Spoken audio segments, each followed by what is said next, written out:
and its concentration, approximately concentration in the plasma 35 picogram per ml. That is equivalent to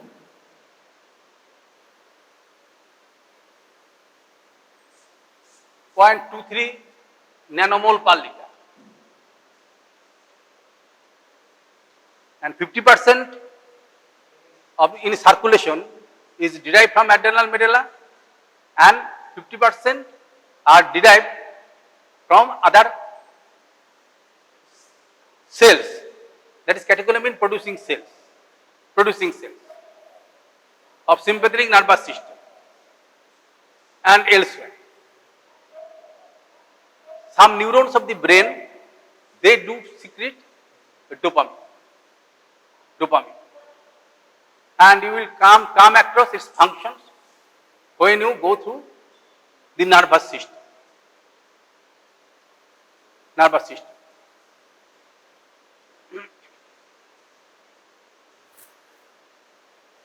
Clear? Dopamine secreting granules are not discussed in common texts, but epinephrine secreting granules and non-epinephrine secreting granules, they are described, and they are secreted by separate cells, epinephrine and non-epinephrine, probably also dopamine. From dopamine, others are derived,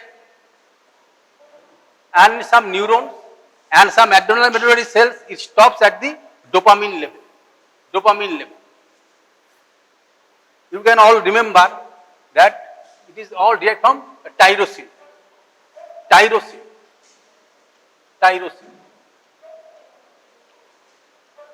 Why? Tyrosine, single letter code. Why? Tyrosine enters into the cell by active process, and initially it forms dopa, and then dopamine.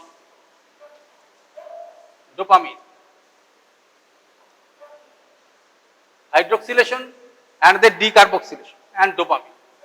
We discussed them in the previous class. So we have to know something about this dopamine, and then we can proceed with the steroid synthesis and some other facts related to adrenal cortex.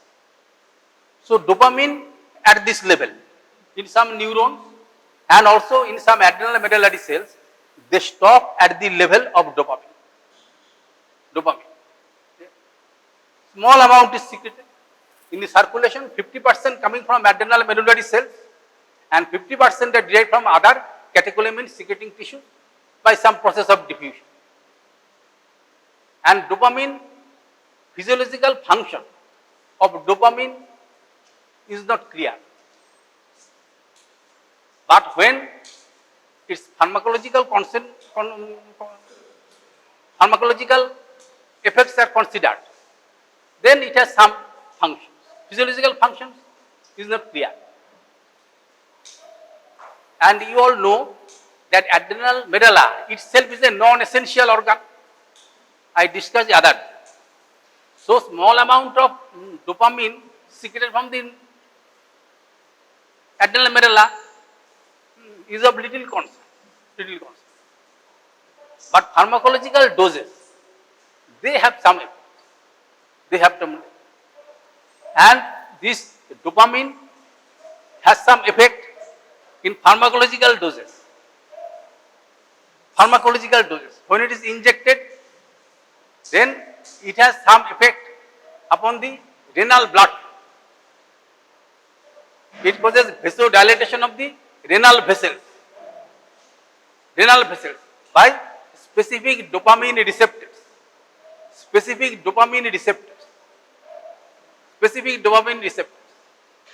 And also it increases the blood flow in the mesentery.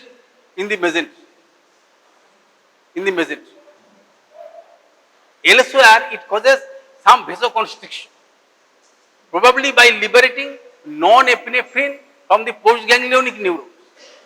postganglionic neuron, postganglionic neuron, clear? Postganglionic neuron. So in moderate doses, in mild to moderate doses, it increases systolic blood pressure but does not affect the diastolic blood pressure. Diastolic blood pressure does not fall in the diastolic blood pressure. So it is a good drug. Whenever there is occurs fall in blood pressure due to traumatic shock and cardiogenic shock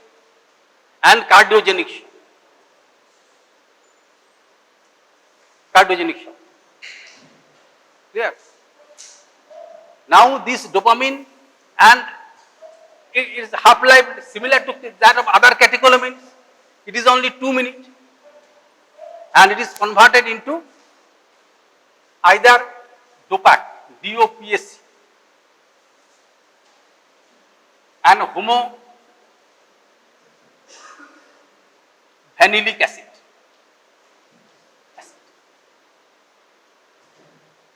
Metabolized by combination of COMT and MAO, monoamino oxidase. The dopamine, structure of dopamine. These are extremely easy things.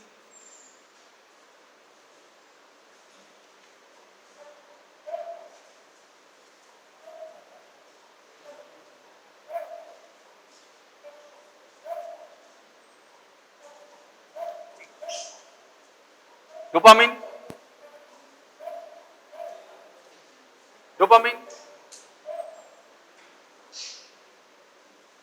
So that is in circulation in the tissues where COMT is active.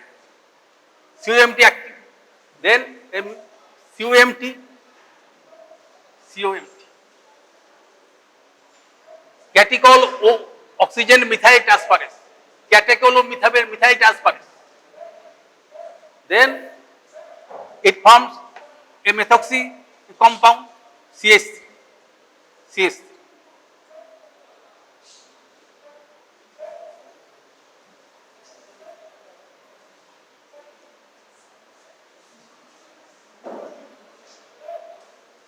3-methoxy 4-hydroxy ethylamine is a compound, and then it is acted upon by monoamino oxidase to convert it into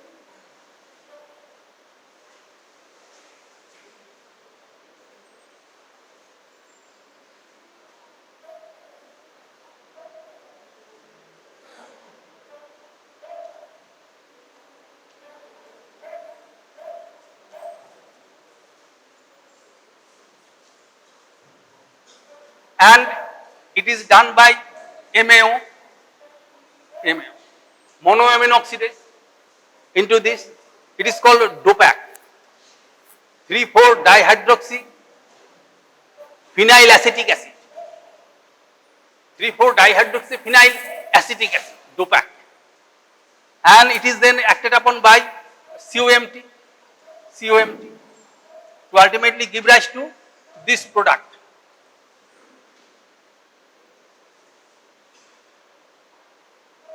Homovanillic acid. This is the homovanillic acid, and they are metabolized in this way. In the neurons, as COMT is absent, it is primarily acted upon by monoamino oxidase to DOPAC, and then in the circulation, it is affected other tissues. It is changed by COMT into homovanillic acid. And those in the circulation is acted upon primarily by COMT, 3-methoxy 4-hydroxy ethylamine, and it then acted upon by MAO to give rise to this final product, homovanillic acid. They are secreted. Little amount of free substance is secreted. 95% of dopamine is in circulation is bound to sulfate, and 70% of epinephrine and non-epinephrine are bound as sulfate, and they are physiologically inactive. Only the free forms, they are active, and their concentrations are discussed in this case. So we should close our discussion regarding the adrenal medulla. Adrenal medulla, the hormone that is secreted as epinephrine, non-epinephrine, and dopamine. And dopamine. And dopamine. 90% is epinephrine. 90% is epinephrine. 10% is norepinephrine, and small amount of dopamine is also secreted. Concentration of dopamine is similar to that of epinephrine. Epinephrine, that is 35 picogram per ml. 35 picogram per ml.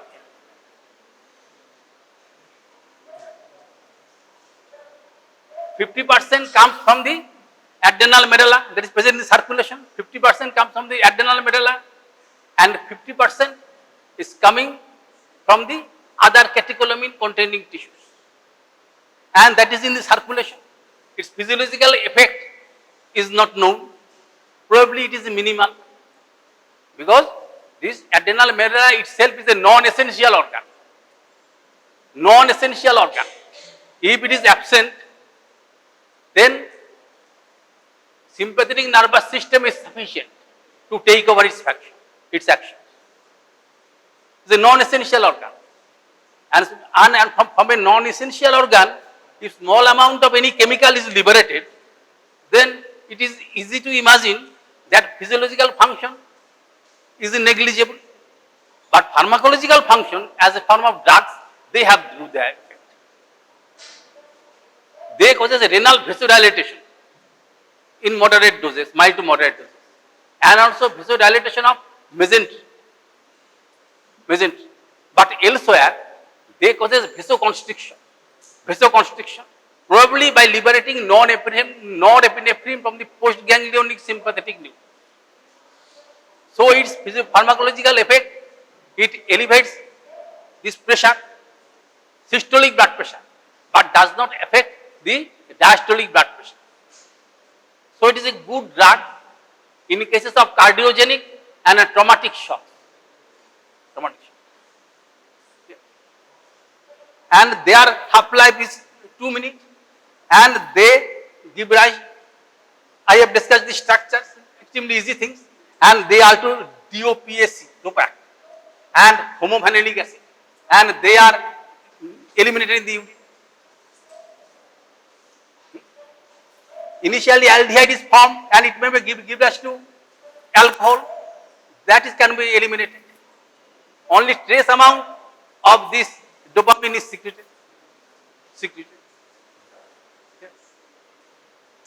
Now we start discussing about something about, there is the adrenal cortex. Adrenal cortex.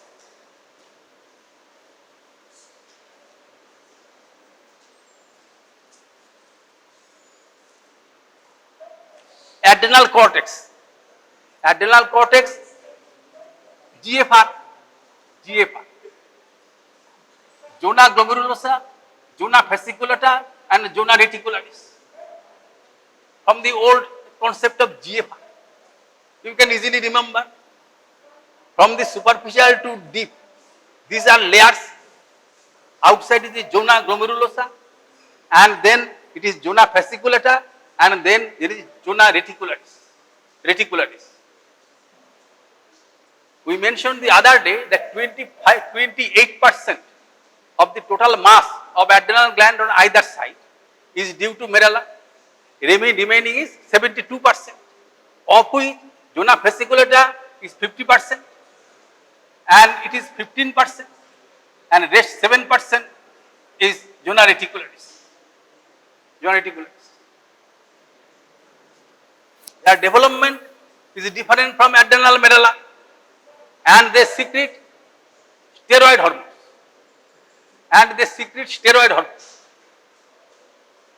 Steroid hormones. Yeah. Steroid hormones. And from zona glomerulosa, principally mineralocorticoid is secreted. Mineralocorticoid.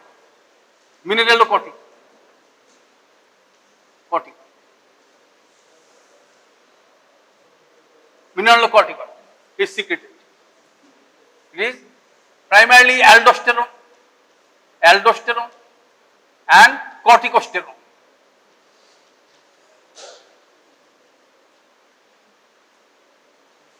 And zona fasciculata, glucocorticoid, mainly cortisol is secreted.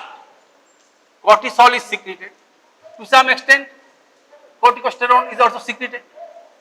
And from zona glomerulosa, to some extent, cortisol may be secreted, and then androgens, corticosterone, and to some extent, androgen is secreted. Androgen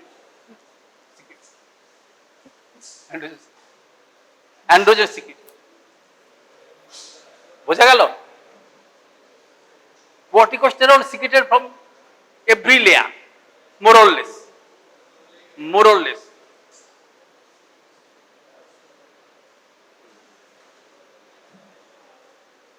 Habits die hard.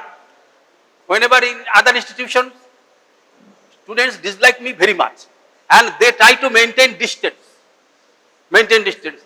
And in some cases, public address system was absent. So their habit was to go at the distance. They are meritorious boys. They know that is the intensity is inversely proportional to the square of the distance. But you are unfortunate that even you go at a distance, my filthy words are coming into your ear. So you are unfortunate. But I am duty bound to speak something. Now from these three layers, these steroid hormones are secreted from zona glomerulosa, 15% of the mass, and is secreted mineralocorticoid, principally aldosterone, and to some extent corticosterone secreted. And from zona fasciculata, principally cortisol is secreted, along with to some extent corticosterone, and also to some extent also deoxycorticosterone is also secreted. And from zona fasciculata, to some extent cortisol is, but principal is the androgen. DHEA and its sulfate, DHEAS, are secreted. And to some extent corticosterone can be secreted. And of this is androgens are non-essential. Then their physiological functions are minimal. But this mineralocorticoid and glucocorticoid, this cortisol and mineralocorticoid, they are essential for life.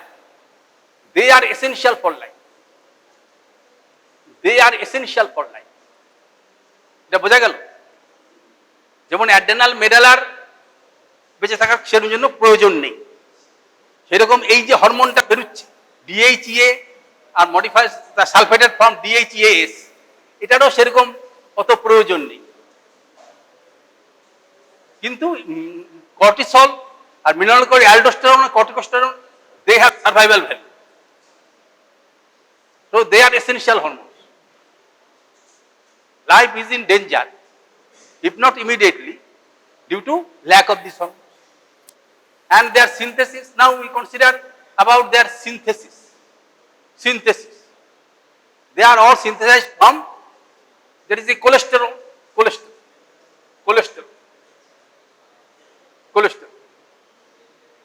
And principally C21 steroids are secreted, and C19 steroids are secreted from this. C21 steroids are primarily, there is the glucocorticoid and mineralocorticoid. Some are laughing that these are all easy things. What is the utility of the class? But I cannot help this. This subject is easy, then what I have to do? I have to complete my class time, then my job is finished. You are unfortunate that you are reading some very easy things, and so they are laughing. at a distance, that this type of easy things are being delivered.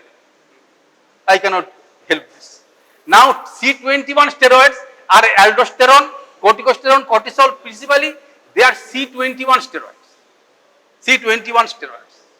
And C19 steroids are the androgen DHEA and DHEAS. They are primarily secreted. C18 steroids are not secreted, but they can be converted from this elsewhere. Principally androgens, weak androgens are secreted.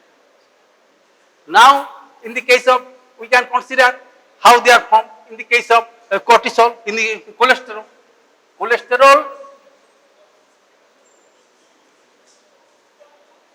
Cholesterol is present in low density lipoprotein, and cholesterol is also synthesized in almost all the cells. Principally it is in the from the acetate in adrenal cortical cells, and they are available. LDL receptors are numerous in the adrenal cortical cells, and they then enter into this by receptor mediated endocytosis, you have learned, and this cholesterol is stored in the form of ester, cholesterol ester within the lipid droplets. The adrenal cortical cells are rich in lipid droplets, and they contain this cholesterol ester hydrolase, and they are liberated under the influence of ACTH, adrenocorticotropic hormone, secreted from anterior pituitary.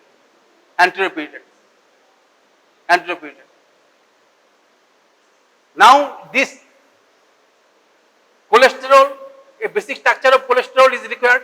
You all know, in spite of that, we have, for the discussion, we have to know the numbering and this pattern, so that it is easier for you to understand.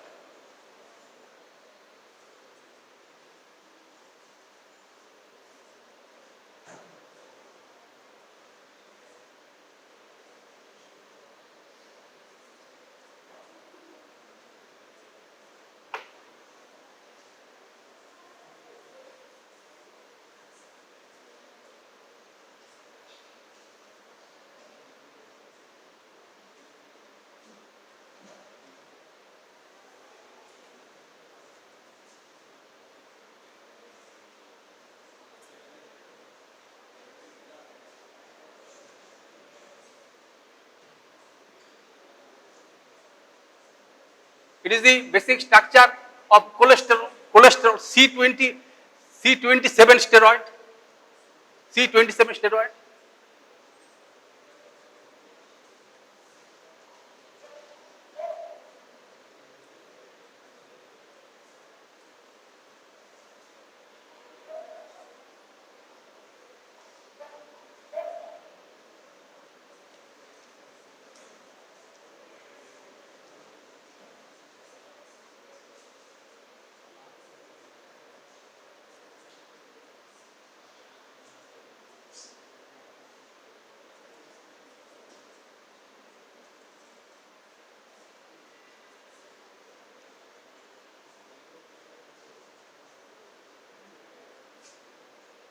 This is the structure of cholesterol. It is the mother substance from which all the steroids are derived. Not only steroid hormones, but also vitamin D and also gonadal steroids, testosterone, estradiol. They are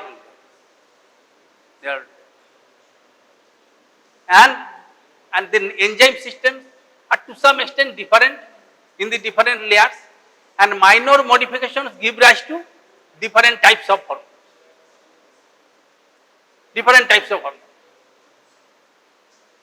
And these are extremely easy to remember, and but you have to go through the book, so that at where point it is operating. And if you have do not go through this, then it will be difficult to follow the pharmacological text and medicine text to learn what is what. And for this purpose, physiology is a basic science, so we have to discuss something. But it is your duty to go. It is the cholesterol. Now it is acted upon by the cholesterol, and cholesterol when enters into the cell, enter into the cell principally by low density lipoprotein, and its receptors are abundant and enter by receptor mediated endocytosis, and then it's within the lipid, within the lipid, that is the structure, and it is cholesterol in ester form, CEH, in ester form with this, and it is to be liberated, and in this case ACTH is required. ACTH is required. ACTH act upon this. It has receptor. Suppose it is cell membrane.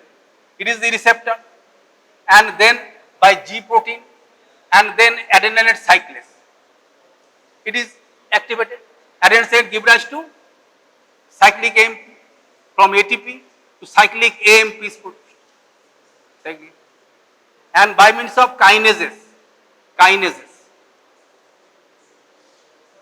and it will activate cholesterol ester, activate the cholesterol ester hydrolase, and this, from this cholesterol then is liberated. It coming out, it is the lipid globule, and it is coming out of the cell, and it is entering into the mitochondria. Within the mitochondria. Not in the, so this globules is coming out, it enters into the mitochondria. It is also within the cell, mitochondria.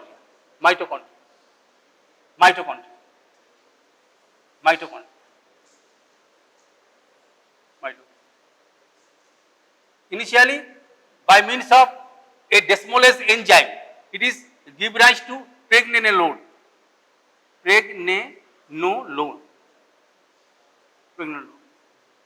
and pregnenolone is give rise to, there is a 17 alpha hydroxypregnenolone, and ultimately it again enters into this, and then there is 21 hydroxylation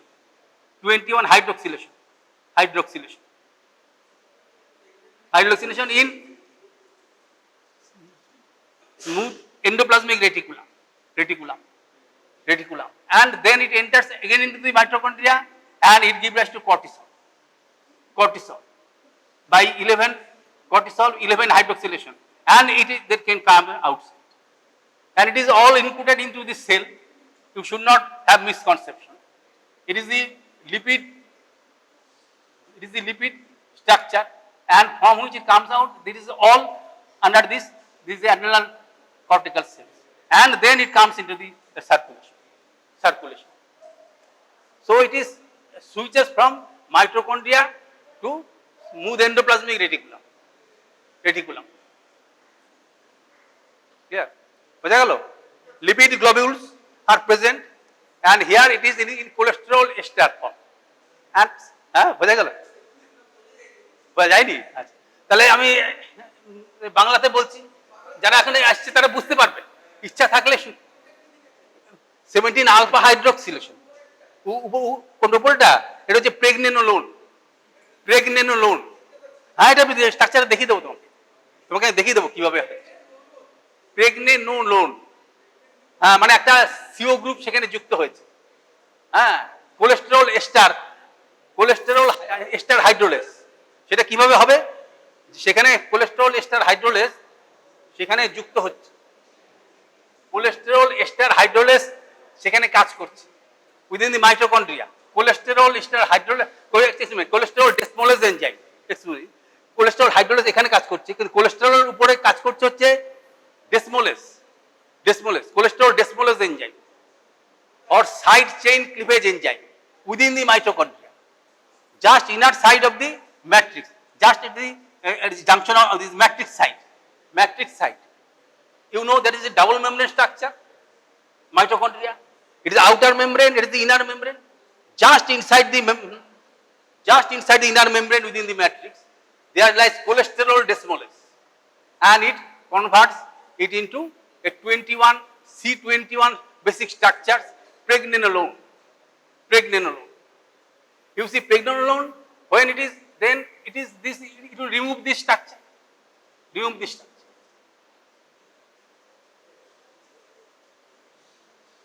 Then it will be COCH3.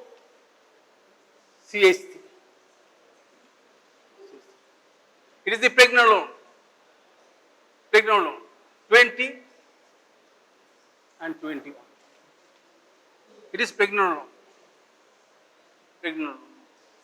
It is pregnenolone produced from cholesterol, from cholesterol by cholesterol desmolase, desmolase enzyme.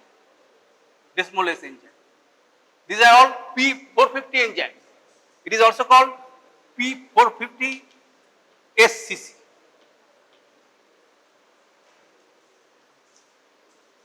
SCC. P450 SCC, side chain cleavage enzyme, or one form of COIP. COIP. COIP. Probably 11.1. It will go into the book. Their memorizing capacity is not much. So then it is given as to pregnenolone. Pregnenolone. Within the mitochondria. Within the mitochondria, it is possible. Mitochondria.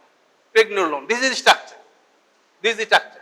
It is the at the 5th position, there is a double bond, and there is a hydroxyl group at 3 position, and at the 20 position is a CO group, and at the 21 position as CH3 there is a group, and it is a pregnenolone. And then it is acted upon at ACR, smooth endoplasmic reticulum. It is acted upon by 21 beta hydroxylase. 21 beta hydroxylase. 21 beta hydroxylase. Beta hydroxylase.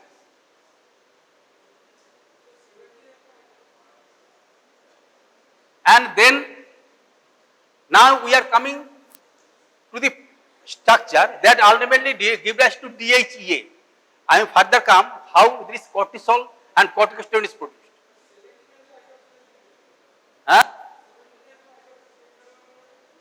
Pregnenolone, it gives rise to progesterone, and then 17 alpha hydroxylase. Alpha hydroxylase.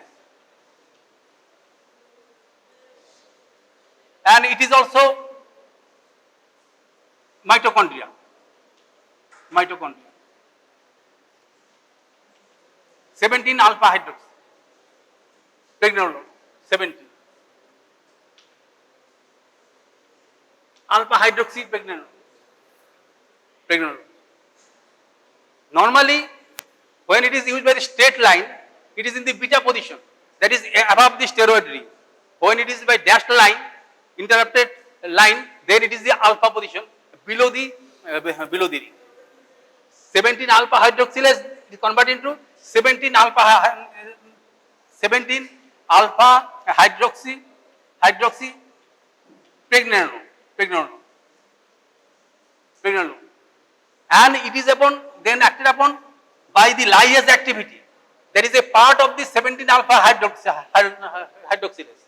It is converted into DHEA. Dehydroepiandrosterone. It is a C19 steroid. So in that it is converted into this structure.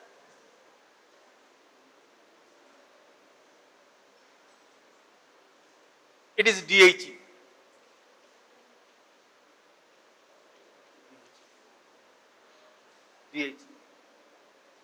Dehydroepiandrosterone.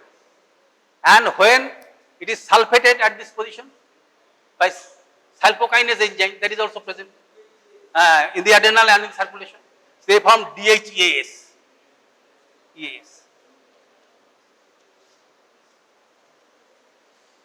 It is the pathway of, that is the androgenic steroid formation, androgens. And from DHEA, and from the DHEA it can be converted into testosterone. Testosterone. Not in the adrenal gland, but in the circulation, in the lipid containing tissue also. And then from testosterone, some estradiol is formed, E2 is formed, even in the males, even in the males. But is less important, less important. And they are all C19 steroids, and they are all C19 steroids, similar to that of DHEA, C19 steroids. So what is the, and DHEA is a weak androgen, very weak androgen, 20% activity of the testosterone.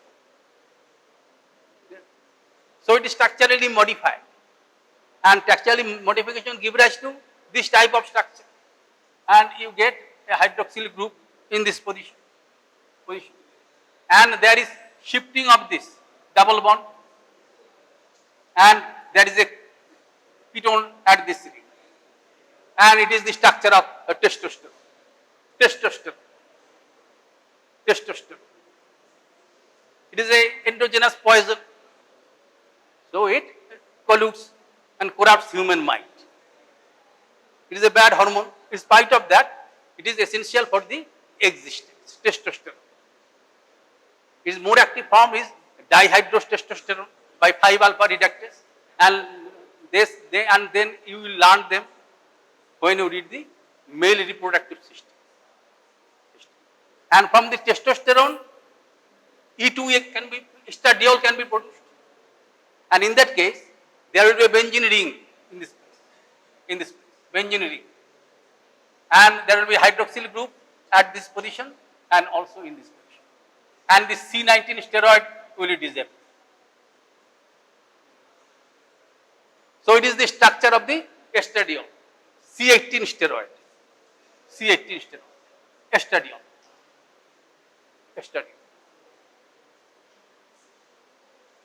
So it is apparent that minor changes in the structure give rise to immense change in the function.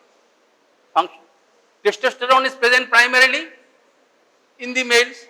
It is secreted from the interstitial cells of the testes or Leydig cells, and to some extent within the males, from this testosterone, in some adipose tissue, small amount of estrogen may be produced, but it is non-essential.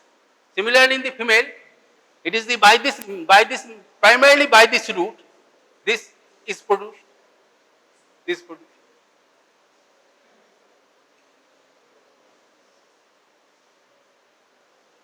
And there is another step in between the formation of DHEA and the testosterone, and that is called androstenedione. And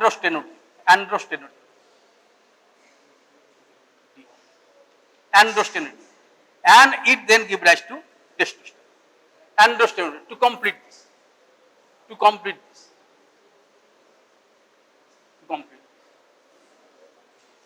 Clear? So this is the route by means of which there is the sex steroids are produced, from cholesterol to pregnenolone.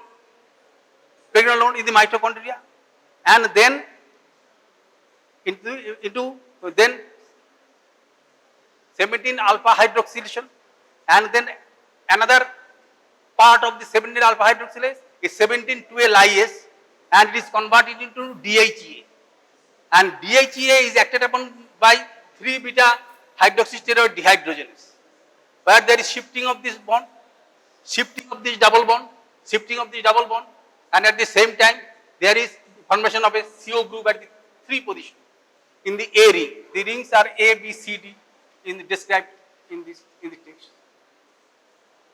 So androstenedione is initially formed and give rise to testosterone, and from the testosterone by aromatization C18 steroid is produced, and you find this type of aromatic structure in this C1, and this angular methyl group is eliminated. to give rise to estradiol. From testosterone, estradiol is produced. It is the principal female sex hormone required for puberty. Yeah. Now we come to the discussion of the formation of that is the suppose pregnenolone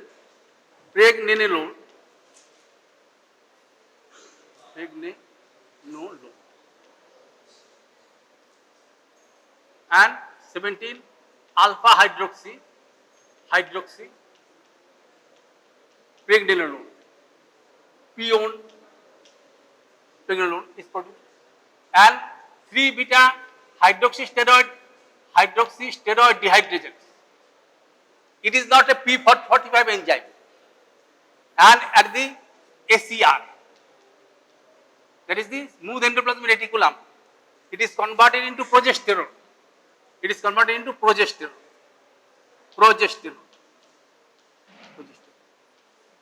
And it is give rise to 17 alpha hydroxy progesterone.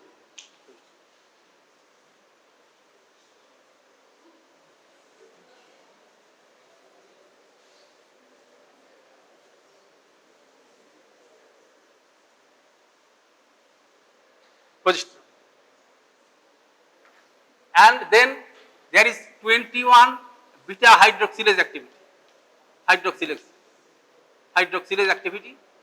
Then from this progesterone there is formation of deoxycorticosterone,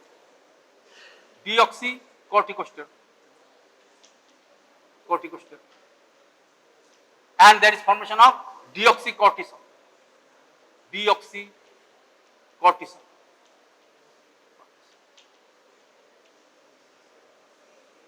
And it is also in the smooth endoplasmic reticulum, and it is a P450 enzyme, cytochrome 450 enzymes, CYP, 21 hydroxylase. And then in this case it is acted upon by 11 beta hydroxylase.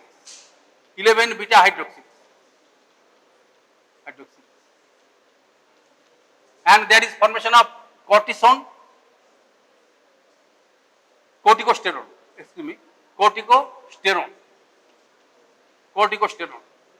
and it gives rise to cortisol.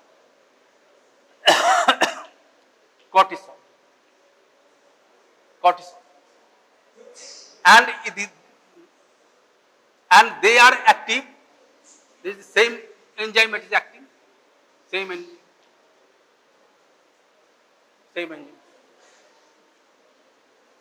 Cortisol is produced here and corticosterone, and it is at the zona fasciculata and zona reticularis.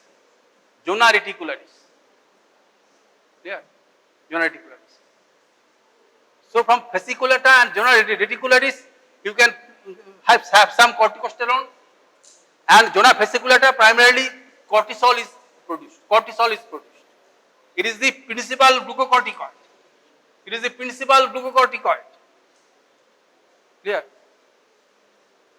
It is the principal glucocorticoid.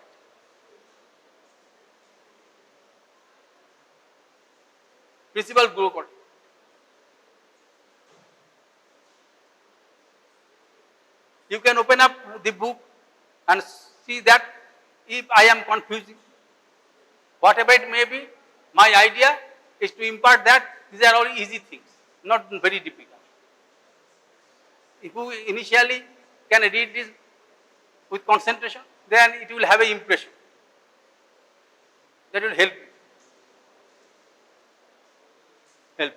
Now cortisol is produced and corticosterone produced in zona glomerulosa and in zona fasciculata and reticularis. But in zona glomerulosa, it is to some extent different from this side. From zona glomerulosa, if you consider, in zona glomerulosa, deoxycorticosterone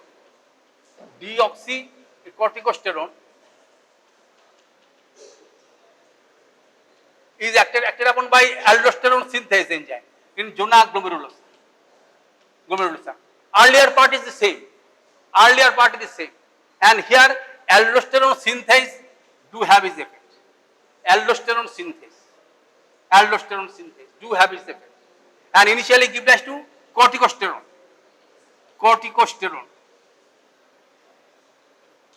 It has 11 beta hydroxylase activity and it is close to structure, 95% similarity with that of the 11 beta hydroxylase of zona reticularis and fasciculus. But it is to some extent different hormone. And in that zona glomerulosa, by means of aldosterone synthase, you have corticosterone synthesized, and corticosterone then ultimately give rise to aldosterone synthase and angiotensin 2 also acting upon this. It gives rise to 18 hydroxy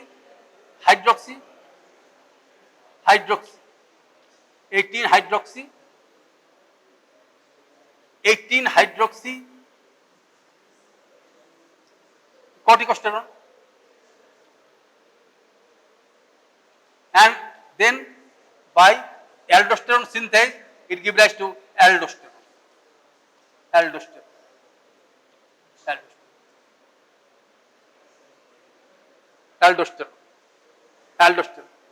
And you see that in the zona glomerulosa, and in that case there is no question of 17 alpha hydroxylase. 17 alpha hydroxylase is present in case of cortisol, but 21 beta hydroxylation and 11 beta hydroxylation is present in every step. But whenever there is cortisol, then there is 17 alpha hydroxyl group. Suppose in this case, if you consider the case of the structure of the cortisol, then it will become C double bond O, and it is the CH2OH, and it is the CH2OH, and it is the C21 carbon. And at this point, it is this hydroxyl group, 11. And in case of cortisol, you will get another hydroxyl group in the alpha position, at the 17 position. Then it is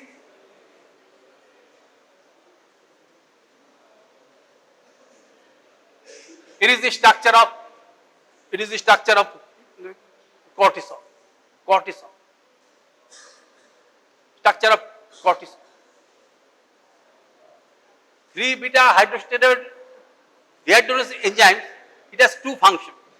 It insert this ketone group and also shifting this double bond from the 5th position to the 4th position. From the 5th position to the 5th. It is the structure of the cortisol. Corticosterone is produced at both sides, all the sides. Corticosterone, but in zona glomerulosa, it is done with aldosterone synthase, but in fasciculata and reticularis by 11 beta hydroxylase.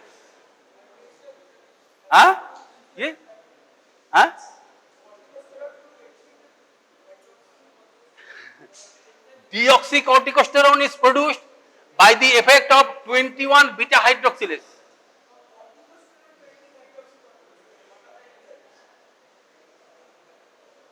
Derived. It is the 21, it is the structure of this cortisol. Here initially there is 21 hydroxylase and then there is 11 hydroxylase. And initially there is shifting of the double bond. That is the insertion of the O group. Angiotensin 2 acting upon this. Angiotensin 2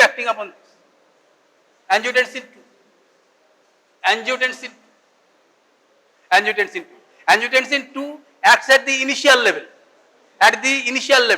During the formation of pregnenolone from cholesterol.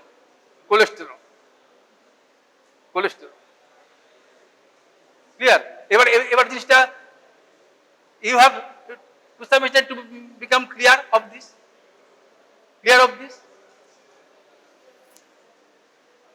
So this is this. In case of zona fasciculata and zona reticularis, it is by the steps from cholesterol pregnenolone is produced initially by the cholesterol desmolase enzyme, or there is the SCC, side chain cleavage enzyme. It is a P450 enzyme present within the mitochondria, and from pregnenolone then this progesterone can be produced by 3-beta hydroxysteroid dehydrogenase present in the smooth endoplasmic reticulum. It is not a P450 enzyme. So there is initial formation of progesterone. So if you follow this linearity, then 21 beta hydroxylase will act upon it. It is a P450 enzyme, but it is present in the smooth endoplasmic reticulum. It gives rise to deoxycorticosterone, and then by 11 beta hydroxylase at the zona glomerulosa and fascicularis to corticosterone. Now by 7 alpha hydroxylase enzyme, it is converted into 17 alpha hydroxy pregnenolone, and by the 3 beta hydroxysteroid dehydrogenase, it is converted into 17 alpha hydroxy progesterone.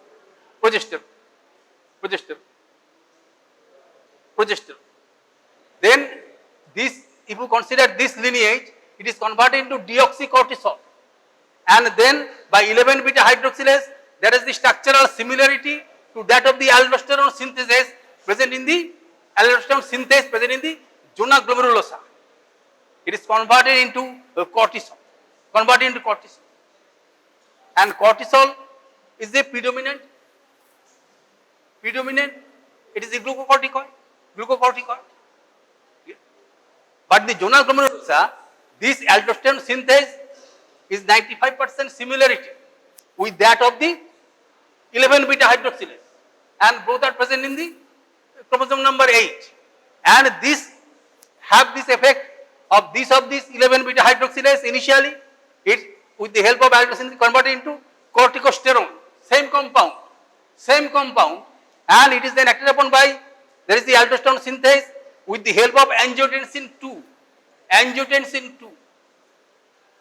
You remember the renin-angiotensin system?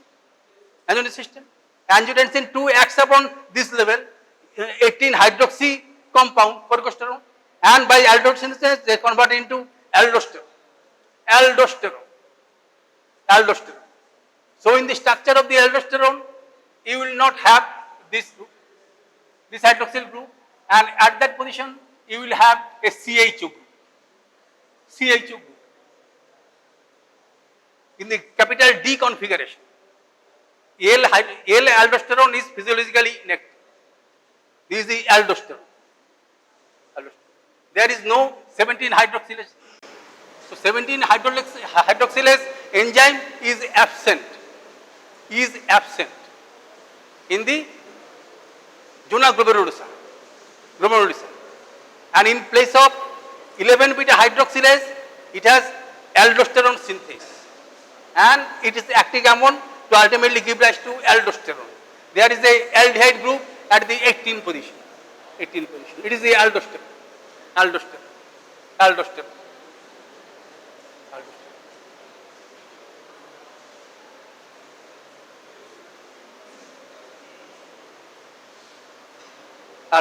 Structure of aldosterone. This is the principal mineralocorticoid present in our body. Corticosterone to some extent have mineralocorticoid activity, and both the steroids, and most of the steroids has both mineralocorticoid and glucocorticoid activity, but their functions differ. Some corticoids are predominantly glucocorticoid. There is the cortisol is the principal glucocorticoid activity. It has minor mineralocorticoid activity, but aldosterone is predominantly it is a mineralocorticoid activity.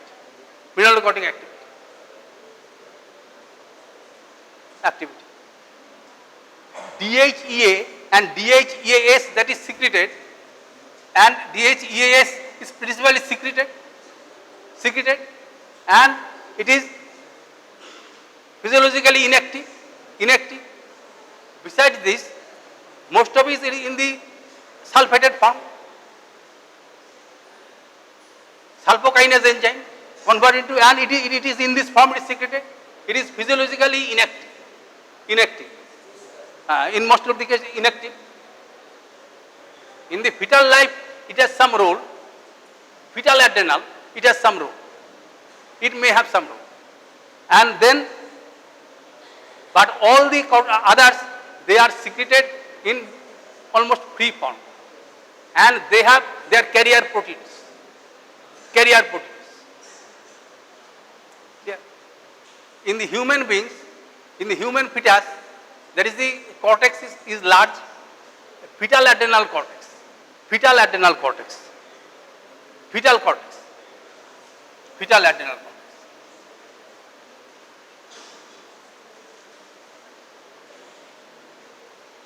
It comprises all the three layers, but there are some part that is fetal adrenal cortex, and it is more than 80% of its mass, and it gives rise to mainly DHEA and DHEAS. And within the placenta, it is converted into progesterone.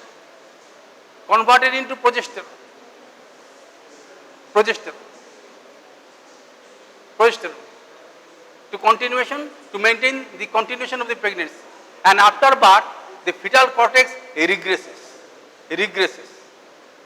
This part regresses. Yeah, regresses.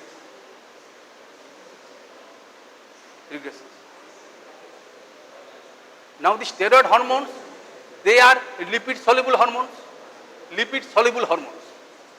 and they must be carried by the blood.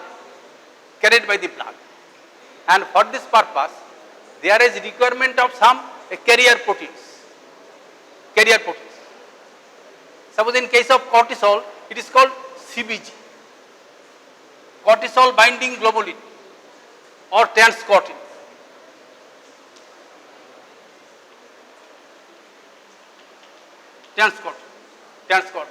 Cortisol binding globulin or transcortin. It carries the cortisol, and major part in the bound form and minimum amount in the free form. Transcortin is an alpha globulin. It is named as transcortin or cortisol binding globulin.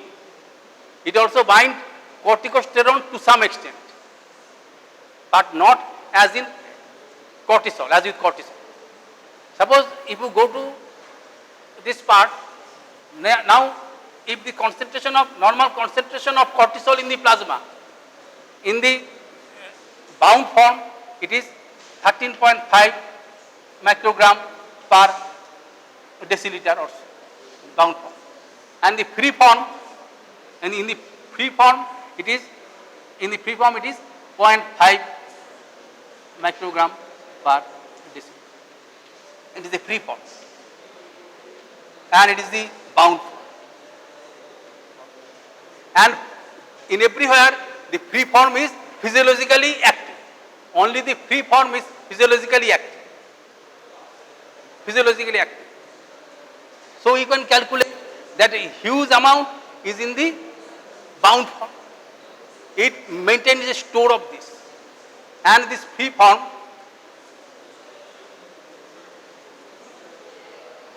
and it is liberated, and it has some inhibiting effect upon the anterior pituitary.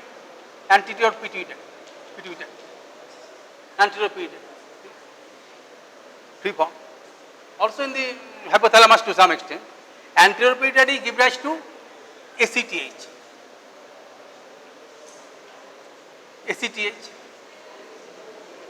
It gives rise to, it is the adrenal cortex.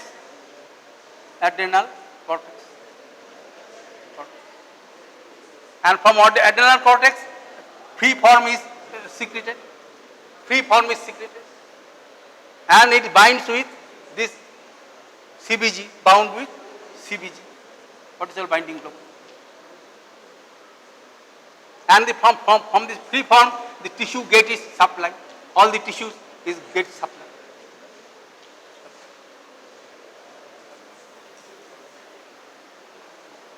So half-life of cortisol is large, 60 to 90 minutes, 90 to 90 minutes, half-life. As corticosterone do not bind so avidly, and so half-life is less, 50 minutes in case of corticosterone.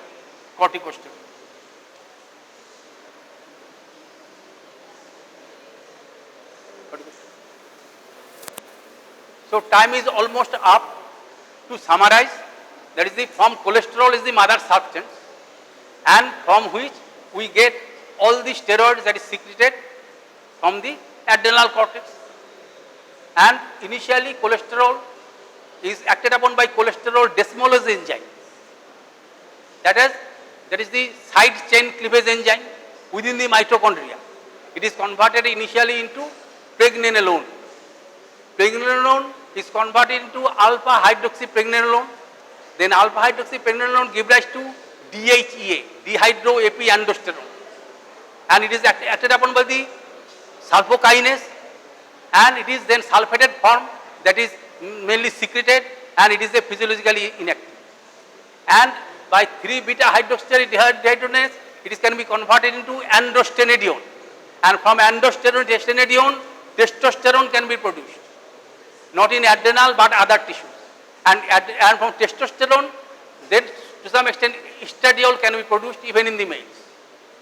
Now this 17 alpha hydroxypregnenolone and also 17 alpha hydroxypregnenolone is acted upon by 3-beta hydroxysteroid dehydrogenase to give rise to progesterone and alpha hydroxy, then 17 alpha hydroxy progesterone. And from this progesterone, then by 21 beta hydroxylase activity, there is formation of deoxycorticosterone. Deoxycorticosterone by 11 beta hydroxylase in zona glomerulosa, zona fasciculata, reticulatis, we give rise to, we find this corticosterone. And from 17 alpha hydroxyprogesterone give rise by, with the help of 21 hydroxylase by deoxycortisol, and it is acted upon by 11 beta hydroxylase to ultimately give rise to cortisol.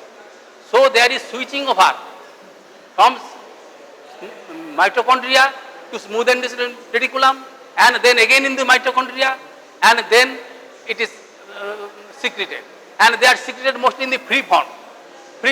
In case of cortisol, the binding point in the plasma is CBG or transcortin, and this has their values. You can check this from his book. I may commit mistake, suppose DL or ML or minor things. So it is end for today. Next day we will discuss about something enzyme deficiencies and other parts, and proceed in this way. I do not want to prolong this discussion. In 1 day or 2 days we have to complete it.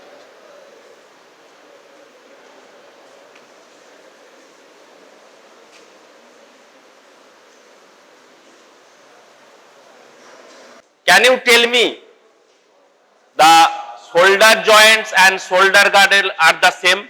Shoulder girdle are the same?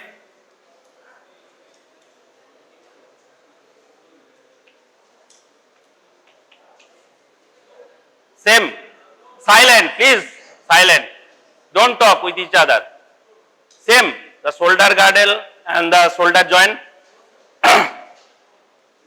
not the same, because the shoulder girdle includes the shoulder joints. Beside it, shoulder joints, beside it, it comprises the acromioclavicular, sternoclavicular joints and scapulothoracic. You know the scapula, it is attached to the lateral chest wall through the muscles, and ligaments is there. And this upper limb hang from the body through the scapula and with the clavicle, because the clavicle, you know, the clavicle is attached to the scapula in acromial process. There is the acromial process, acromion. So acromial process and clavicle is attached. So through which the scapula and the upper limb is hang by the body, by the side of the body.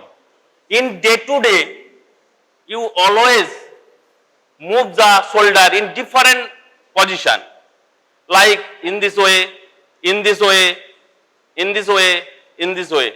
So movement of the shoulder joint nothing but the flexion, it's a forwards and medially, flexion. Extension, when you giving some pain from your, who is sitting behind, please give me the pain. So this is the extension of the shoulder joint, and this is the flexion of the shoulder joint, and it is the abduction. Abduction is the arrow from the body. Arrow from the body. Don't talk, last bench. Don't talk. It's a abduction and it's a adduction. But there is also rotation is there. Medial rotation and lateral rotation. What is the medial rotation? Now when you flex the elbow, this is the lateral rotation, because to mask the supination and pronation of the elbow joint. If you extend the forearm and then lateral rotation and medial rotation is not possible, you have to mask or you have to fix the elbow joint, then lateral rotation, medial rotation. Medial rotation. You see there is a arm pau sling. When the shoulder is, there is a trauma to the shoulder, there is arm pau sling like in this position. Medial rotation of the shoulder joint. So question is this, how shoulder joint is formed? Type is synovial. Type is synovial. The synovial means the movement is possible. Synovial, it's not a fibrous joint. In the skull, you see the sutural joint by fibrous joint.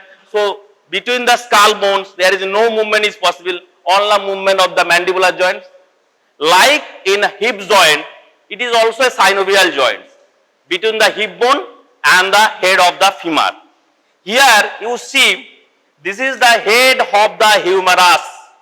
Head of the humerus, it is spherical in shape or globular in shape. And this head, it represents the ball. Amra boli, we tell this is the ball and socket. Ball and socket. Where is the ball? There must be a socket. So ball represented by the head of the humerus. Head of the humerus. And the socket, you know, the head of the scapula, it is the glenoid cavity. Why the shoulder joint is more movable? Because the disproportion of the articular surface of the humeral head and the glenoid cavity. You see here, the glenoid cavity is very shallow, like pear-shaped glenoid cavity. Pear-shaped glenoid cavity. It is very shallow, very shallow. And this globular head is much bigger. So there is a chance of always dislocation. So the shoulder joint is very much movable, but it is very less stable joint. Very less stable, because the stability is sacrificed due to the mobility. Like in hip joints, there is a very stable joints. It's not a movable joints, but it is the all over the body. This joint is the most movable joints of the body, shoulder joints. You can swing the shoulder. You can swing the shoulder in many positions. So this is called circumduction. Circumduction, the additives, all the movements are the circumduction. Extension, abduction, external rotation, extension, adduction. And also rotation is there. See, this rotation takes place when the body of the scapula, the plane of the body of the scapula. So the point is, type key, what is the type of the joint? Synovial, and it's a multi-axial joints. the movement occurs in different axes. In different axes. The flexion extension in one axis and abduction adduction is one axis. Okay. Now the ligaments. Which ligaments?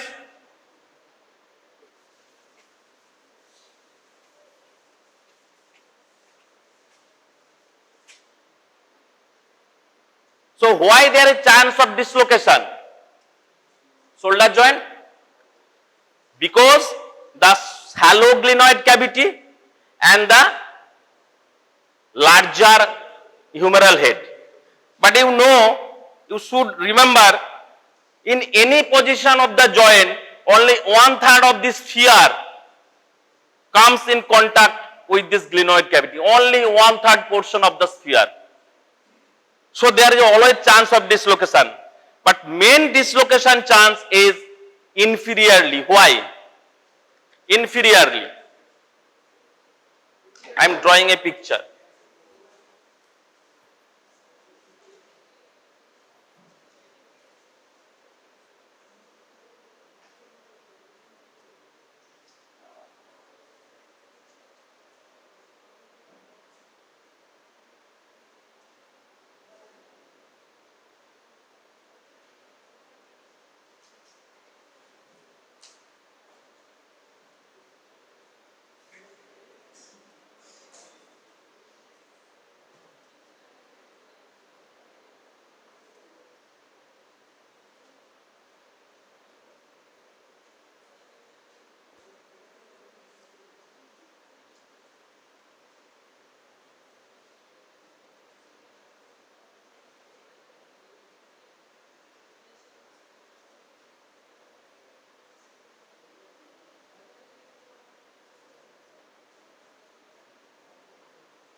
Most important, who is the stabilizing factors of the shoulder joints? Rotator cuff. Very interesting. Rotator cuff. Rotator cuff. Cuff means around the joints. Around the joints. You know that there is a cervical cuff around the cervical. When there is a pain in the cervical joint in the neck, cuff or collar. So why rotator cuff? This rotator cuff, mainly 4 muscles stabilize the shoulder joints, and it mixes with the fibrous capsule. Seats, you always remember seats. Subscapularis, infraspinatus, teres minor and supraspinatus. Supraspinatus, sits, 4 muscles. But these arrangements of this muscle, not muscle, but is a tendon of the muscle. Because all the tendons of these muscles, arrangement around the head of the humerus. Head of the humerus. When you draw a head,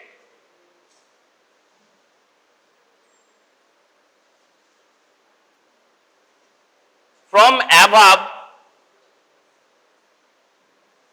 supraspinatus is there, and from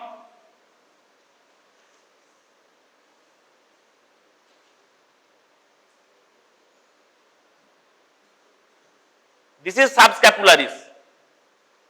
Why subscapularis in straight line and it is dotted line? No. Because the teres minor and infraspinatus attach posteriorly behind the joints, behind the humerus. It is behind the shoulder joint also. Because the head and the glenoid cavity, it is covered by an envelope. It is called fibrous capsule of the joint. It is also called ligament. and it is laterally attached to the articular margin of the glenoid of the head of the humerus, and it's a glenoid cavity. Achha, what is the glenoidal labrum? You know the acetabular labrum is there. What is the glenoidal labrum? When you draw a glenoid cavity, the glenoid cavity is very shallow, and this border, glenoid cavity articular margin, this glenoid cavity articular margin, fibrous capsule is there. Fibrous capsule is there.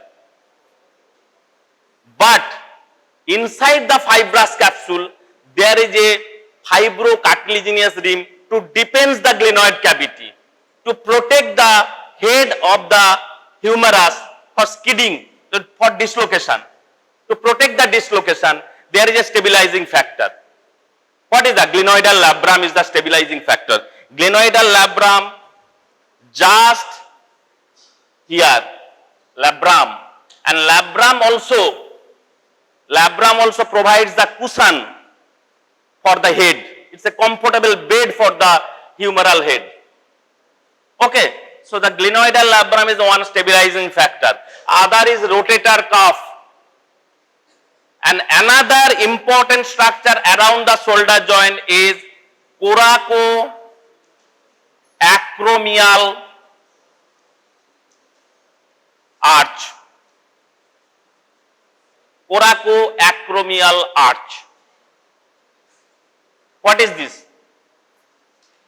It prevents the upward displacement of the humeral head, because it is coracoid process, it is acromion process, and these two processes are attached by triangular ligaments. It is called coracoacromial ligaments.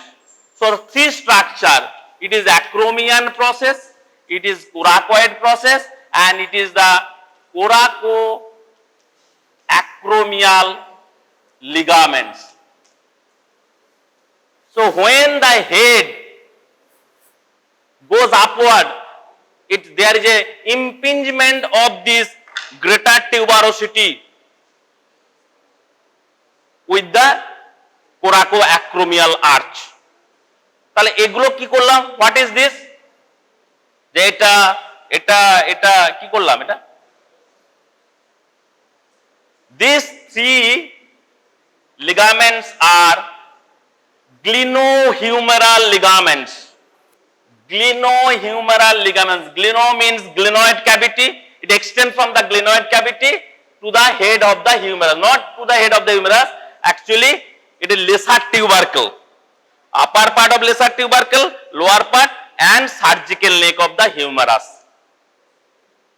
আচ্ছা, এই তো envelope হলো, the capsule is envelope like structure. So why the capsule is deficient? Where the capsule is deficient?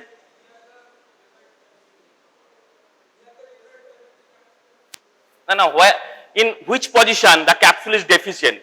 Capsule is strengthened by rotator cuff. Capsule is strengthened by glenohumeral ligaments. Glenohumeral ligaments you cannot see from outside because it is inside the joint cavity. Any confusion? Because the fibrous capsule, again inside the fibrous capsule there is a synovial membrane. In fibrous capsule, আমরা যদি capsule দেখি, ক্যাপসুলের ভেতরেও কি থাকবে? Which structure is there? Synovial membrane. Because the synovial membrane secretes the synovial fluids, there is a chance of less friction between the two articular surface, between the globular head and the glenoid cavity. But ligaments. I am telling the glenohumeral ligament. But this synovial membrane, you know, hey, mobile ki korchis? What are you doing?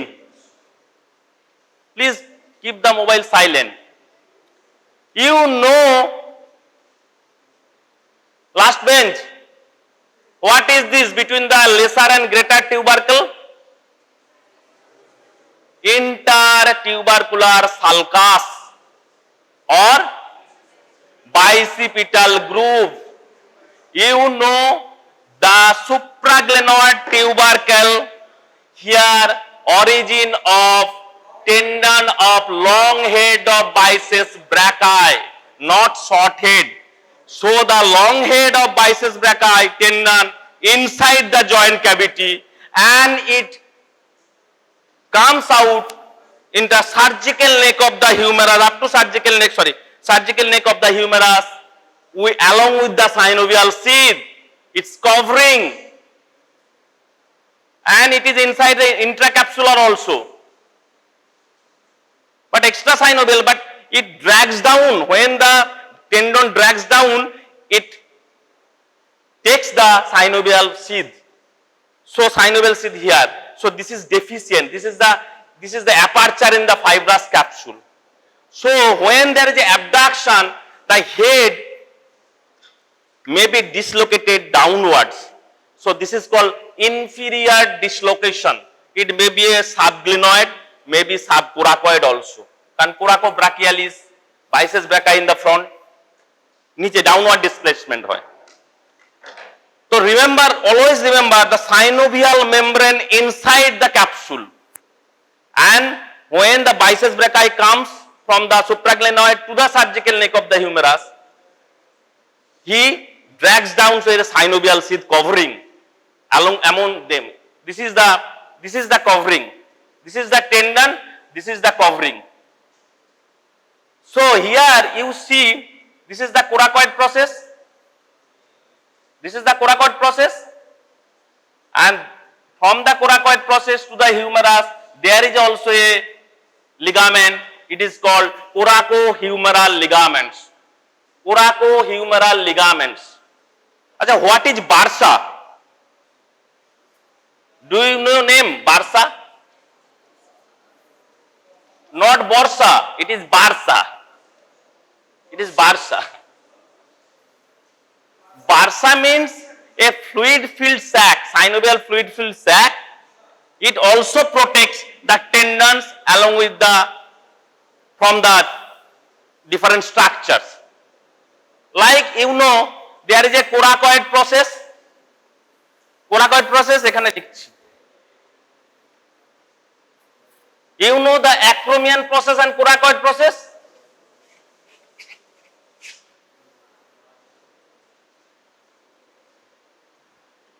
These are the acromion process. These are the humerus head, and this is the scapula. From the above, the supraspinatus is coming. So this is the supraspinatus muscles. In between the supraspinatus and acromion process, there is a bursa. It is called subacromial bursa. It is called subacromial bursa. It protects the supraspinatus tendon from the acromion process. Now, to a tendon, there is an impingement hobe, friction hobe, tendinitis, the tendon, there is a painful condition. But this bursa extend to the inside the deltoid muscle, because from here the deltoid here, from the acromion process, deltoid acromial fibers, V-shaped deltoid tuberosity is there in the humerus on the lateral aspect. So it is also called subdeltoid bursa. Subacromial bursa is also called subdeltoid bursa, and this bursa is a large bursa in our body. Echhadao, beside it, there is a infraspinatus bursa is there. But what is this?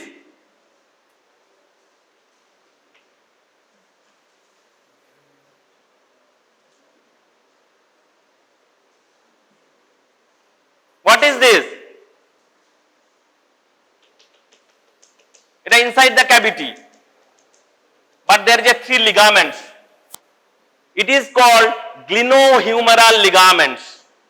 From glenoid cavity to the humerus, actually the lesser tubercle of the humerus. Inside the joint cavity, mind it, inside the joint cavity.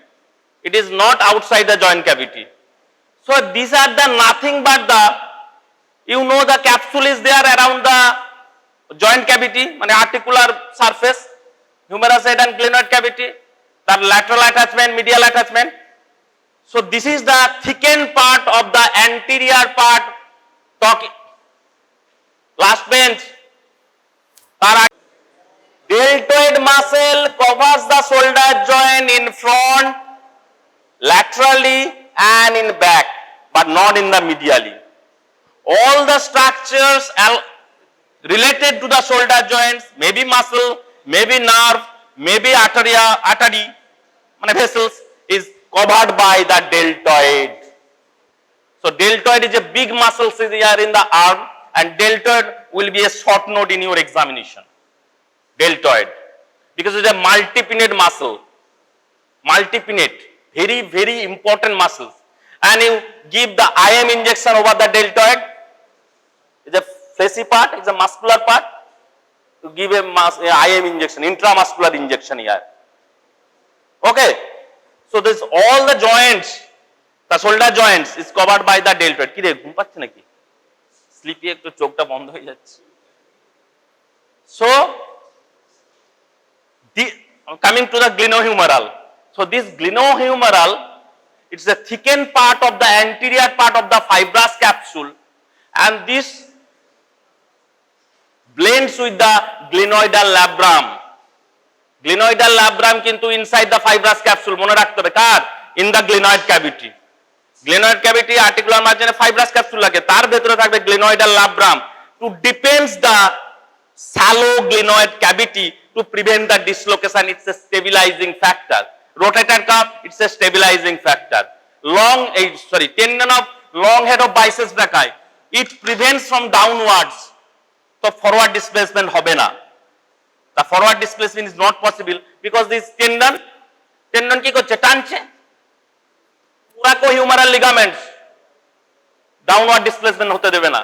This is the coracoid process above the suprahumeral. Suprahumeral means above the humerus head, suprahumeral structure. There is also scapulothoracic structure is there between the scapula and the lateral wall of the thorax. Thorax ki? Rhomboids major, rhomboids minor, serratus anterior, trapezius no? Latissimus dorsi. All the muscles are coming from the lateral chest wall or thoracic wall to the scapula. So these glenohumeral ligaments হলো এখানে একটা gap থাকবে. Why this gap?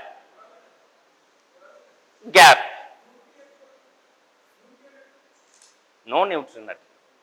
Because I told you these are the superior band, middle band and inferior band of glenohumeral ligaments. Between the superior and inferior there is a gap through which subscapular bursa communicates with the joint cavity. There is also subscapular bursa between the coracoid process and the capsule. There is a tendon of subscapularis. Tendon of subscapularis is there. A sits muscle subscapularis in front of the joint subscapularis. And lateral এদিকে আসবে sits. So deficient in the below inferior side capsule কেউ strengthen করে না. below তে কি আছে? Which structure?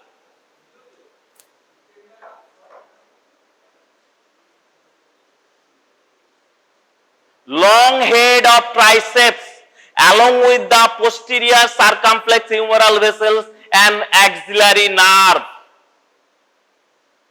So when there is a downward dislocation, inferior dislocation of the shoulder joint, there may be a chance of injury of the axillary nerve. The axillary injury hole ki hobe? What will be the effect? Shoulder joint pain hobe, and the axillary nerve which supplies the structures, there is an anesthesia or paresthesia. Numbness, weakness, এই কি বলছিস বল?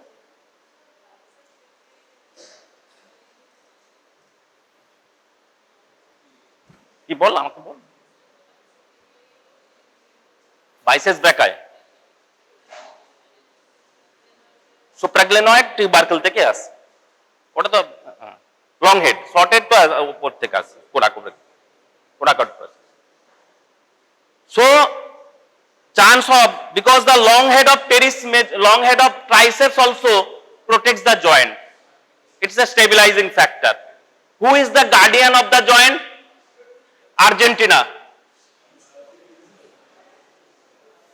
because he have Argentina jersey. Yes, are you fan of Argentina or Brazil? কি বললো? Brazil or Argentina? Argentina.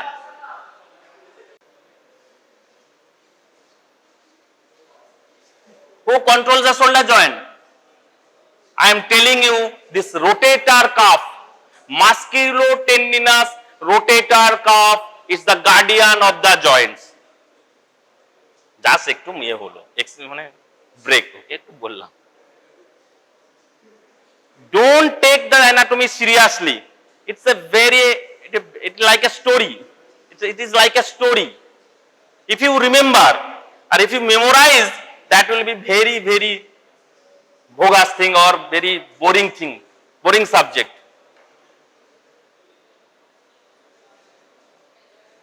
Acha, which are the movements of the shoulder joints? আচ্ছা, একটা তার আগে বলি, another ligament is a missing, মানে আমি বলতে ভুলে গেছি, forgotten about another ligaments. The accessory ligaments is there. কি? Acromioclavicular has no role in stabilizing the shoulder joint. Another ligaments? Bol, tell me. Transverse? Very good. Here is the ligament. It is called transverse humeral ligament. He is clapping. ও তো বই খুলে বলছি, তো বুকে ঠিক আছে, কোনো অসুবিধা নেই, বই খোলা থাকলেও অসুবিধা নেই। Because you know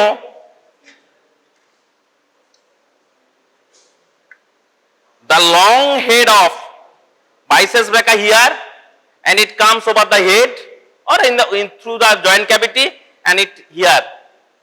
তো এখানে তো সালকাস আছে, here is sulcus. So there is you just remember the retinaculum is there. It's a band-like structure. It protects the long flexor tendon or extensor retinaculum. Extensor tendon ke ki kore? Keep the tendon in position. It protects from bending.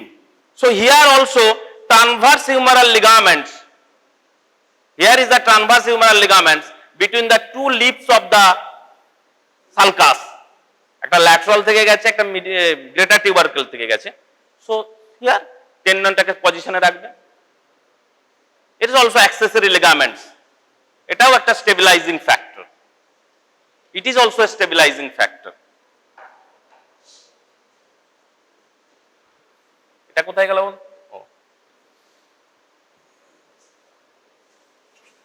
তাহলে ball socket, multi axial, synovial joint, ball and socket type. এছাড়া আরো আছে, pivot joint is there, different joints is there.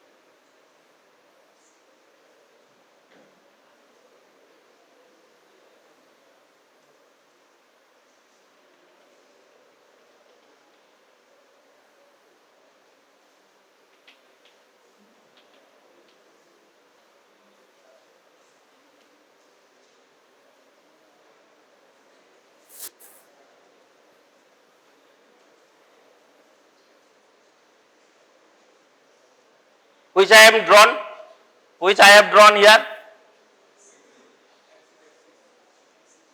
It's a axis. It's a axis. It is the humeral head. It is the flexion. It is the extension. It is the abduction. It is the adduction. It is the scapula, glenoid cavity of the scapula. It is the head of the humerus. When you moves the shoulder in flexion position, flexion extension, axis, sub-axis, all the axis of this, the axis of flexion extension going through the head of the humerus. But it is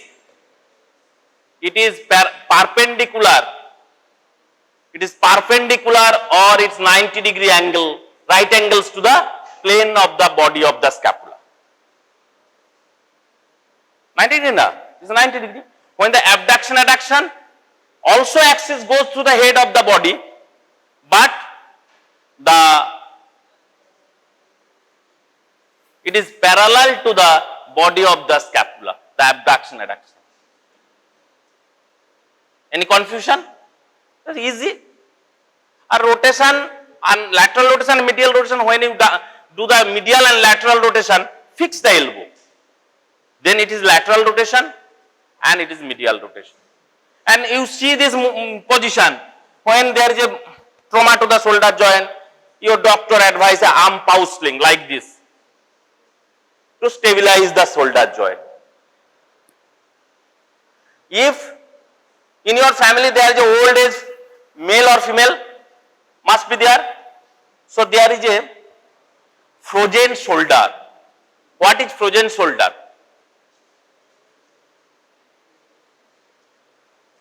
All the rotator cuff muscles becomes large, thickened, and there is a tendinitis. All the tendons of the rotator cuff muscles. So it is called frozen shoulder. Very painful. Very painful. The exercise is swimming. Swimming. When you swim, there is a chance of this, less chance of the, it becomes again normal. And the painkiller also, hot compression, it is the frozen shoulder. And most of the dislocation occurs in inferior dislocation or posterior dislocation. Anterior dislocation is possible.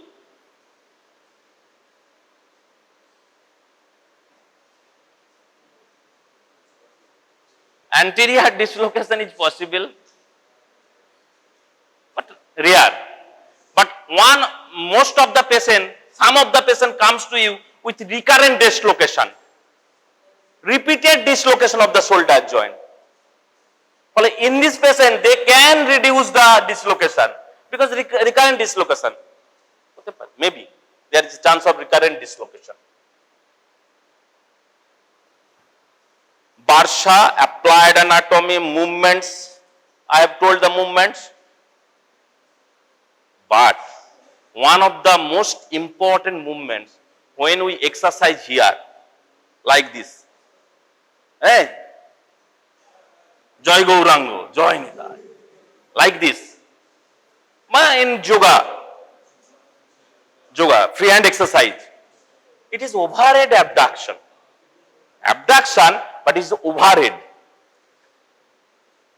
The shoulder joint itself cannot do this single action, overhead action. Who will come into the play?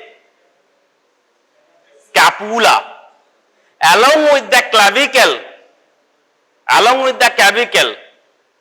through sternoclavicular joints. You know there is a sternum and the clavicle, sternal end of the clavicle, it forming a synovial joints, sternoclavicular joints.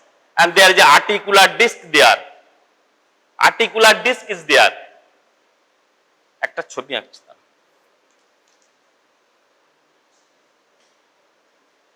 ওটা বাজে 10:50।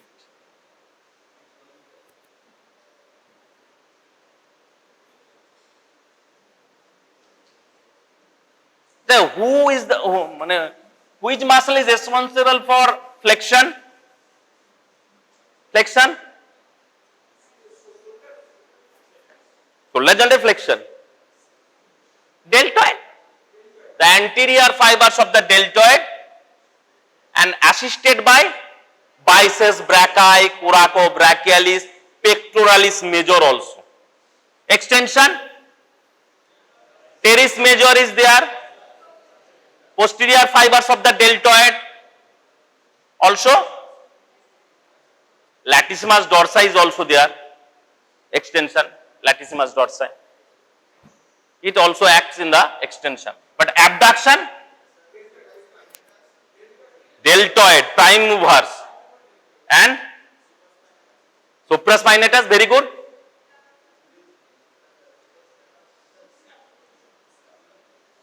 Subscapularis also. Rotator cuff muscles, which is responsible for abduction. If you here draw the humeral head, okay, here is the acromion process. From the acromion process, a muscles come out. This is deltoid, and from this supraspinatus, and here is the subscapularis, infraspinatus, teres minor. Because it is posteriorly. Actually, prime movers is the deltoid, middle fibers, and the supraspinatus. They are the prime mover for the abduction of the shoulder joint. Flexion, anterior fibers of deltoid. It is pectoralis major assisted by coracobrachialis and biceps brachii. Okay. So these three muscles and these two muscles, these five muscles are the responsible for abduction of the shoulder joint.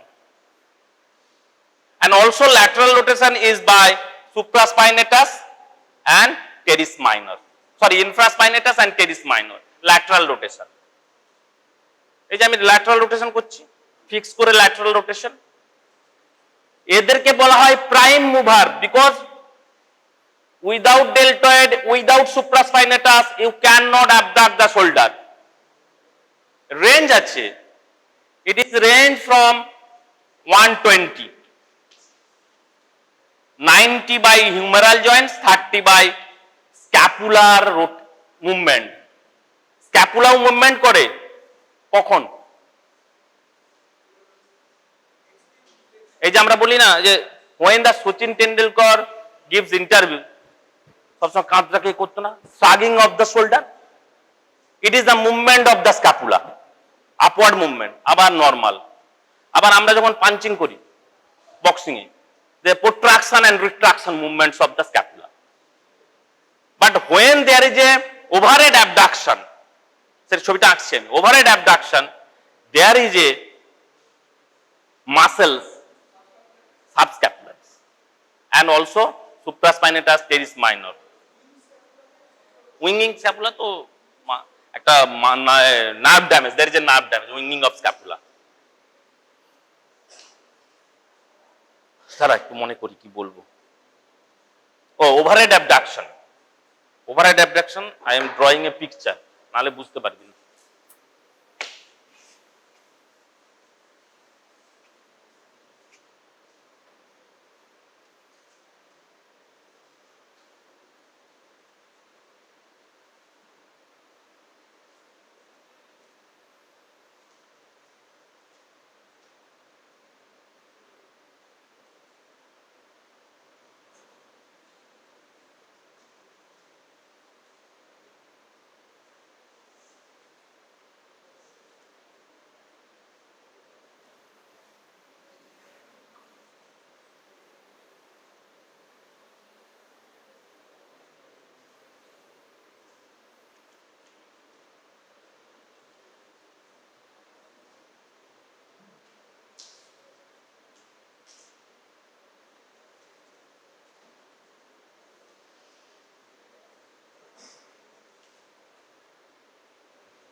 ব্রাউনেই এঁকে ফেললাম, ব্রাউনে এটা আঁকা যেত না, brown সবসময় muscle.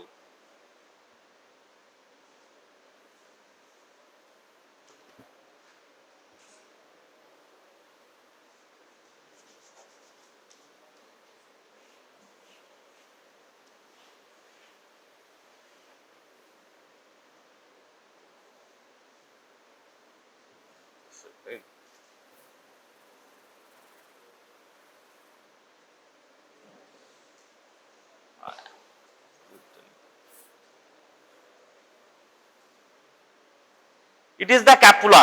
It is the inferior angle of the scapula. Inferior angle of the scapular lateral rotation হয়। এই যে আমি বললাম what is I am telling you, this is a humeral head, overhead abduction. These are the trapezius, upper fibers and lower fibers of the trapezius, and these are the lower 5 digitation of serratus anterior. These two muscles are responsible for the scapular movements during overhead abduction of the shoulder joint. When you see here is the clavicle attached with the acromion process, acromioclavicular, and it is the sternal end. But when there is a scapular movement, clavicle also axial rotation through axis, axial rotation. In which joints?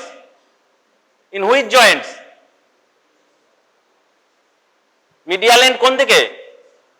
sternoclavicular joints से movement হয়, downward movement and axial rotation of the clavicle. Clavicular end, there is a acromioclavicular, it's a sternoclavicular. Actually এখানে যদি sternum আঁকিস, this এখানে একটা compartment আছে, তার নাম হচ্ছে meniscoclavicular compartment. In knee joint you will see যে menisco, here also the meniscoclavicular compartment of the sternoclavicular joints, there is a movements and rotation, এইভাবে রোটেশন হচ্ছে, ক্লাভিকেল রোটেট হচ্ছে, ফলে আমি ওভারহেড অ্যাবডাকশন করতে পারি। কিন্তু আমি এই যে তুললাম, when I lift the upper arm, এখানে ইম্পিঞ্জ হচ্ছে, একটু ফিল কর, ইম্পিঞ্জ কোথায় হচ্ছে? there is a impingement of the greater tubercle of the humerus in the archটাকে, which arch? coracoacromial arch। এই যে এখানে তো এই যে মুভমেন্ট হচ্ছে, when there is a movement,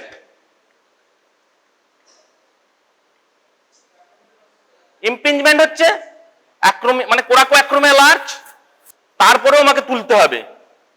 তাহলে ওই যে ল্যাটারাল রোটেশনটা করছে অফ দ্য স্ক্যাপুলা, তার যে এটা it is possible for overhead abduction due to the scapular rotation in sternoclavicular joints, মানে ক্লাভিকেলও হচ্ছে, স্ক্যাপুলা ইনফিরিয়র অ্যাঙ্গেলটা ল্যাটারাল রোটেট করছে, বাট স্ক্যাপুলা নিজে মুভমেন্ট করতে পারবে না, it cannot himself because it is attached to the clavicle and clavicle is also attached to the sternum. এটা একটু মেকানিজমটা একটু গোলমেলে আছে, ক্লাভিকুলার জয়েন্টে মুভমেন্টটাই হবে নিচের দিকে ডাউনওয়ার্ড, ফলে ক্লাভিকেল ঘুরে যায়। ওটাই না স্টার্নোঅ্যাক্রোমিন না, sternoclavicular joint movement takes place but not acromioclavicular. acromioclavicular কোনো মুভমেন্ট হবে না। acromioclavicular এই মুভমেন্টটাকে চেক করবে কে? Strong coracoaclavicular ligament. It is checked by anti-gravity muscle, coracoaclavicular ligament, যে কতটা আমি তুলতে পারবো। আমি তো there must be maybe a ton, তুই ফট তুলে দিলে হবে না, বা ফট করে অ্যাবডাকশন করলি, মানে extensive abduction, there is a chance of dislocation of the humeral head. So there may be controller, who is controlling this, কতটা মুভমেন্ট করবো, মানে লিমিট অফ দ্য মুভমেন্ট। তুই একদম এক্সটেন্সিভ অ্যাবডাকশন করতে পারবি না। আমরা অ্যাবডাকশন করি কি? আরেকটা জিনিস মনে রাখতে হবে জয়েন্টে, close pack and loose pack.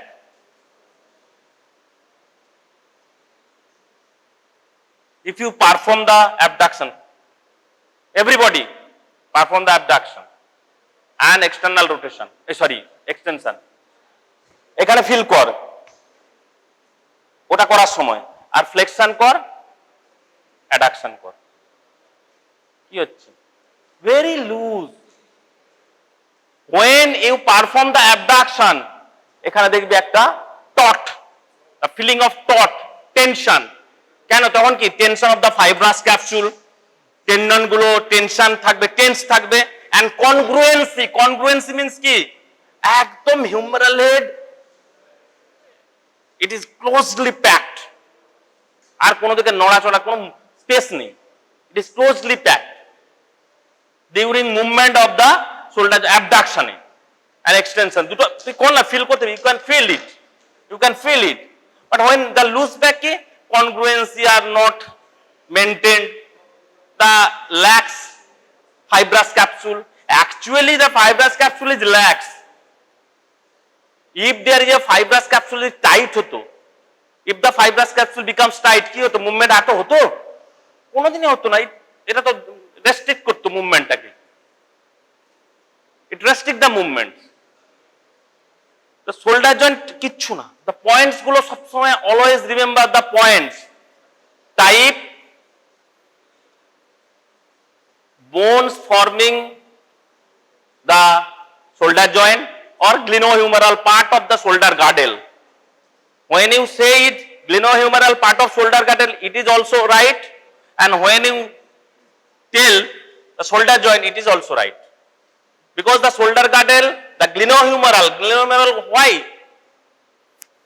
why glenohumeral? The name coming from glenoid cavity, gleno, and humerus head, humeral, so glenohumeral. It is very easy to remember. Glenohumeral part of the shoulder girdle. Shoulder girdle consists of acromioclavicular, sternoclavicular, scapulothoracic linkage is there, thorax with scapula, so many structure is there in around the arterial supply,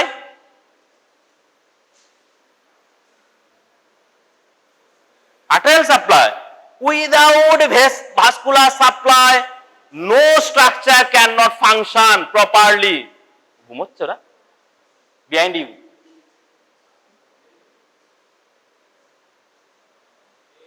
are you sleeping? So head down, it's a gesture of sleeping. শরীর খারাপ, শরীর খারাপ।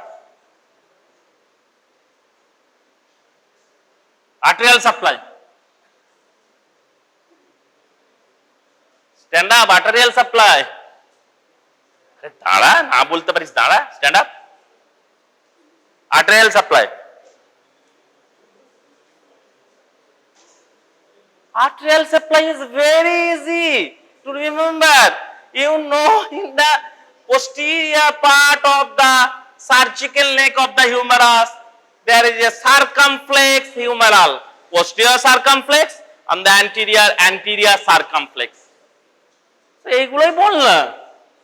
It's a branch of axillary artery and suprascapular artery is there from the subclavian. So, suja, nerve supply, nerve supply, আরে সুজা তো তুই কেন মুখস্থ করবি? Why? Very easy, axillary nerve, কারণ এটাই তো রিলেশনে থাকে, পোস্টেরিয়র রিলেশনে থাকবে axillary nerve, and also musculocutaneous nerve, lateral pectoral nerve and subscapular nerve, এই suprascapular nerve also supplies the shoulder joints. Nerve vessel ছাড়া no structure cannot be function properly, no structure. Arterial supply মানে একে বলা হয় কি? neurovascular supply. It is very well said, the neurovascular supply of the shoulder joint. তাহলে আমাদের হলো type bones, bones হয়ে গেল। বোন বলে দিতে পারবে বল, বল represent the globular head of the humerus and socket glenoid cavity, shallow glenoid cavity. Then when there is a theoretical question in shoulder joint, you write like this, then ligament,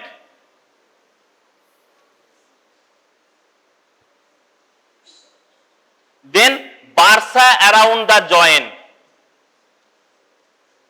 যেখানে আমি এটা করেছিলাম না, এইটা দিয়ে through this gap subscapular bursa communicates with the joint cavity.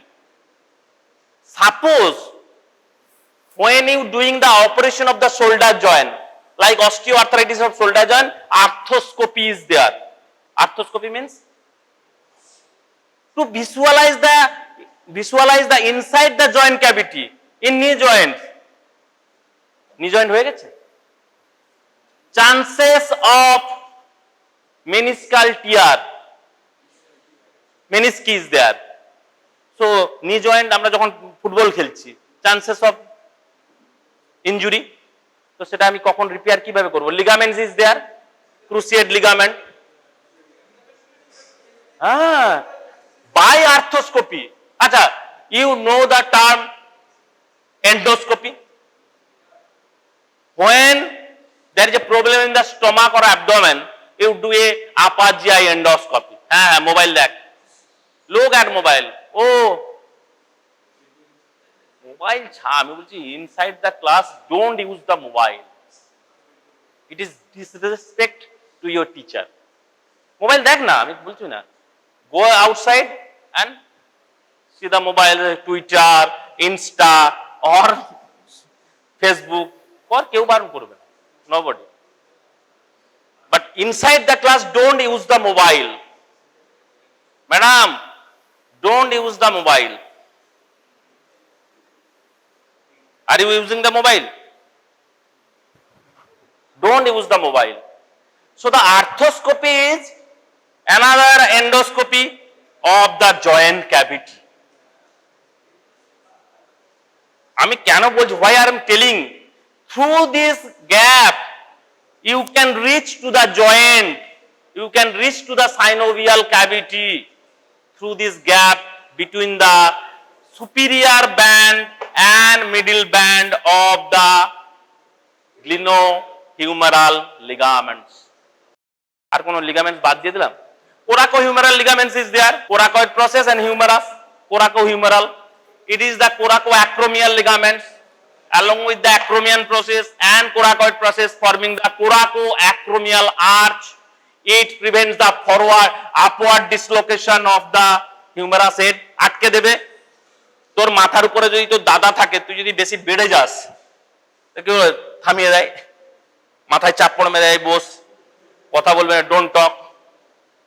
হয়তো যাদের দাদা আছে তারা মাথায় থাপ্পড় মেরে বসিয়ে দিল, কোরাকোঅ্যাক্রোমিয়াল আর্চ হিউমেরাল হেডকে থামিয়ে দেয়। তাছাড়া আরো বার্সা আছে। মেন বার্সা হচ্ছে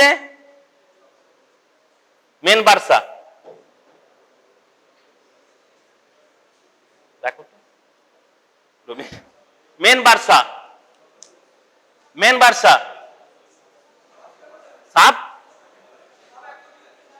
subacromial bursa, or it is also called subdeltoid bursa.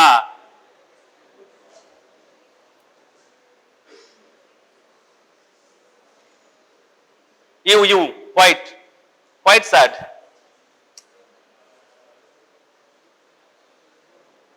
No, you bursa around the shoulder joint. Bursa is nothing but a balis. If you fill the fluid into the pillow, that cushion, it prevents the delicate structure from damaging. Damage hobe na jate. Another bursa, subscapular bursa. Any? Synovial sheath along with the biceps brachii tendon. তার গায়ে জামা পরিয়ে পরিয়ে চলে যাচ্ছে। A naked boy is running and mother is running behind the naked boy. কি না, তাকে সোয়েটার পরাবে, তাকে জামা পরাবে, সেই রকম। biceps brachii tendon is a naked boy, মা সাইনোভিয়াল মেমব্রেন হয়ে তার গায়ে জামা পরিয়ে দিল। না হলে ফ্রিকশন হবে, এই যে ইন্টারটিউবারকাল সালকাসের মধ্য দিয়ে যাচ্ছে, টেন্ডনটা ফিক্সড হবে। Surgical neck of the humorous সোজা জিনিস, কেন এতটা পর্যন্ত এক্সটেন্ড করছে synovial fluid?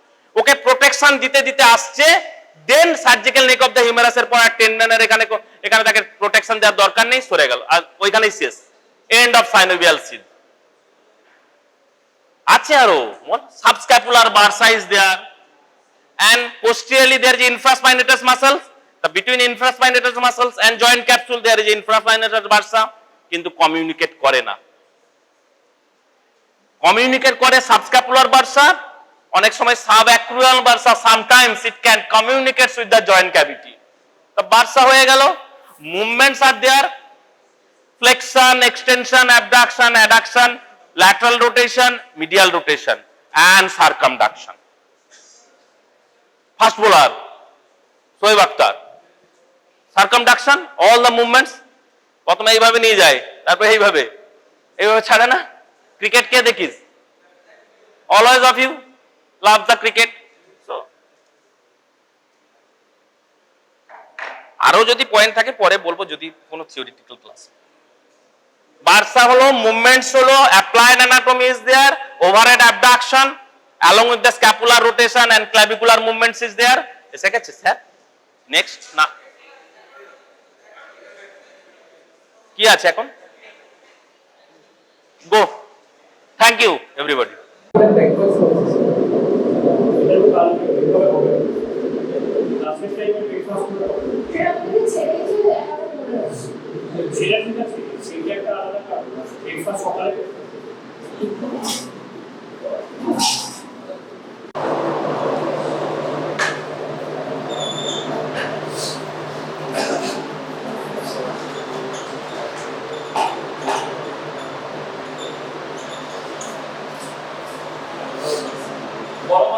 First point about any 1 point at least among the 5 or 6.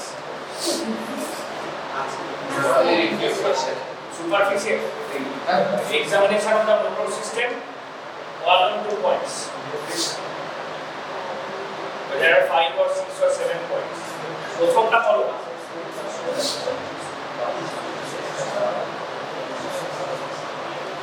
after injection করেছে আর কি দর্শন করছে না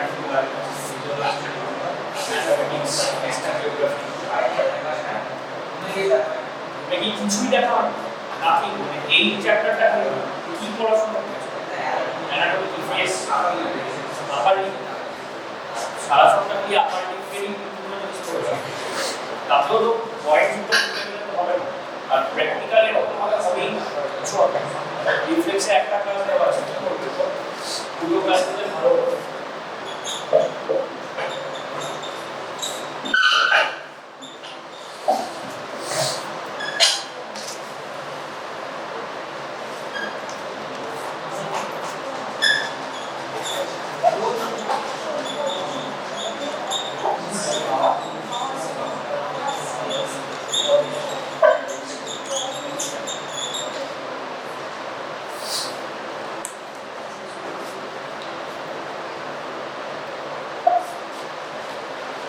তুমি এখানে এসো আমরা আর কিছু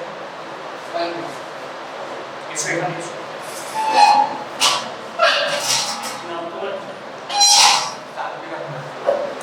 পয়েন্টসগুলো বলো কোন কে বলতে পারবে বলো তুমি আগে একটা তারপরে বসো বসো তারপরে straight t-shirt or straight color, coordination of the muscle, coordination of muscle and all of the sensory movements. Here, art. Sir,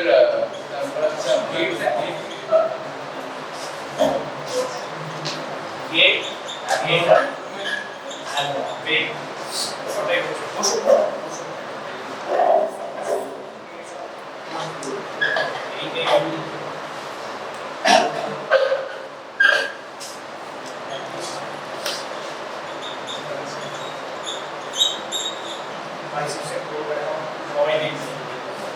How note the tone of the biceps muscle.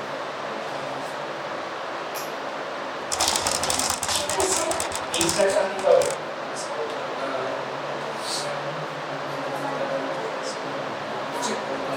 সবাই ইনস্ট্রাকশন দিয়ে করো পুরোটা একটা ফ্লেক্স করা হবে to check tone of the biceps. না না তোমাকে পড়াতে হবে তুমি ওকে ভালো সবাই শুনছো কি বলছে তুমি ইনিশিয়াল হচ্ছে সাবজেক্ট ফ্লেক্স করবো to check tone of the biceps.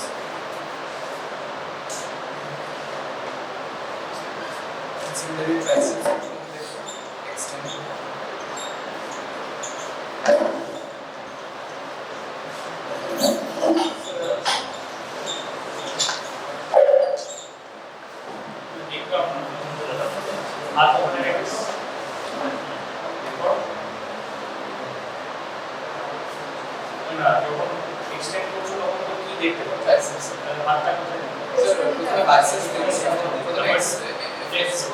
Biceps দেখবো তারপর ট্রাইসেপস হাত দিয়ে তারপর এক্সটেন্ড হ্যাঁ ট্রাইসেপস কোনো একটা জায়গায় দেখলাম ওভাবে ভাগ করছে না আপার লিগ তো বলে জাস্ট আপার লিগের বিভিন্ন জায়গায় হাত রেখে এটা বোঝা যাবে ঠিক আছে আচ্ছা তারা সেটা বলে দিচ্ছি তার আগে পাওয়ার যাবে বাইসেপসের পাওয়ার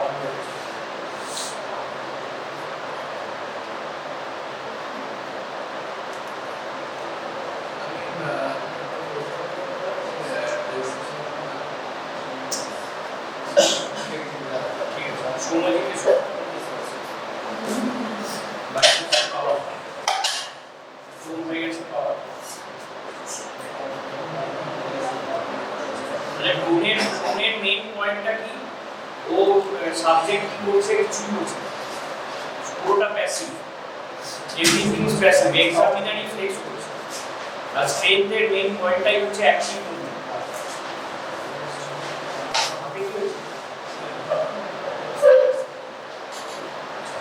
क्या वॉशरूम नहीं तो तरह ऑन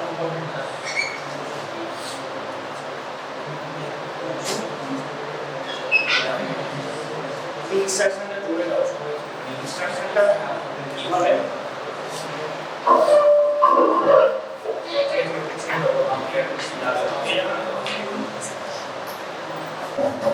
না না তুমি কি বলছো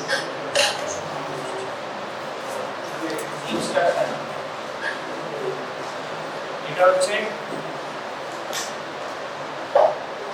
এক্সপোজ করার খুব একটা এখানে দরকার নেই কারণ বাইসেপস জাস্ট কাজটা অ্যাক্টিভ ওখানে প্যাসিভ মুভমেন্ট এখানে অ্যাক্টিভ ইনস্ট্রাকশন দাও সাবজেক্টকে আমি তখন বলবো আপনি আপনার কর্মীকে ফ্লেক্সিবল ইংরেজি বলছে ফ্লেক্সিবল আপনি কর্মী ভাঁজ করবেন আমি যখন বলবো তোমার রেজিস্ট্যান্সটা কোথায় দিতে হবে সেটা কিন্তু তোমার কাজ এখানে রেজিস্ট্যান্স থেকে কি বাইসেপসকে রেজিস্ট করা হচ্ছে মুভমেন্টটা কোথায় রেজিস্ট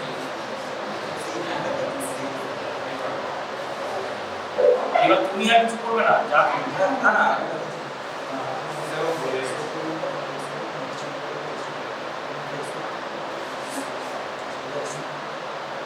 ট্রাইসেপস এক্সটেন্ড করতে বললে তো কোনের এক্সটেন্ড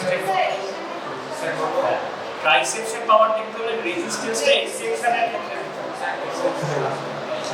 ঠিক আছে বুঝছো আবার দেখতে হবে একটু করতে হবে নিজের প্র্যাকটিস না করলে হবে না ভুলবেই যত ভালো স্টুডেন্ট হোক যত ভালো তার আইকিউ হোক কিছু করার নেই সো নিউট্রিশন টোন হ্যাঁ নিউট্রিশনের ও ভালো বলেছে পরপর পয়েন্টগুলো নিউট্রিশনের ওর নাম কি নিউট্রিশন ও নিউট্রিশন চ্যানেল বলো আলাদা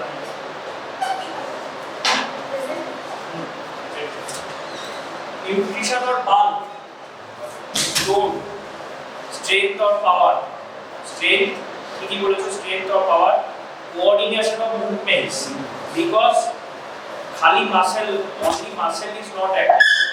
Proprioception should be intact. What are to be intact? কারণ মনে ওর ছাড়া আর কারো মনে আছে coordination of movement কি intact থাকতে হবে? কি intact? What points? What parts of the nervous system are to be intact? First is sensory part is to be intact, that is proprioception. Position of the limbs in the air, this is to be intact. অত কিছু বলা দরকার নেই, proprioception is to be intact, cerebellar function is to be intact, motor nerve tracts are to be intact. Obviously, proprioception to be intact means sensory receptors, sensory nerve tracts, all are those include. মানে একটা কথা বলছি, proprioception to be intact, cerebellar function to be intact. এখন যা বলা হচ্ছে আজকের ক্লাসে প্রশ্ন, আগের ক্লাসে proprioception, cerebellar function or cerebellar function to be intact, or better is cerebellar function to be intact, motor nerve tracts to be intact, and muscle itself to be intact. Muscle itself to be intact is obvious, and then only coordination of movement is possible. Next point is gait. What is gait? Coordination of movement বলছি, next গুলো বলছিলাম. What is gait? Gait is the manner of walking. কিছু specific gate হয়, আমরা just mention করেছিলাম, দেখা আশা করছি ফিজিওলজিতে দেখাতে পারবে না, আর অ্যাবনরমাল মুভমেন্টস তার নেক্সট পয়েন্ট, সেগুলো ফিজিওলজিতে আশা করছি দেখাতে পারবে না। বলা মানে হচ্ছে সে অলরেডি খুব ভালো জায়গা স্কোর করছে, আরও মার্কস বাড়তে পারে, তো সেগুলোর জন্য but first 4 points are very important. Nutrition খালি পেট দিয়ে নয়, ইন্সপেকশন একটু ভালো ভিডিও করছি, মানে খুব একটা ভালো এখন সিস্টেমের এটাই সব একজন বিগিনারদের জন্য একটা ভিডিওতে হয়ে যাবে, সেরকম ভিডিও আমরা দেখছি। যার ভিডিও সেকশন সিস্টেমের তার মোটো সিস্টেমের ভিডিওটা মেনলি একটা ভালো, মানে অ্যাটলিস্ট বিগিনারদের জন্য এটা। তো যেমন গেটে একটা গেট কি hemiplegic gait, one of the examples. Hemiplegic মানে paralysis of one half of the body. If the body is divided by imaginary line, vertical line into two halves, right and left, একটা যে কোনো একটা সেটা paraplegia is paralysis of only the lower limbs, both lower limbs. Quadriplegia is all the 4 limbs paralysis. Hemiplegia কি হয়, একটা spastic or hemiplegic gait. But what is actually, at least যদি কি বলা যেতে পারে গেটের এক্সাম্পলস, প্রত্যেকটা gate what is to be seen in gait? So that the person can walk in a straight line. Whether the person can at all walk, whether the person can go over to video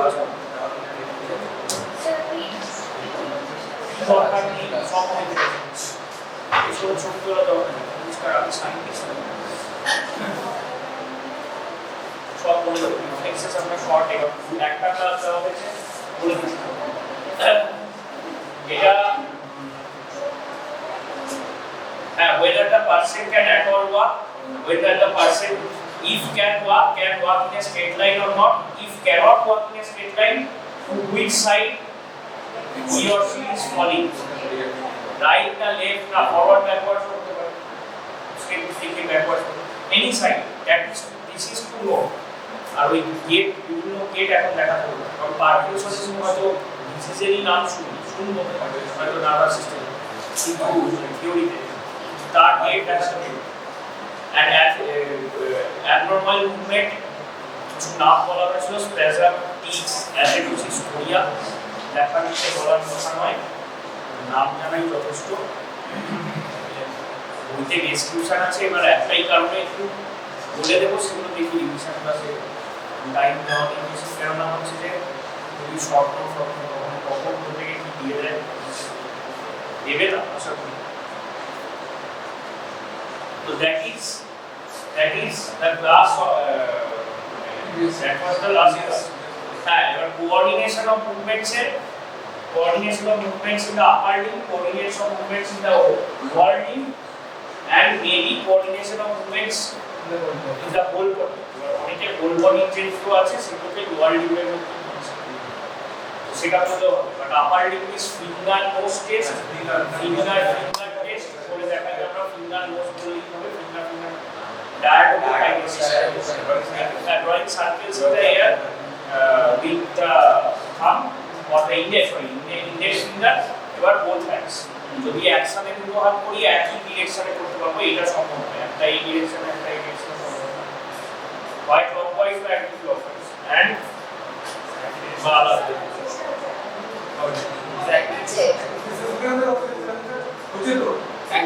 ওটা তো সই movement হচ্ছে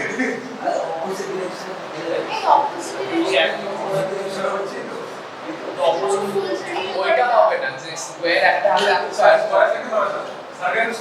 circle আর square একসাথে ওটা খালি সার্কেলই এটা আছে আর হচ্ছে লোয়ার লিমিটে কি হবে তাহলে নি হিল টেস্ট আর নি হিল টেস্টে কি করতে হয় স্যার এটা করিয়ে নিন স্যার অফিসে করিয়ে নিন ঠিক আছে প্র্যাকটিস করতে হবে একটু বাড়ি গিয়ে প্র্যাকটিস করতে হবে অবশ্যই পুরোই কি খালি আমার এক্সপেরিমেন্ট করেছে সারা সপ্তাহ নি হিল টেস্ট নম্বর টেস্ট হলো নম্বর পরে নি হিলের পর drawing circle player with the grade group তারপর Romberg's test and walking in tandem walk এটা কি করতে হয় আচ্ছা আমরা ওখানে দেখছি সিস্টেম হয়ে যাবে সব একসাথে কারণ আর ওদের থার্সডে আর্গোগ্রাফি হবে কেউ সেপারেট হবে আর্গোগ্রাফি মোস্ট আর্গোগ্রাফি থার্সডে নয় ওখানে Friday Thursday to Friday Saturday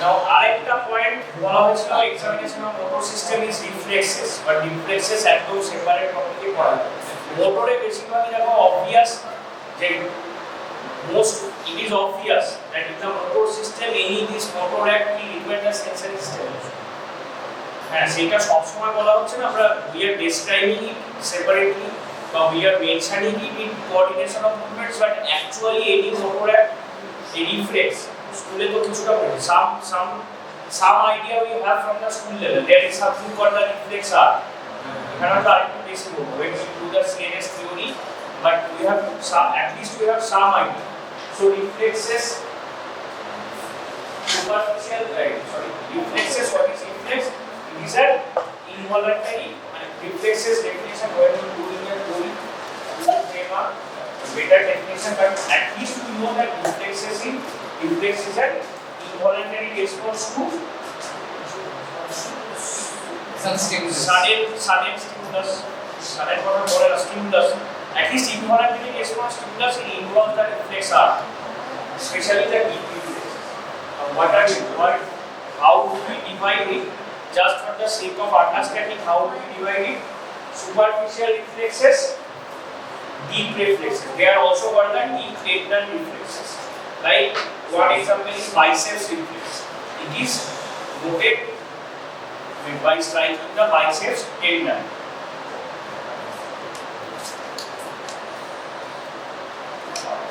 আরেকটু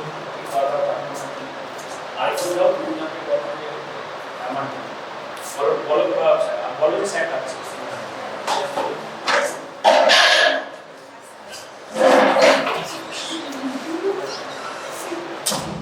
the superficial deep adrenal reflex and another the organic and organic or sphincteric reflexes sphincteric reflexes ওগুলো আমাদের বই দেখাতে হবে না জাস্ট থিওরিটিক্যাল ডিসকাশন যেমন মিনচুরেশন রিফ্লেক্স ডিফিউশন রিফ্লেক্স এগুলো কোনো মাসেল রিফ্লেক্স নয়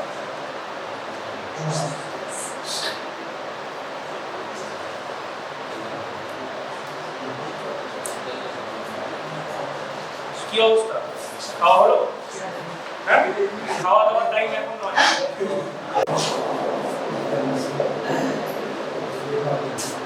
খাওয়ার টাইম এখন নয় আমি বলে দিচ্ছি so reflexes was a separate thing over Rahman দেখেছিল superficial reflexes based deep reflexes and organic or sphincteric reflexes হচ্ছে just theoretical এবং intuition unification reflex তো পড়ে দেখানো সম্ভব নয় কিছু মানে চাইলেও সমস্ত কিছু মানে অ্যাকচুয়াল সাবজেক্টকে এনে পড়লেও সে করে দেখানো সম্ভব intuition unification reflex সেগুলো reflex those are not to be examined here we will show some superficial and deep reflexes now if we have enough time or to discuss everything and reflexes we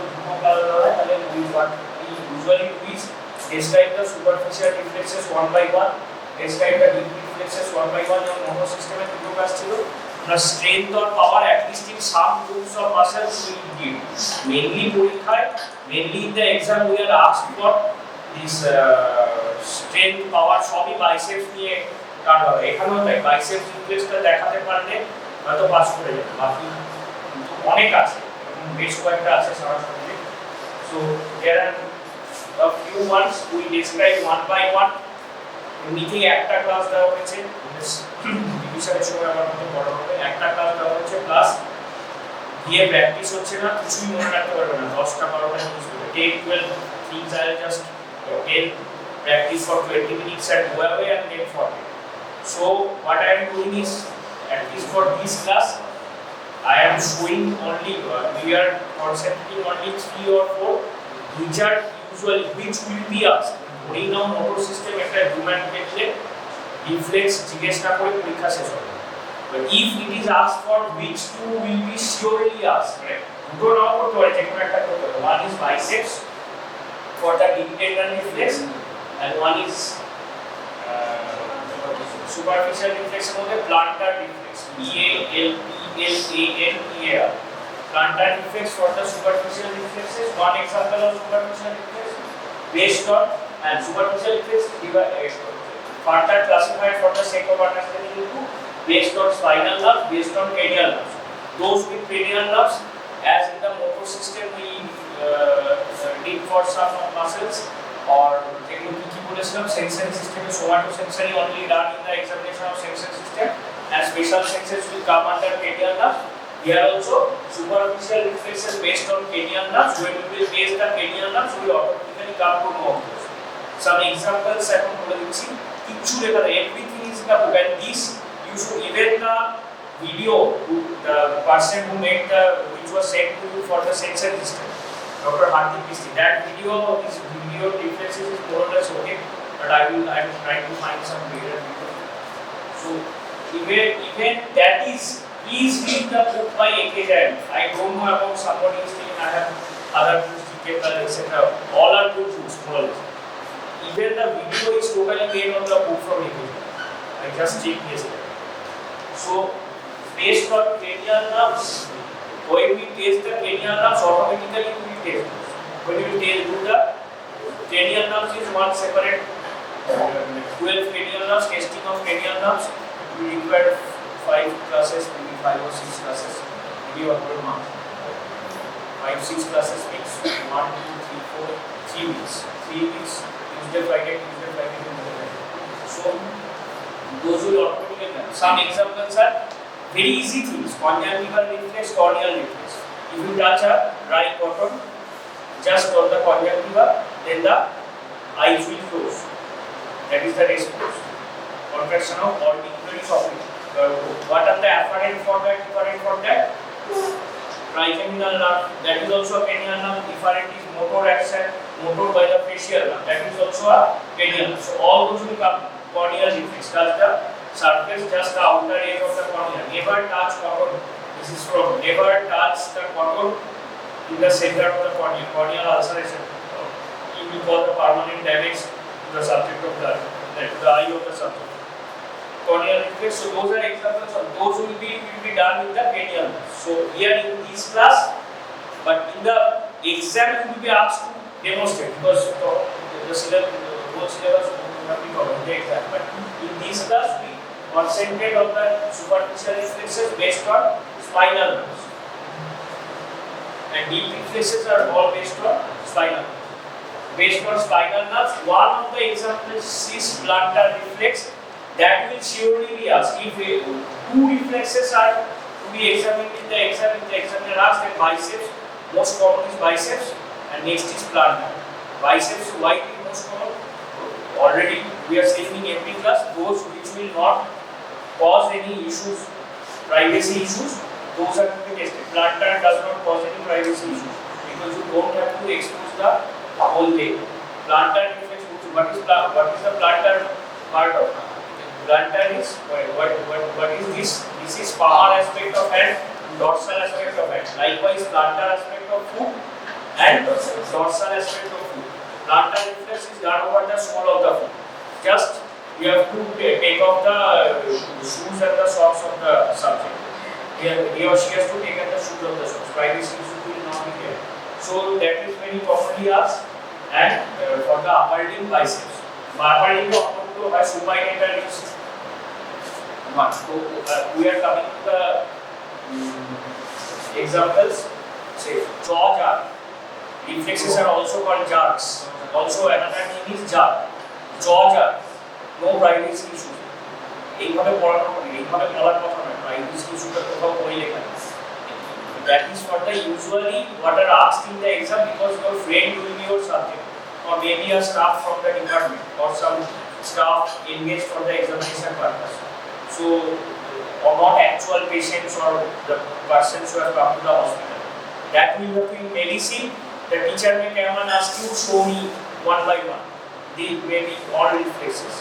Show me one by one. Maybe. Usually not asked, but maybe. Because there you are dealing with the actual patient. That privacy for privacy issues, attendant with the same sex of the patient will be there, same sex of the subject of the patient will be ideally there. So your external examiner is taking the exam, you are the clinician, as an examinee of the clinician, your subject is there.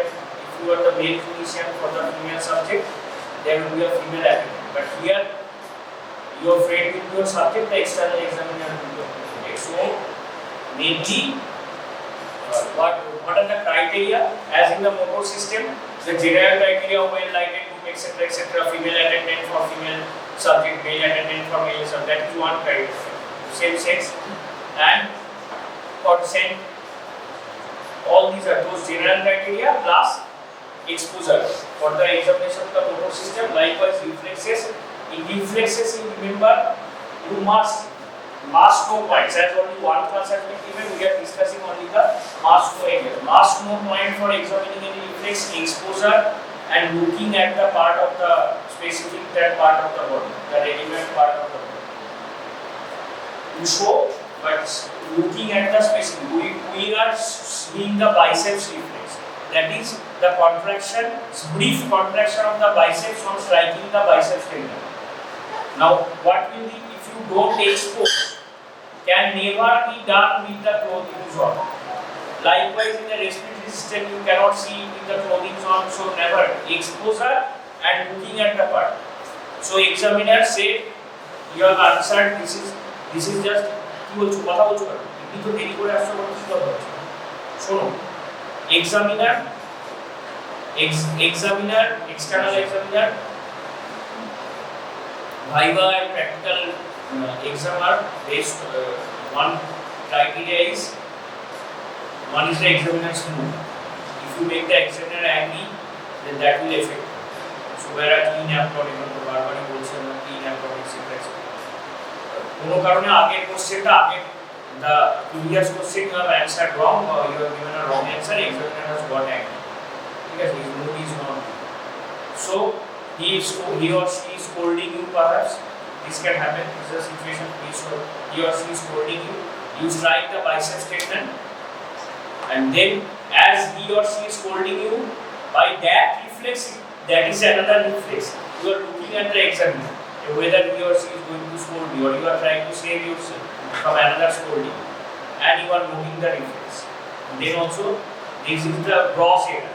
You have to look at the muscle, because whatever that brief contraction, in the book it is written that striking the biceps tendon, biceps will contract. As the biceps will contract, the flexion of the arm will occur. But all these things may not happen. Reflex is so, action is so fine that maybe the contraction, even the contraction is also not visible. But at least you have to do the posterior correct. You strike the biceps tendon and the biceps muscle. Even if it does not contract, even if the reflex observation is not correct, you have to show the examiner that I was looking at the biceps tendon. And for that preliminaries, it must be exposed. And even this is not. Even the video which you are speaking of, biceps reflex, they have done without exposure. And I don't know how, but that is a gross error. They are putting the video on YouTube, but the chart of the subject was up to this level. So that is totally wrong, totally wrong. That, except that the video is okay, but I don't know why they made that gross error. You cannot do that. You have to expose, you have to look at the muscle. Let him or her, let the examiner say anything. You don't look at the examiner. While striking the biceps tendon, you look at the muscle. Now, to examine the reflexes, what is the instrument required? This is called the clinical hammer sometimes, or It is called the knee, K-N-E-E, knee hammer, or even the not even the knee hammer or patellar hammer, because the first reflex tested was historically was the knee reflex, or also called the patellar reflex. That's why it is called the knee hammer or the patellar hammer, and actually it is the hammer, the clinical hammer. All reflexes are, most of the reflexes are tested with this. Jaws are, we are not discussing all the reflexes because you will tend to forget only one class of the thing.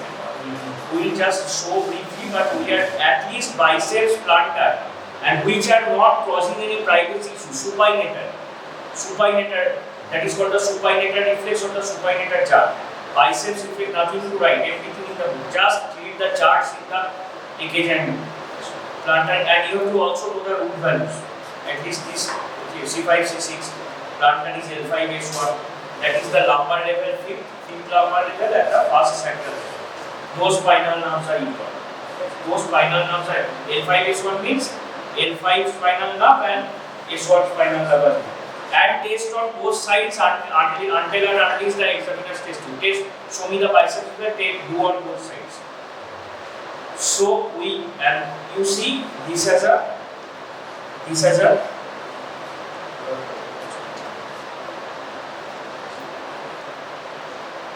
at least this is one end, and this is the broader end, and broader end has also one relatively pointed end and one broader end. Pointed end is what? Tendon which is more precise, which is not very broad. Broad tendon, like in the triceps joint you have to see, here you need to strike, you need the broader end. But for the biceps tendon is, how do you feel the biceps tendon? Flex the arm on the subject. Three structures are there side by side. We have already read in the superior AC. Brachial artery, which will occlude for measuring blood pressure. There is the cephalic vein and the biceps tendon. So relations, I don't know. I have followed. You remember the relations. Which is medial, which is lateral, but biceps tendon is very prominent. In relation to that, we see the brachial artery. Cephalic vein is superficial, but vein is not. Vein pulses in now. But there are the three structures. These biceps tendon, and now what we will do? So first what we will do? Easy, but remember the points. Before what we do? Expose the biceps tendon. If we strike with this pointed tendon, then the biceps will be injured. If we strike this biceps tendon is relatively localized, so if we strike, this is the tendon, I can feel very easy to feel tendon, but relatively injured, I will keep my thumb or any index finger. It may be stroke. There is a chance of injury. You cannot take that chance. Am I doing it correctly? I am striking on the সামনে হাত চলে আসছে, দেখতে পাচ্ছ তাহলে you flex the elbow and do it semi-pronation, না করলেও হয়, বইতে লেখা আছে semi-pronate করবে। Semi-pronate the hand, you first flex it, semi-pronate it, and then strike it. So direct মানে injury হওয়ার chance. Direct মানে in biceps এর ক্ষেত্রে অন্তত I put my thumb over. আমার ভাইব্রেশনটা দিস এটা গেলেই is my procedure. এই যে স্ট্রাইক করলাম, এটাই স্ট্রাইকিং এর প্রসিডিউর। তাহলে am I correct? Yes or no? Yes. No কে বলছে? কে বলেছে? না জানি না, নো কে বলেছে? যে নো বলেছে সেই ঠিক বলছে। কেন? আমি দেখছি তোমাদের দুটো পয়েন্ট এক্সপোজ করতে হবে, দেখতে হবে মাসেলের দিকে, আর পৃথিবীতে যাই হোক দেখতে হবে টুয়ার্ডস দা, মানে এই ক্ষেত্রে বাইসেপস মাসেল, বাট ওর এ হচ্ছে না, বা প্রথম কথা বসে যাও, এটা আমরা ওখানে চলে যাবো। এই আর দেখানোর তেমন কিছু নেই, নিজেরা করে মানে দেখানো বলতে গিয়ে আমি দেখাবো এই যে জাস্ট এই দুটোই procedure correct means you Adrenal bars.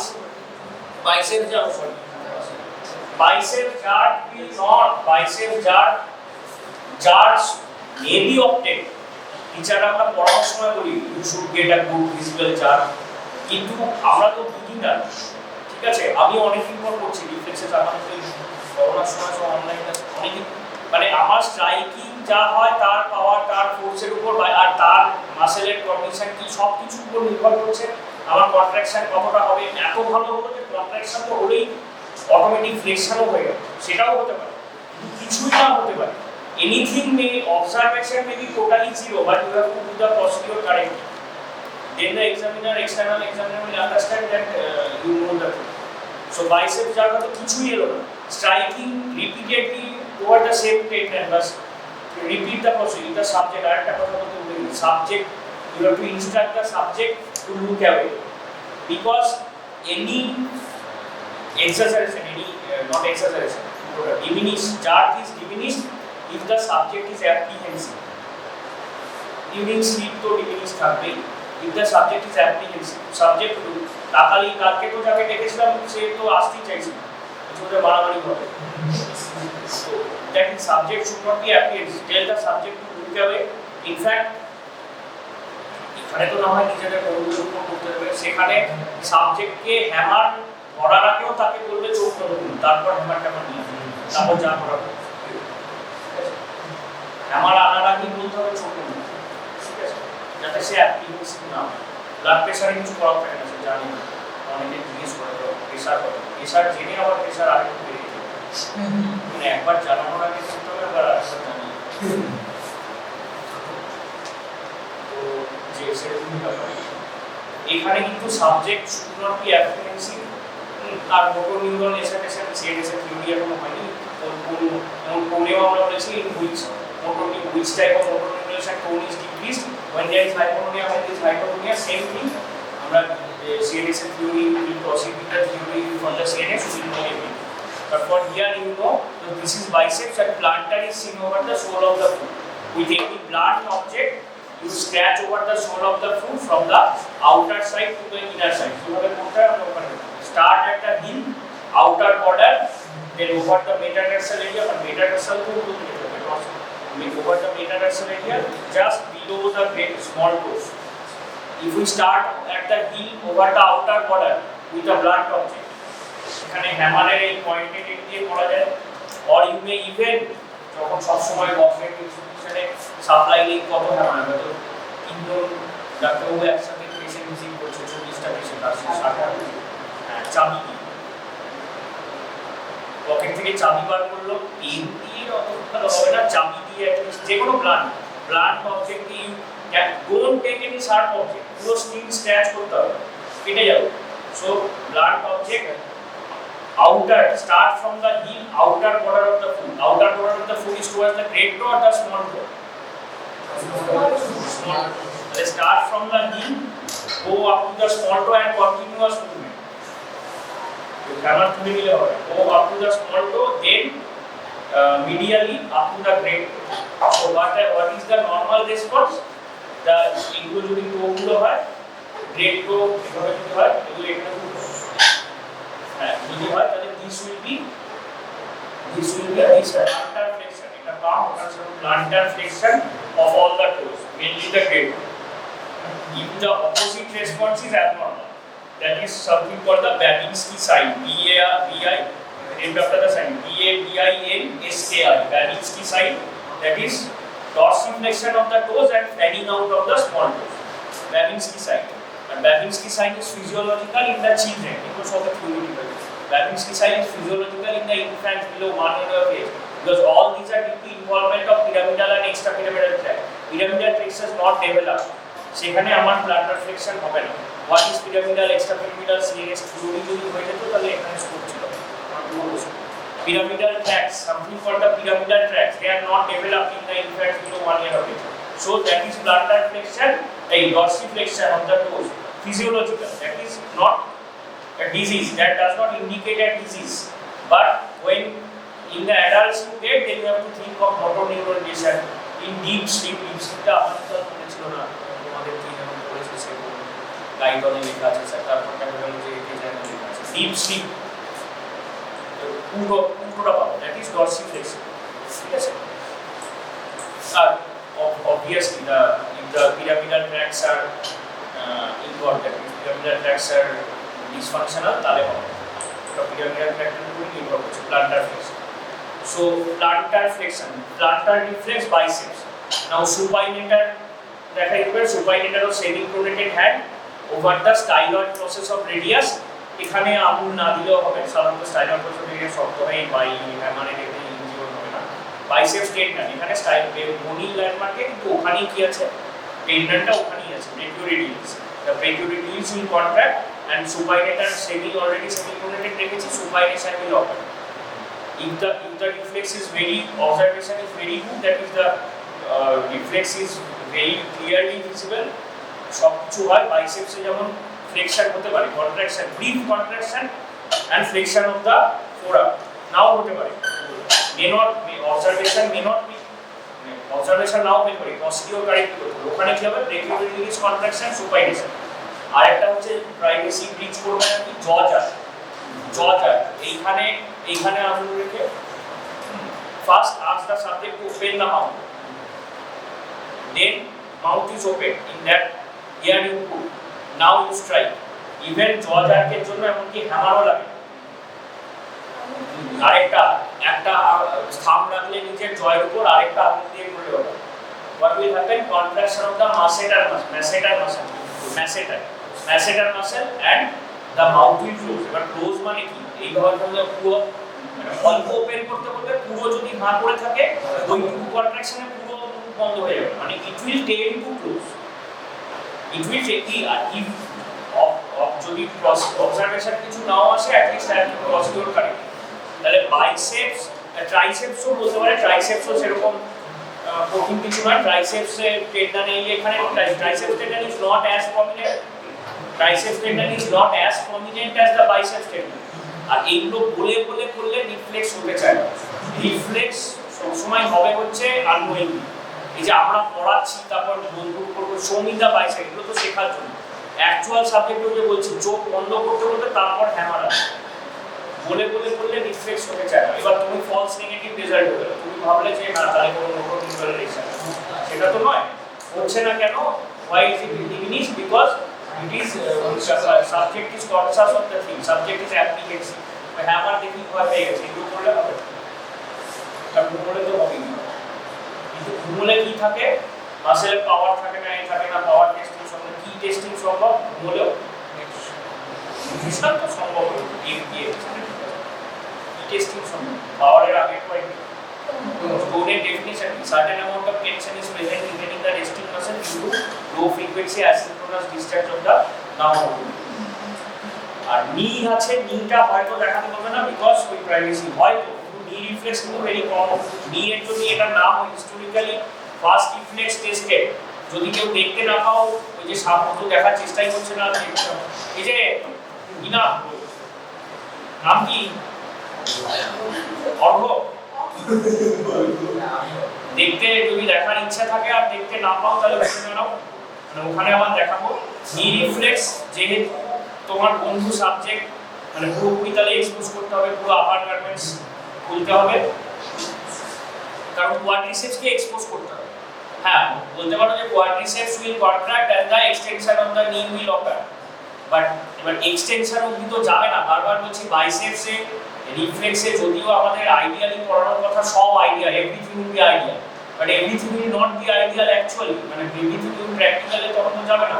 তারপর আমাকে দেখতে হবে ব্রিফ কোয়াড্রিসেপস কন্ট্রাকশন, তার মানে এইখানটা এক্সপোজ করতে হবে, মানে আপার গার্মেন্টস পুরো এক্সপোজ থাকবে।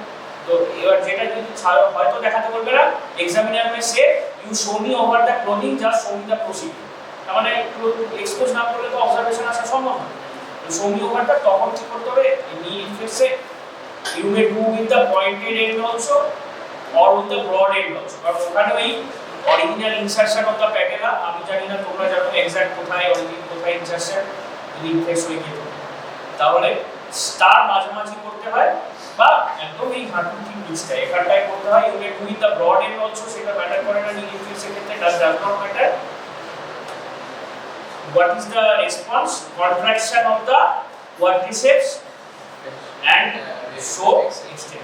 Contraction of the quadriceps, এবার সেটা যদি ডিপ যদি হয় তাহলে তো এক্সপোজ না করে একেবারেই সম্ভব না।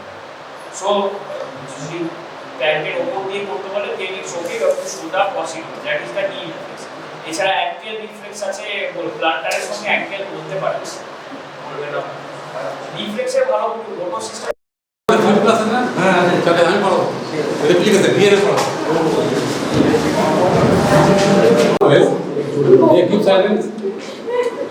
keep silence please. We have already learned the metabolic pathways, carbohydrates, lipid, proteins. Yes, all the metabolic pathways you have gone through. Now I will discuss about the different disorders of the metabolism. First of all, I will discuss about the disorder of the carbohydrate metabolism. Disorder of the carbohydrate metabolism. If the examiner asks, what is the commonest type of disorder of carbohydrate metabolism? Diabetes mellitus. Of course, diabetes mellitus. Diabetes mellitus হচ্ছে কি একদম প্রথমেই বলতে হবে যদি carbohydrate metabolism disorder বলে। এছাড়া আরো অনেক ডিসঅর্ডার আছে যেমন গ্লাইকোজেন স্টোরেজ ডিজিজ, গ্যালাক্টোসিমিয়া আছে, ল্যাকটোজ ইনটলারেন্স আছে, গ্লুকোসিমিয়া আছে, হেরিডিটারি ফ্রুক্টোজ ইনটলারেন্স আছে, lactose intolerance. All are included in the disorders of the carbohydrate metabolism. Similarly, disorders of the amino acid metabolism আছে। Where most important in the examination is phenylketonuria.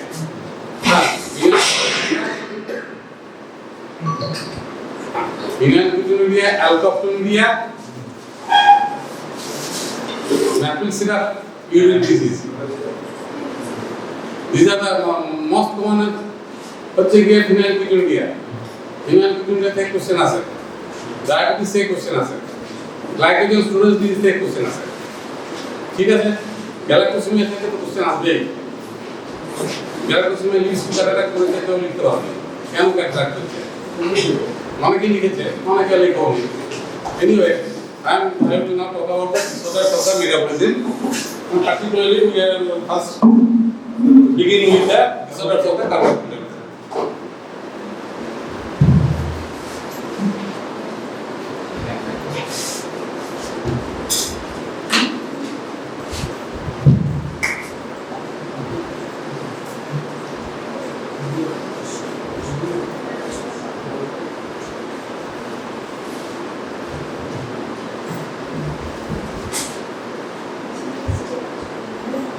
Disorders of the carbohydrate metabolism. First of all, is the diabetes mellitus.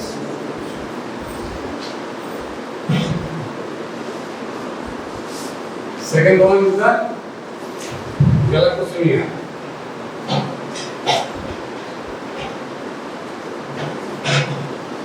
Lactose intolerance.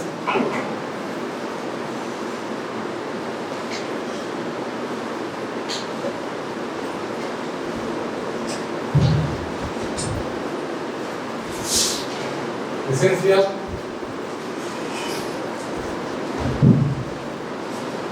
fructosuria, hereditary fructose intolerance,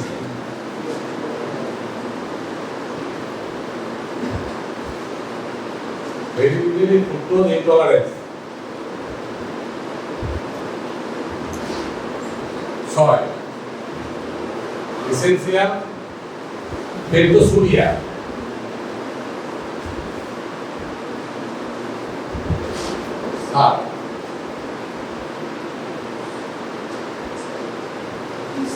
glycogen storage disorders.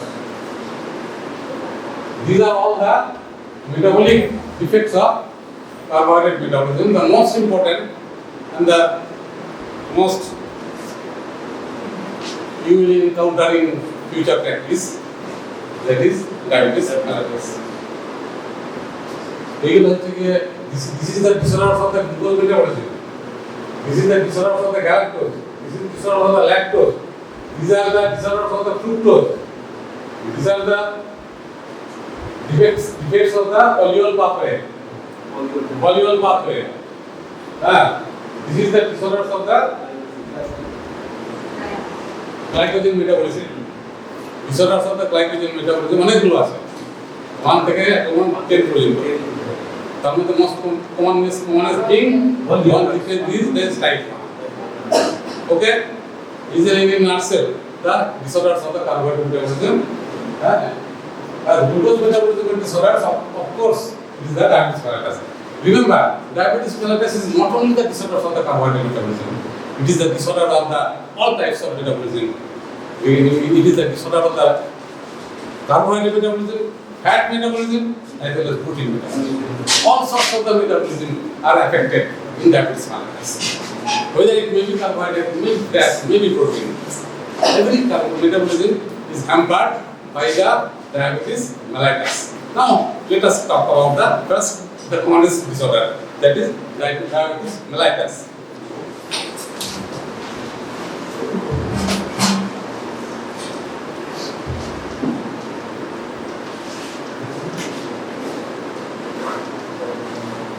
Except diabetes mellitus,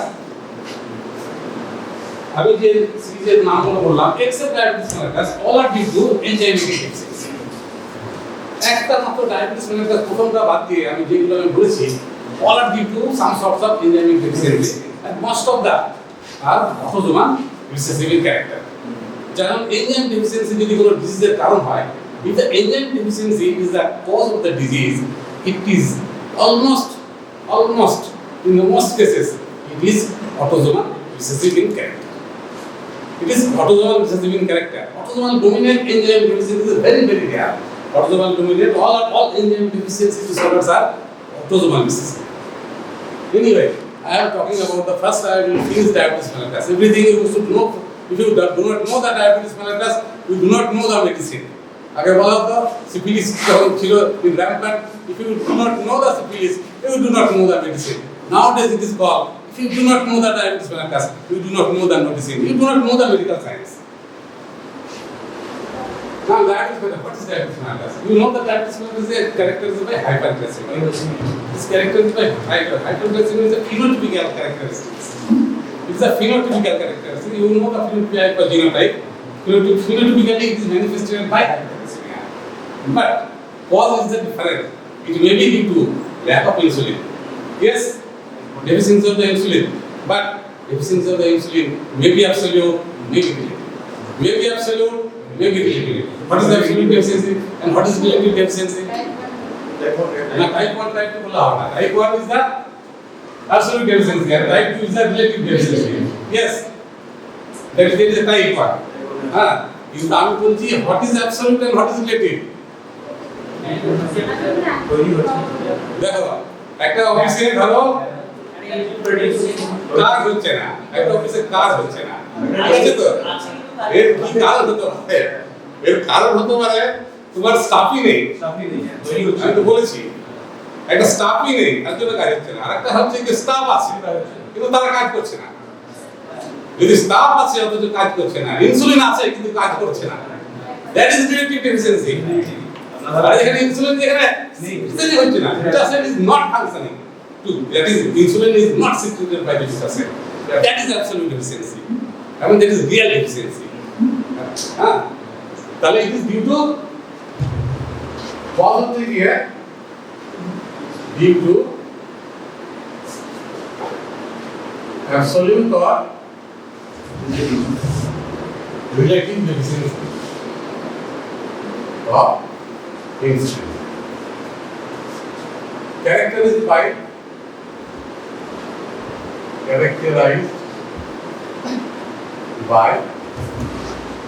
hyperglycemia. Hyperglycemia may be controlled or it may be non-controlled. Diabetes mellitus যে সবসময় hyperglycemia থাকে তার কোনো মানে নেই। If there is a controlled diabetes mellitus, there may not be hyperglycemia, but there is a hyperglycemia at some time. At the time of diagnosis, obviously there is hyperglycemia. Obviously there is hyperglycemia before the onset of the treatment. Now, you have called that there are two types of diabetes, that is type 1 and type 2. Now, what are the basic differences between the type 1 and type 2? What are the basic differences type 1 type 2?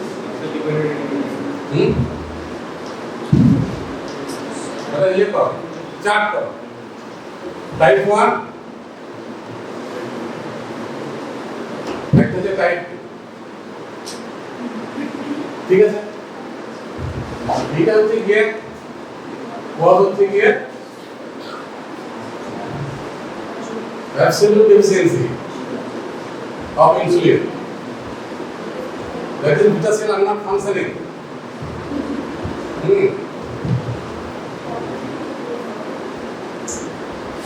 exhaustive beta cells cause হচ্ছে গিয়ে relative beta cell not exhaustive beta cell functioning secreting insulin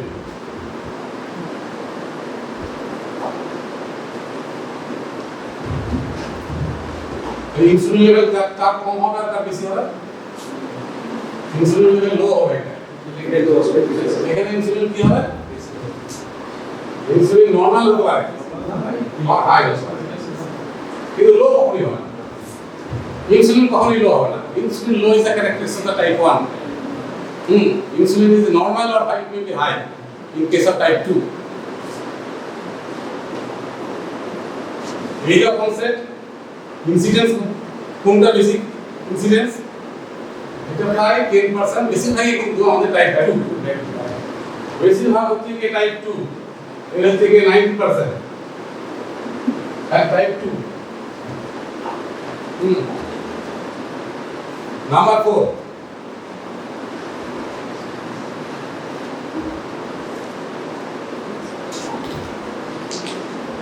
এখানে autoimmune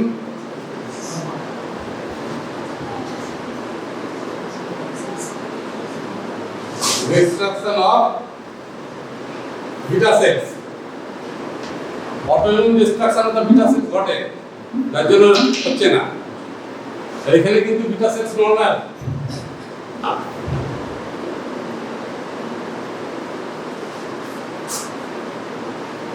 beta cells কিন্তু normal থাকবে এবার age of onset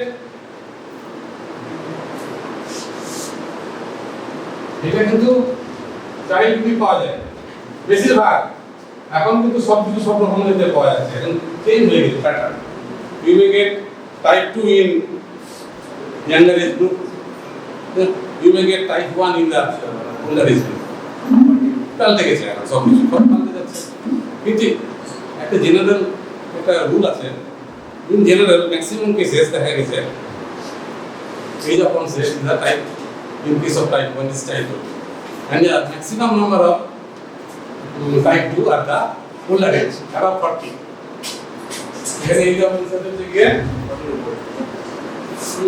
above 40 বেশিরভাগ video সায়েন্সে কোনো absolute কোনো কিছু নেই প্রথমেই বলেছি আমি ট্রেনিং স্কিলের দরকার হয় ভিডিও সায়েন্সে অ্যাবসলিউট কোনো কিছু হয় না সব সময় তাই সব জায়গায় এই যে কনসেপ্ট হচ্ছে এটা অটোইমিউন ডিসট্রাকশন হয় এরপরে এখানে হচ্ছে বেশিরভাগ ক্ষেত্রে এটা হচ্ছে গিয়ে ওয়েট হচ্ছে এখানে বেশিরভাগ ক্ষেত্রে তিন বিল হবে মাসল ড্যামেজ হবে অ্যাডিপোস ড্যামেজ হবে কেন হবে আমি পরে আসছি প্রত্যেকটা মেকানিজম আছে এখানে বেশিরভাগ কিন্তু ওবেস ইনসুলিন রেজিস্ট্যান্স বলে একটা টার্ম আছে ইনসুলিন রেজিস্ট্যান্স এখানে absent what is insulin resistance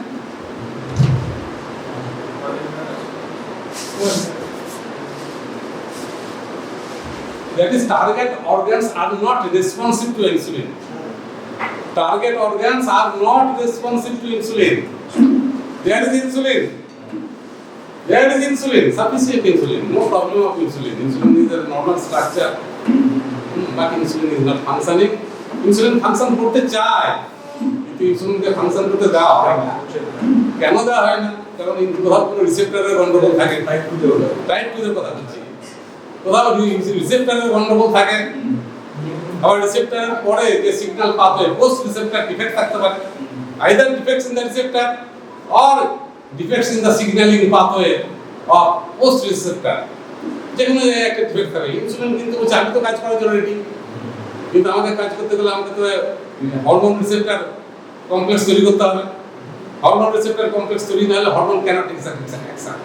Unless there is hormone receptor complex, there is no action of the hormone. So hormone, when there is a hormone, there is a receptor. It may be in the surface, it may be within the cell. When there is a hormone, for the action, there must be receptor, and hormone must bind with receptor to exert its function. তো hormone রিসেপ্টরের সঙ্গে bind করতে যদি না দেওয়া হয় তাহলে কি করে কাজ করবে? হরমোন রিসেপ্টরের কোনো abnormality, there is a mutation of the receptor. Receptor যদি নরমাল না হয়, hormone will not bind to the abnormal receptor. If the receptor becomes abnormal, hormone will not bind to them. তাহলে আমার একটা জায়গা না। If the receptor is abnormal, it is not my place to bind. Bind করবে না। তাহলে insulin বলছে আমি কাজ করব, কিন্তু ইনসুলিন দিয়ে কাজ করতে দেওয়া হয় না, ইনসুলিন তার কাজ এক্সাক্ট করতে পারছে না। That is type 2. That is the insulin resistance is present in the type 2. That is insulin resistance এর কেসে যেটা হয়, there is hyperinsulinemia হয়। Hyperinsulinemia is present in insulin resistance. যখন কোন ইনসুলিন যখন তার কাজ করতে পারছে না, তখন বডি চেষ্টা করে আরো ইনসুলিন সিক্রেট করা, যদি ইনসুলিনের কাজ পাওয়া যায়, কিন্তু সেই চেষ্টা হচ্ছে ফিউটাইল অ্যাটাক। কিন্তু ইনসুলিন সিক্রেশন হয়েই যাচ্ছে beta cells, but this is the futile attack. Insulin secretion করে কোনো লাভ হচ্ছে না, রাদার ইনসুলিনের লেভেল বেড়ে যাচ্ছে and causing hyperinsulinaemia. This state is known as high insulin resistance. Insulin কাজ করতে পারছে না, because target organs are not responsible to insulin. তাহলে what is insulin resistance? Insulin resistance কথাটা থ্রু আউট লাইফ তোমাদের জানতে হবে। থ্রু আউট লাইফ ইনসুলিন রেজিস্ট্যান্সের জন্য আলাদা মেকানিজম, আলাদা ট্রিটমেন্ট আছে। ইনসুলিন রেজিস্ট্যান্স থাকলে আমাদেরকে আরো ভালোভাবে ডিল করতে হয়, খুব কেয়ারফুলি ডিল করতে হবে ইনসুলিন রেজিস্ট্যান্স। যদি অ্যাবসলিউট ডেফিসিয়েন্সি অফ ইনসুলিন থাকে তাহলে ট্রিটমেন্ট খুব সহজ হয়ে গেল। দ্যাট ইজ ইনসুলিন, আমি ইনসুলিন দিয়ে দিলাম। যদি ইনসুলিনের প্রকৃত অভাব থাকে, if there is a scarcity of the insulin, if there is absolute lack of the insulin, treatment is a simple, that is insulin therapy. But when there is the treatment, there is insulin resistance, treatment is not so simple. Okay, and these differences you should learn between these two types. তাহলে treatment কি হবে? এখানে treatment হবে insulin, এখানে treatment হবে insulin ছাড়া কিছু নেই টাইপ 1 এ। Insulin is the mainstay of the treatment. Insulin is the only treatment. আর টাইপ 2 তে কি হবে? টাইপ 2 এ অরাল হাইপোগ্লাইসেমিক এজেন্টস, এগুলো পরে তোমরা ফার্মাকোলজি জানবে কতগুলো টাইপ আছে।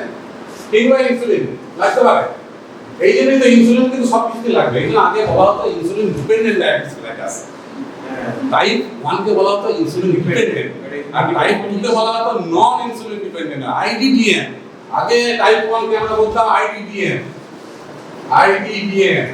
That is type 1। আর টাইপ 2 কে আমরা বলতাম এনআইডিডিএম। ডাক্তারের যে প্রেসক্রিপশনে দেয়া লেখা থাকে, আগে এখন আর লেখা না, আইডিডিএম এনআইডিডিএম উঠে গেছে। কেন উঠে গেছে? প্র্যাকটিক্যালি দেখা হচ্ছে যে কোনো টাইপের ডায়াবেটিস থাকুন না কেন, whatever may be the types of the diabetes, এছাড়াও আরো অনেক টাইপ আছে, আরো অনেক সাব টাইপস আছে। I am not going into that.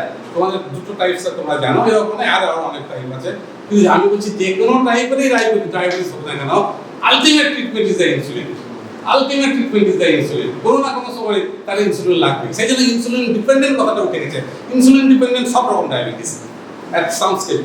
Type 1টা প্রথম থেকে ইনসুলিন ডিপেন্ডেন্ট, একদম লাস্ট পর্যন্ত ইনসুলিন ডিপেন্ডেন্ট। কিন্তু টাইপ 2টা প্রথম থেকে ইনসুলিন ডিপেন্ডেন্ট নয়, কিন্তু এটা last stage it is the insulin dependent হয়ে যায়।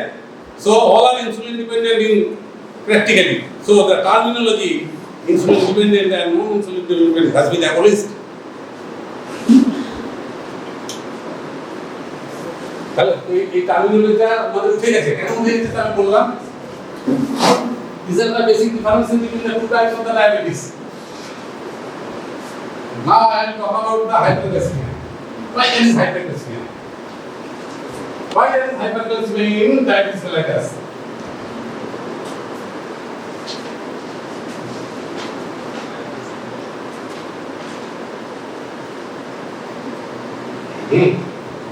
বাজারে যদি কোনো জিনিস যদি বেশি থাকে তাহলে জানতে হবে কি কারণ হতে পারে। বাজারে কোনো জিনিস যদি একটা বেশি পরিমাণে আছে সেটা খুব জানতে হবে, হয় তার আমদানি খুব বেশি কিংবা রপ্তানি কম কিংবা দুটোই, ঠিক আছে। নিচেটা কিন্তু আবার চলে এসেছে। তাহলে হাইপারগ্লাইসেমিয়া যেটা হচ্ছে,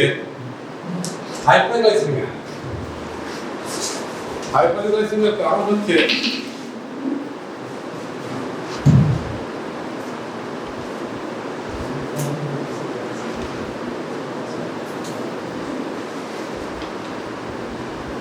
এক নম্বর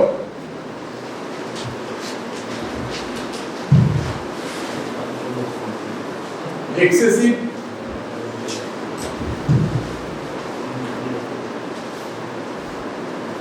hepatic outpouring of glucose to blood. And number 2, decreased uptake by cells. এই দুটোই কিন্তু ডায়াবেটিস দেখা যায়। লিভার থেকে প্রচুর গ্লুকোজ আসছে, লিভার থেকে প্রচুর গ্লুকোজ কি করে আসবে? What is the mechanism? কোন কোন প্রসেস লাইক কার্বোহাইড্রেট মেটাবলিজম, কোন পাথওয়ে ইনক্রিজ ইন ডায়াবেটিস?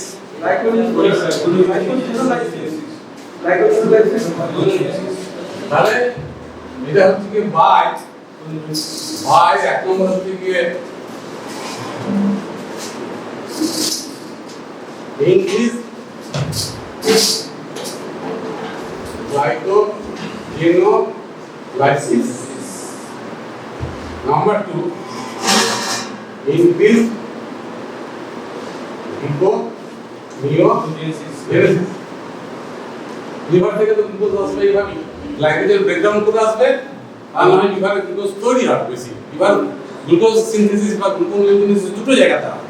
কোন কোন জায়গাতে হয়? একটা লিভারে, মেনলি লিভারে হয়। 95% glucose production occurs in the liver by gluconeogenesis from the various precursors.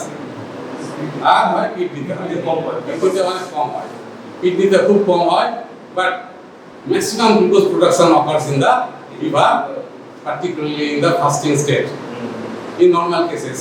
But in abnormal cases, in diabetes mellitus, it occurs in always, whether you fasting or not. সবসময় gluconeogenesis হচ্ছে because of lack of functioning insulin. হ্যাঁ, এবার decrease uptake by cells হচ্ছে, decrease uptake by cells হচ্ছে কেন? Insulin রিসেপ্টরগুলোকে আনতে পারে না। ইনসুলিনের কাজ হচ্ছে কি রিসেপ্টরগুলো সেলের মধ্যে থাকে, সেলের মাঝখানে থাকে।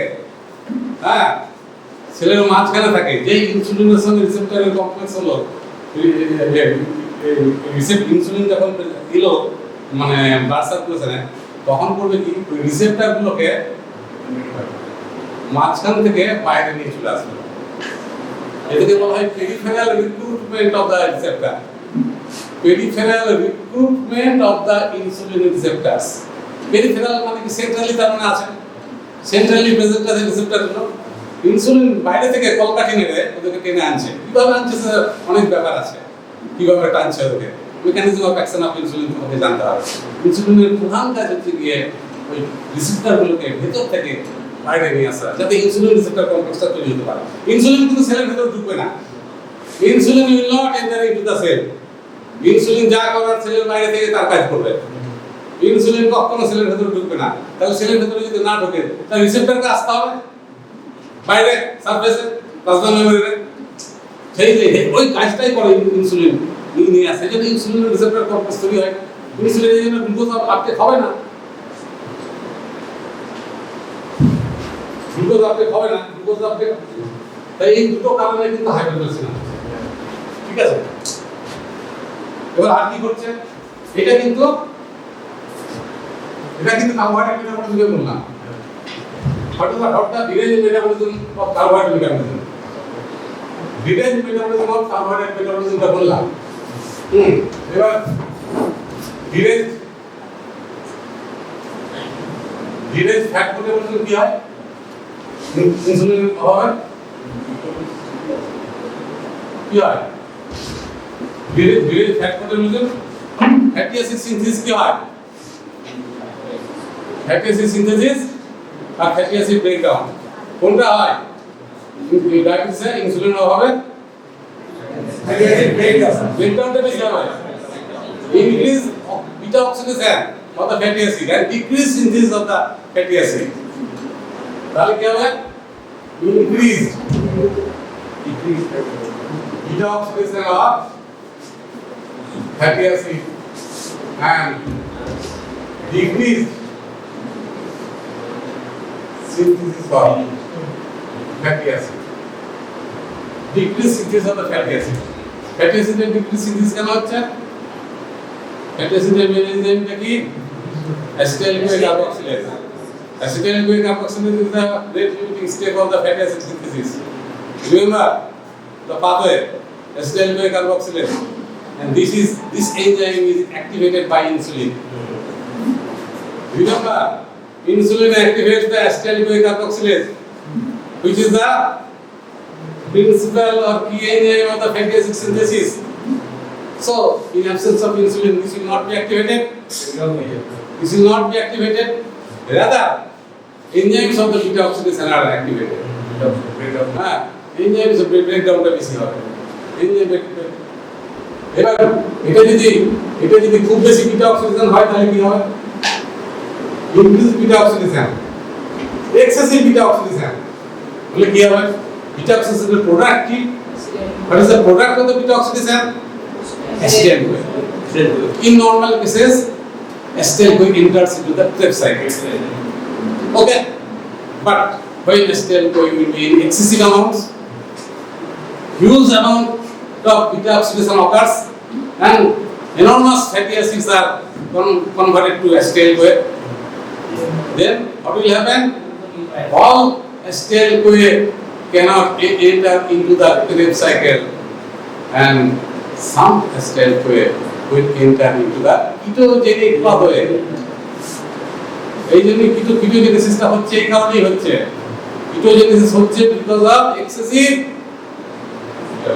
amounts of the acetyl-CoA. এর ছাড়াও আরো অনেক কারণ আছে, যদি জানতে চাও বলতে একটু বলে নিই। এই acetyl-CoA থেকে কি তৈরি হয়? ফ্যাটি অ্যাসিড সিনথেসিসে acetyl-CoA থেকে কি, তো আমি একটা ওভারঅল চিন্তা করছি, কিন্তু পাখির চোখ দেখছি না। আমি পাখির চোখ দেখছি না, পাখিটাকেই দেখছি আমি। হ্যাঁ, acetyl-CoA থেকে মেলানিন-CoA তৈরি হয়। মেলানিন-CoA যদি বেশি তৈরি হয় তাহলে কি হয়? মেলানিন-CoA হচ্ছে gatekeeper of the fatty acid. মেলানিন-CoA গেটকিপার কে ফ্যাটি অ্যাসিডের গেটকিপার CPT1 মনে আছে?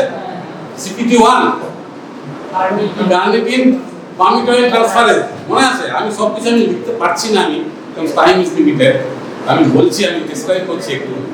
মেলানিন-CoA যদি বেশি পরিমাণে তৈরি হয়, it is a gatekeeper of the fatty acid. Fatty acid কে এন্ট্রি করতে দেবে না, তার মানে বিটা অক্সিডেশন হবে না।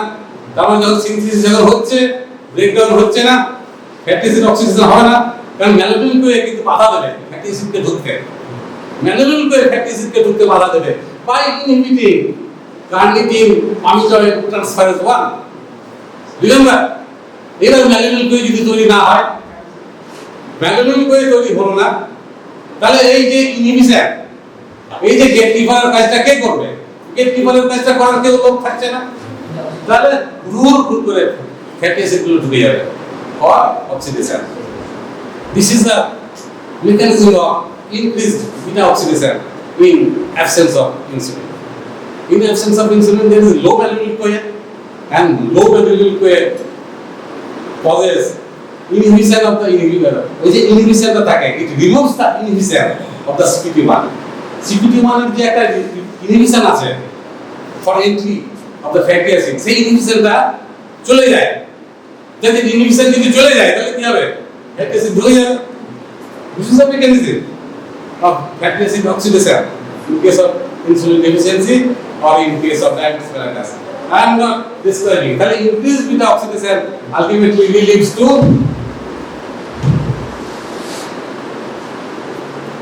ketogenesis. Ketogenesis থেকে কি হবে?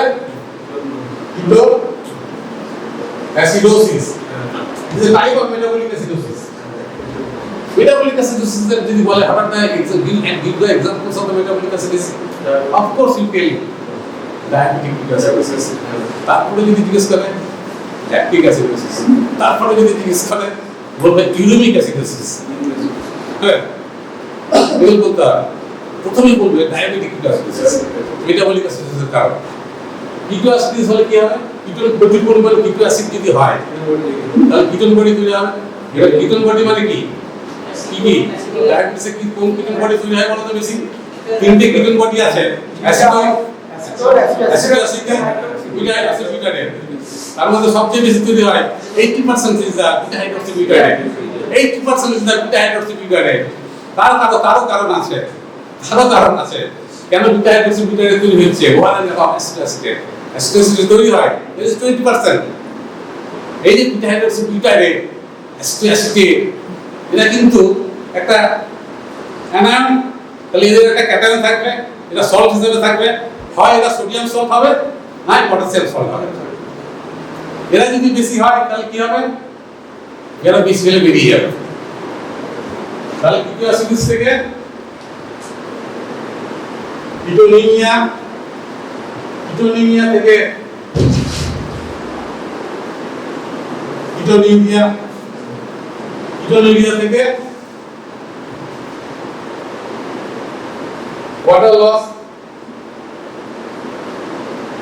থেকে ডিহাইড্রেশন।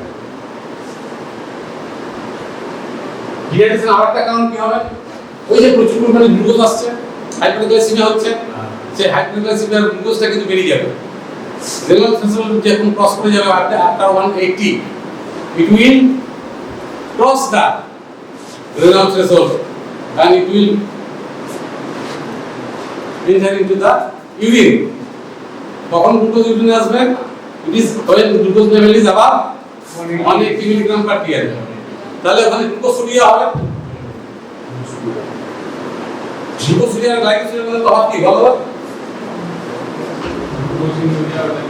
গ্লাইকোসিলিক হচ্ছে কমান্ডটা, মানে সমস্ত রকম সুগার বেরোতে পারে। যখন পার্টিকুলার গ্লুকোজ বেরোয় সেটা হচ্ছে গ্লুকোসিলিয়া। তাই গ্লাইকোসিলিয়া হচ্ছে কি একটা কমান্ডটা সুগার, সমস্ত যে কোনো সুগার বেরোতে পারে। ফ্রুক্টোসিলিয়া ইজ এ গ্লাইকোসিলিয়া, পেন্টোসিলিয়া ইজ এ গ্লাইকোসিলিয়া। কিন্তু যদি গ্লুকোজ স্পেসিফিক্যালি বাড়াবে অ্যাকচুয়ালি গ্লুকোসিলিয়া। আর ডায়াবেটিসে গ্লুকোসিলিয়া বেরোবে, পেন্টোস আর বেরোবে না, ফ্রুক্টোজও বেরোবে না, সুতরাং গ্লুকোসিলিয়া হবে। Because of hyperglycemia there is glucosuria.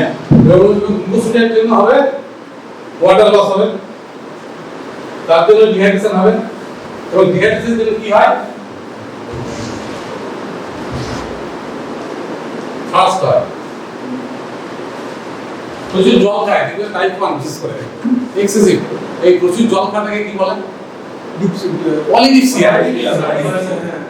ডায়াবেটিসে তিনটে পলি আছে, পলিডিপসিয়া, পলিউরিয়া, পলিফেজিয়া। এবার কেন পলিউরিয়া কেন হয় তুমি বুঝতে পারছো? পলিউরিয়া হয় এই যে গ্লুকোজগুলোকে বার করতে হবে, তার জন্য জল বেরোতে হবে। গ্লুকোজ এমনি বেরোতে পারবে না, জলকে দিয়ে বেরোবে।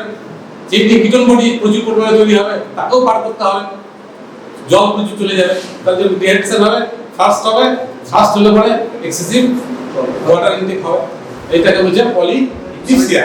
তাহলে পলিডিপসিয়ার কারণ তুমি বুঝতে পারলে? Hyperglycaemia, glycosuria, water loss, dehydration, fast polydipsia. Ketonaemia, water loss, fast polydipsia. তাহলে পলিডিপসিয়ার কারণ তুমি বুঝতে পারলে? ঠিক আছে, পলিডিপসিয়া এবং পলিউরিয়ার কারণ তুমি বুঝতে পারলে? এবার what is the mechanism of the polyphagia? Polyphagia কেন হচ্ছে? পলিফেজিয়া তার মানেটা কি? What is polyphagia? খাওয়া বেড়ে যাচ্ছে।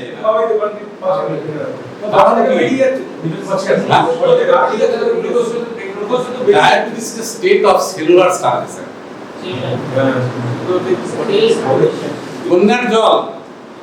বন্যার জল ভাসছে, সে জল কাছে খেতে পারছে না। বুঝতে পেরেছেন? হ্যাঁ, person is flooded with glucose, cells are flooded with glucose, but cells cannot take up the glucose because of the deficiency of the insulin. Cells are flooded with glucose, বন্যার জলে ভাসছে কিন্তু জল খেতে পারছে না। এখানেও তাই, সেলুলার স্টারভেশন, এই কথাটাকে বলছি আমরা সেলুলার স্টারভেশন। সেলুলার স্টারভেশনের সময় হাইপোথ্যালামাসে ওর একটা মেসেজ চলে যায়, এ খেতে পারছে না। সেলুলার স্টারভেশনে হাইপোথ্যালামাসে একটা মেসেজ চলে যাবে, মেসেজটা কি যাবে যে এ খেতে পারছে না লোকটা, তাহলে এর খাওয়ার ইচ্ছেটা বাড়িয়ে দাও। তাহলে বেশি করে খাবে। এই যে cellular starvation, it increases satiety center of the hypothalamus, যে সেন্টারটা আমাদের খাবারটা কন্ট্রোল করছে, খাওয়ার ইচ্ছেটাকে কন্ট্রোল করে, দ্যাট ইজ satiety center। ওই satiety centerকে স্টিমুলেট করছে because of cellular starvation, and after stimulation of the satiety center there is increased intake of food stuff, যেটা ডায়াবেটিক পার্সনরা হয়, সবসময় খেয়ে যাচ্ছে, কিন্তু খেয়েও তাদের মানে আশাটা মিটছে না। কারণ কি? গ্লুকোজটা ভিতরে ঢোকাতে পারছে না, because of lack of functioning insulin. তাহলে পলিফেজিয়া, পলিইউরিয়া, পলিডিপসিয়া মেকানিজম জানলে, diabetes is a disorder not only of the carbohydrate metabolism, it is a disorder of the both all sorts of metabolism, like carbohydrate metabolism, like fat metabolism, like protein metabolism. Hot changes occurs in the protein metabolism. এখানে দেখো ডায়াবেটিসে কিন্তু detoxification হচ্ছে, তার আগে হচ্ছে লাইপোলিসিস হচ্ছে। তার আগে লাইপোলিসিস হয়, বিকজ অফ কেন লাইপোলিসিস হয়? fat is broken down to fatty acid and glycerol. এই কথাটাকে বলছি আমরা লাইপোলিসিস। When fat is triglyceride is broken down to fatty acid and glycerol, this ইভেন্টসটাকে আমরা বলি লাইপোলিসিস।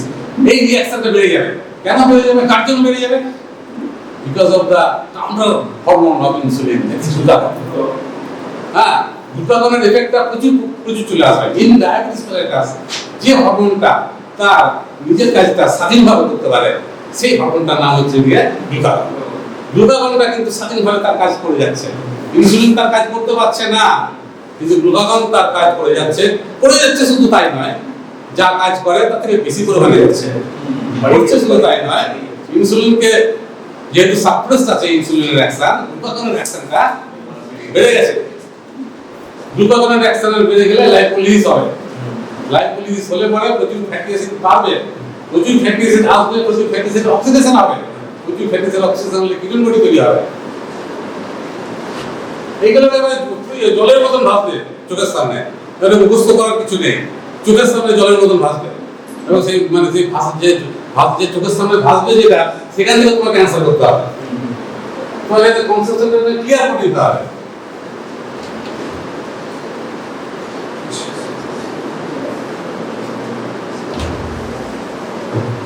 তাহলে ফ্যাট মেটাবলিজম হলো, কার্বোহাইড্রেট মেটাবলিজম হলো, কার্বোহাইড্রেট মেটাবলিজম আমি সব কিছু বললাম না, সমস্ত পাথওয়েতে তার এফেক্ট আছে। এনজাইমের কোন এনজাইমের উপর কি কাজ আছে আমি এগুলো বলছি না, আমি ওগুলো দেখে নেবে। কিন্তু মেন নার্সালে আমি যে বললাম, আমি কার্বোহাইড্রেট মেটাবলিজমের ডিরেঞ্জমেন্ট বললাম, ফ্যাট মেটাবলিজমের ডিরেঞ্জমেন্ট বললাম, এবার বলছি আমরা প্রোটিন মেটাবলিজমের ডিরেঞ্জমেন্ট। ওখানে যেমন প্রোটিন মেটাবলিজমের কি ডিরেঞ্জমেন্ট হয়, প্রোটিন মেটাবলিজমের ডিরেঞ্জ, প্রোটিন মেটাবলিজম কি হবে, যেমন ফ্যাটি অ্যাসিডকে কি হবে, প্রোটিওলাইসিস হবে। আর দুই নম্বর হচ্ছে গিয়ে ডিক্রিজ প্রোটিন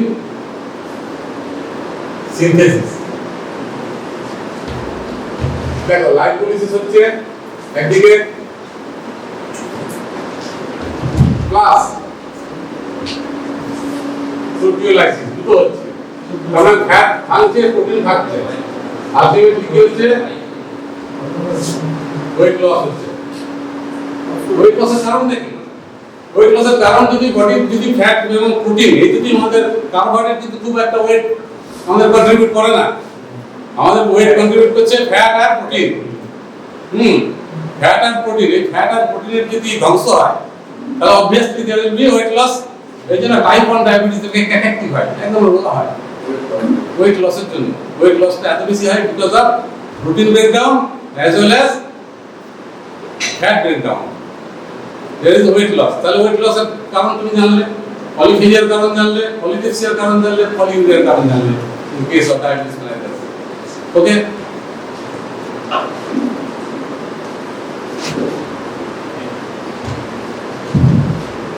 এবার ডায়াগনোসিস কি করব?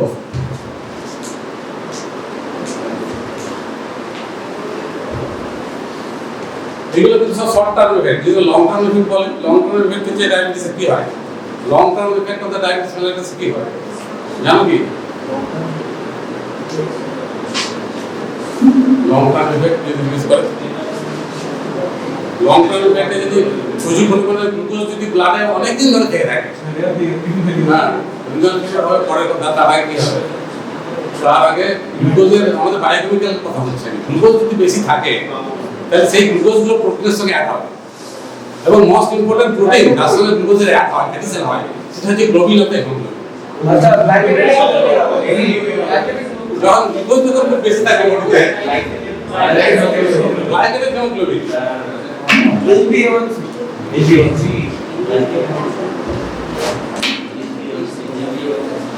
প্রচুর পরিমাণে গ্লুকোজ আছে,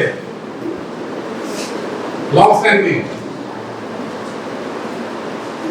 আমি ডায়াবেটিস কারেক্ট করছি না, ও কোনো ওষুধ খাচ্ছে না, না করছে ডায়েট না কোনো ওষুধ খাচ্ছে, তখন কি হবে? তখন হবে কি, এই যে গ্লুকোজটা বেশি হচ্ছে, এই গ্লুকোজের addition of glucose to protein, যাকে বলা হয় গ্লাইকোসিলেশন আর গ্লাইকেশন। একে বলা আগে গ্লাইকোসিলেশন বলা হতো, এখন গ্লাইকেশন বলা হচ্ছে। কেন বলা হচ্ছে তার অবশ্য কারণ আছে, কারণ glycation process is non enzymatic, এর জন্য কোনো এনজাইম লাগবে না, অটোমেটিক হয়ে যাবে। আর গ্লাইকোসিলেশন হচ্ছে কি এনজাইমেটিক প্রসেস, এর জন্য এনজাইম লাগে। যেহেতু এটা non enzymatic, so term glycosylation is abolished. এখন বলা হয় glycated haemoglobin, not glycosylated hemoglobin। Proteins are glycated because of excessive glucose in the blood for long time। যদি গ্লুকোজ যদি অল্প কিছুদিনের জন্য থাকে তাহলে কিন্তু গ্লাইকোসিলেশন হবে না, গ্লাইকেশন হবে না। গ্লুকোজ যদি অনেক দিন ধরে পারসিস্টেন্টলি থেকে যায় তাহলে there will be the glycation of the protein। এবার glycation of the protein particularly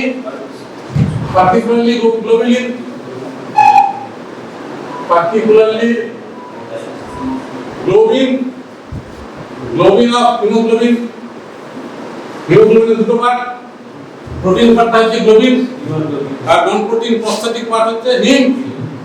haemoglobin structure পড়েছো তো, কিভাবে হিম থাকে, কিভাবে সঙ্গে গ্লোবিনের রিলেশন থাকে জানো তো? I am not going to that. যেহেতু আমি গ্লোবিনের কথা বলছি, এই গ্লোবিনের সঙ্গে যোগ হয়, গ্লোবিনের কোন অ্যামাইনো অ্যাসিডের সঙ্গে যোগ হয়? ভ্যালিন, ভ্যালিনের সঙ্গে গ্লুকোজের যোগ হয়। গ্লোবিনের ইট ইজ দ্য হিমোগ্লোবিন, তার গ্লোবিন, তার ভ্যালিন, তার সঙ্গে গ্লুকোজের অ্যাডিশন হবে। হিমোগ্লোবিনের গ্লোবিন, তার ভ্যালিন, তার সঙ্গে গ্লুকোজের addition, that is glycated haemoglobin.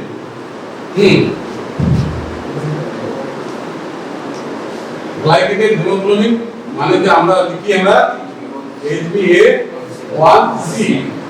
এই সিটা কেন হলো সে পরের কথা, আমি পরে বলবো।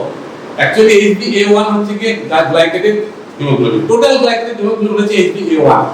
এটা আবার দুটো, এটা আবার তিন রকম আছে। A1A আছে, A1B আছে, A1C আছে। হ্যাঁ, বাট A আর B তে কিন্তু গ্লুকোজ থাকে না, গ্লুকোজ থাকে C তে। অ্যাডিশন অফ অন্য সুগারও তো হতে পারে, অ্যাডিশন অফ অন্য সুগার, গ্লুকোজ 6 ফসফেট থাকে, এগুলোতে পাইরুভেট থাকে। আমি সেইগুলো আমরা ধরবো না। যখন গ্লুকোজের যখন অ্যাডিশন হবে হিমোগ্লোবিনে, সেই পার্টটাকে ধরবো, সেই পার্টটা হচ্ছে HbA1c। A1A A1B টাকে আমরা ধরছি না, আমরা এই জন্য আমি বললাম সি কথাটাই আসছে কেন। তাহলে HbA1c এইটা দিয়ে ডায়াগনোস করে তিনটে আমি ব্লাড সুগার দিকে ডায়াগনোস করতে পারি আর হিমোগ্লোবিন A1C দিয়ে ডায়াগনোস করতে পারি। খুব ক্রাইটেরিয়া বলছে তিনটের মধ্যে যে কোনো একটা হতে পারে। তিনটের মধ্যে যে কোনো একটা কি হবে? নাম্বার 1 নাম্বার 2 তোমরা জানো, একটা হচ্ছে কি fasting glucose must be 126 milligram per DL or above, number 1। Number 2, postprandial blood sugar must be 200 milligram per DL or above. This is number 2. Number 3 criteria which is added by the World Health Organization nowadays, that the glycated hemoglobin HbA1c must be above 6.5%. তাহলে এইটা হবে glycated হিমোগ্লোবিনের কিন্তু কোনো গ্রাম পার DL হবে না। হিমোগ্লোবিনের গ্রাম পার DL আছে। Glycated haemoglobin is expressed in percentage. Glycated hemoglobin is expressed in terms of percentage. That is how many percentage of the hemoglobin are glycated. Normally it is 4 to 6. Normal level থেকে 4 to 6%. What does it indicate? That means 4 to 6% of the hemoglobin are glycated. 4 to 6% of the hemoglobin এর সঙ্গে গ্লোবিনের সঙ্গে ভ্যালিনের সঙ্গে glucose লেগেছে, আর বাকি কিন্তু free আছে। Remaining portion কিন্তু নন গ্লাইকেটেড, তার সঙ্গে কিন্তু গ্লুকোজের অ্যাডিশন হয়নি। only the 4 to 6% of the total hemoglobin যদি 100 ধরি তাহলে 4 to 6% হবে glycated haemoglobin. That is normal, থাকবে। আমাদের শরীরে তো গ্লুকোজ আছে, সেই গ্লুকোজ তো থাকছেই, তো কন্টিনিউয়াসলি গ্লুকোজ থাকে তো আমাদের শরীরে, তার জন্য তো গ্লাইকেশন হচ্ছে। সেই গ্লাইকেশনটা কতটা হয়? 4 to 6%। তাহলে এর উপর যেতে হবে, ডায়াবেটিস মেলিটাসের এর উপর যেতে হবে। কতটা যেতে হবে? খুব ঠিক করে দিয়েছে। গ্লাইকেটেড হিমোগ্লোবিনের লেভেল হবে 6.5%। এটা হচ্ছে কি ডায়াবেটিস মেলিটাস, এটা হচ্ছে normal.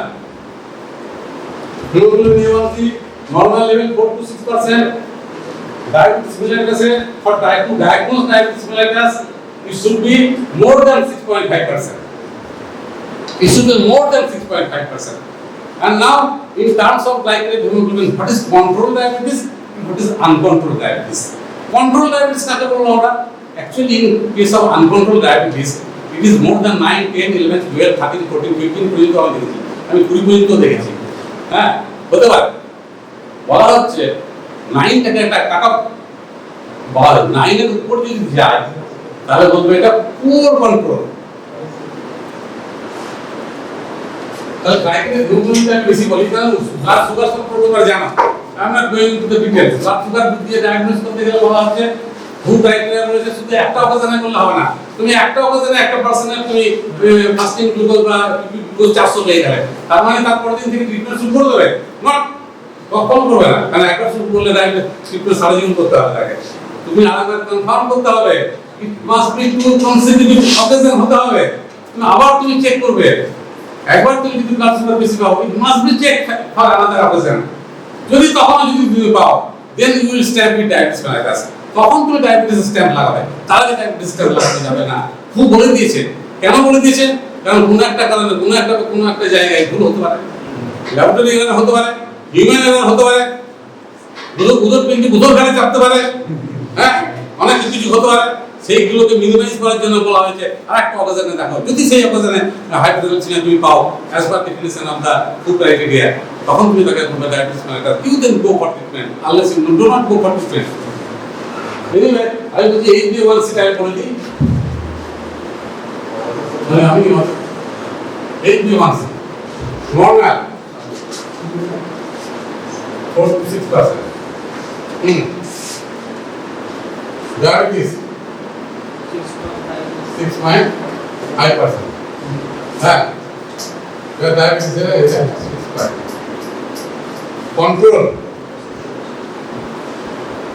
Control diabetes mellitus. It should be below 7%. Diabetes mellitus 6.5% উপর 7, 8, 9, 10, 11, 12 যে কোনো দিকে হতে পারে। কিন্তু যদি আমি ট্রিটমেন্ট করে যদি 7% এর নিচে নামাতে পারি, That is the control diabetes. Control diabetes মানে হচ্ছে it must be less than 7%. আর যদি এটা যদি poor control কখন বলবো? Poor control হচ্ছে গিয়ে this more than 9%. তাহলে 4 to 6%, 6.5%, less than 7%, more than 9%. কোনটা কি সিগনিফিকেন্স? এটা হচ্ছে কি normal, diabetes diet for diabetes, এটা হচ্ছে কন্ট্রোল, এটা হচ্ছে পুয়ার কন্ট্রোল। হ্যাঁ,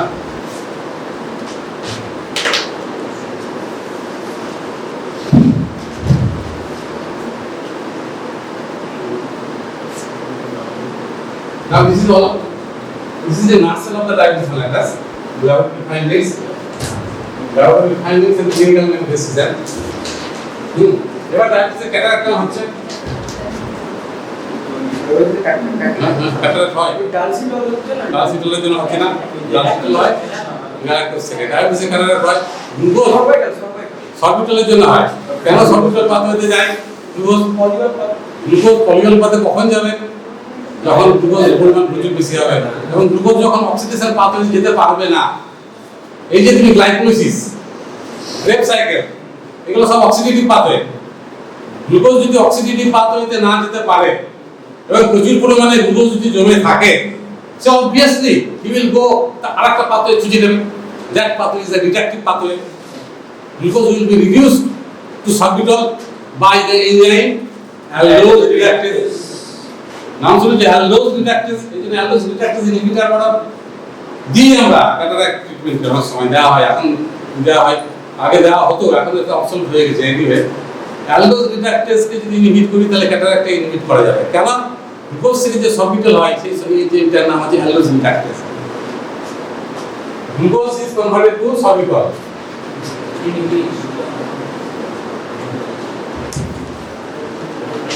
এগুলো হয় এই এনজাইম রিডিউসিং এজেন্টকে, রিডিউসিং এজেন্ট হচ্ছে ADPH, not ADPH। ADPH plus এটা ADP হয়ে যাবে। এই এনজাইমটা হবে অ্যালডোজ রিডাকটেজ।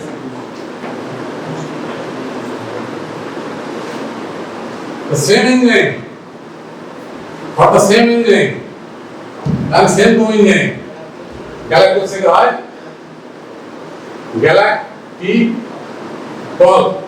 এটাকে আমরা বলি গ্লুসিডল। অ্যালডোজ মানে it will act on all hexose, তাহলে এটা ন্যানোজের উপর কাজ করবে। ন্যানোজ থেকে তৈরি করে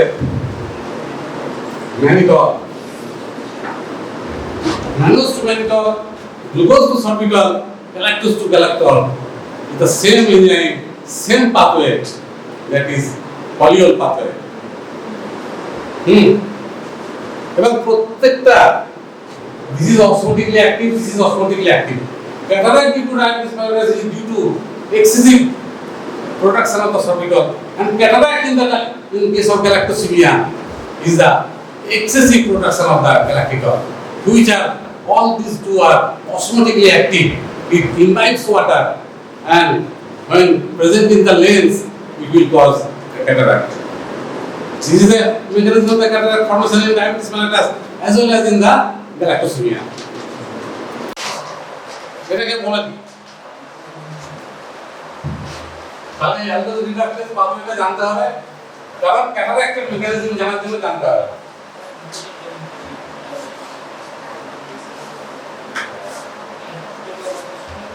শুধু হিমোগ্লোবিন না, অনেক প্রোটিন গ্লাইকেশন হয়, অ্যালবুমিন হয়, গ্লোবুলিন হয়। সব প্রোটিনের গ্লাইকেশনকে মিলে একসঙ্গে আমরা বলি অ্যাডভান্স গ্লাইকেশন এন্ড প্রোডাক্টস।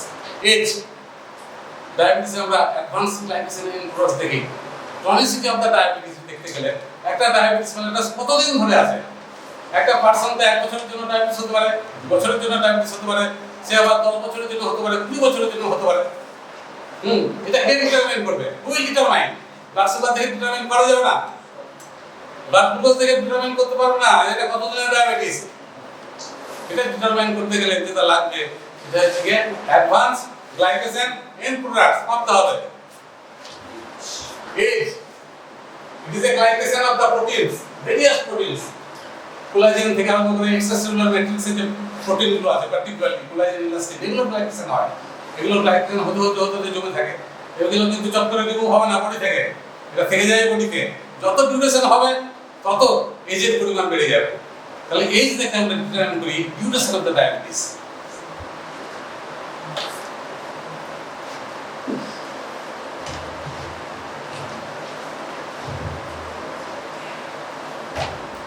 এগুলো গ্যালাক্টোসিমিয়াতে কি হয়? এবার আমি come to that another disorder that is galactosaemia. Diabetes নিয়ে এই যা বলেছি, এরপরে যদি এর মধ্যেই তোমাকে জিজ্ঞেস করবে ডায়াবেটিস কথা, ডায়াবেটিস দেখুন বইয়ে একসাথে মানে পাওয়া মুশকিল আছে। তুমি এই একটা শুনে রাখবে, তুমি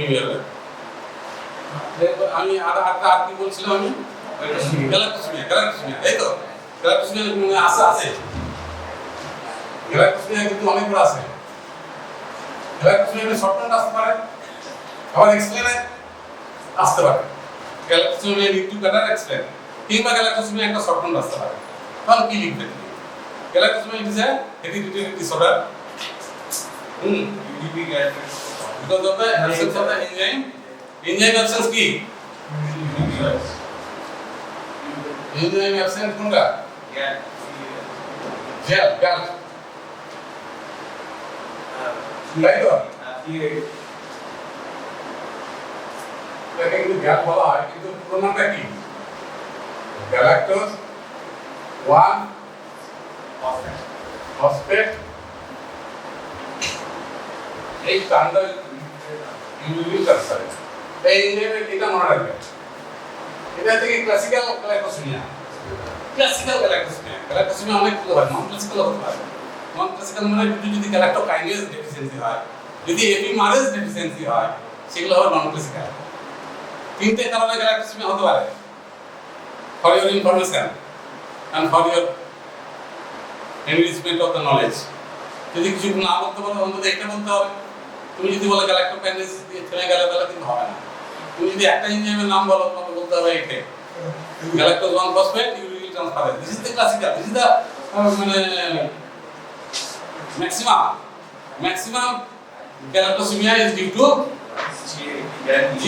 galactose 1 phosphate uridyl transferase। যদিও সংক্ষেপে গ্যাল বলি আমরা, কিন্তু ওই গ্যাল থেকে তুমি বিদায় করতে পারবে না। গ্যালাক্টোজ 1 ফসফেট, এখানে পি বলে কথাটা নেই কোথাও, গ্যালাক্টোজ 1 ফসফেট ইউরিডিল ট্রান্সফারেজ। কি হয় ব্যাপারটা কি হয় আমি একটু আছি। গ্যালাক্টোজে কি হয় বলতো? প্রথমে গ্যালাক্টোজ 1 ফসফেট হয়, কি হয়? গ্যালাক্টোকাইনেজ এনজাইম দিয়ে হয়। এখানে এটিপি লাগে, এটিপি থেকে এটিপি তৈরি হয়। এই গ্যালাক্টোজ 1 ফসফেট, এটা গ্যালাক্টোজ 1 ফসফেট কি? It is converted two glucose. আমি সমস্ত রকম বডিতে অন্যান্য কার্বোহাইড্রেট যাই খাই না কেন, আলটিমেটলি সেটা গ্লুকোজে কনভার্ট হয়। গ্যালাক্টোজ গ্লুকোজে কনভার্ট হয়। কিভাবে গ্লুকোজে কনভার্ট হয়? এইটার সঙ্গে একটা ইউবি গ্লুকোজের ইউবি কি হবে? এটা গ্লুকোজ 1 ফসফেট হবে, আর এটা হবে ইউবি গ্যালাক্টোজ হবে। এই এনজাইমটা কি নাম? এপিমারেজ। দেখেছো বই দেখতে, তাহলে গ্যালাক্টোকাইনেজ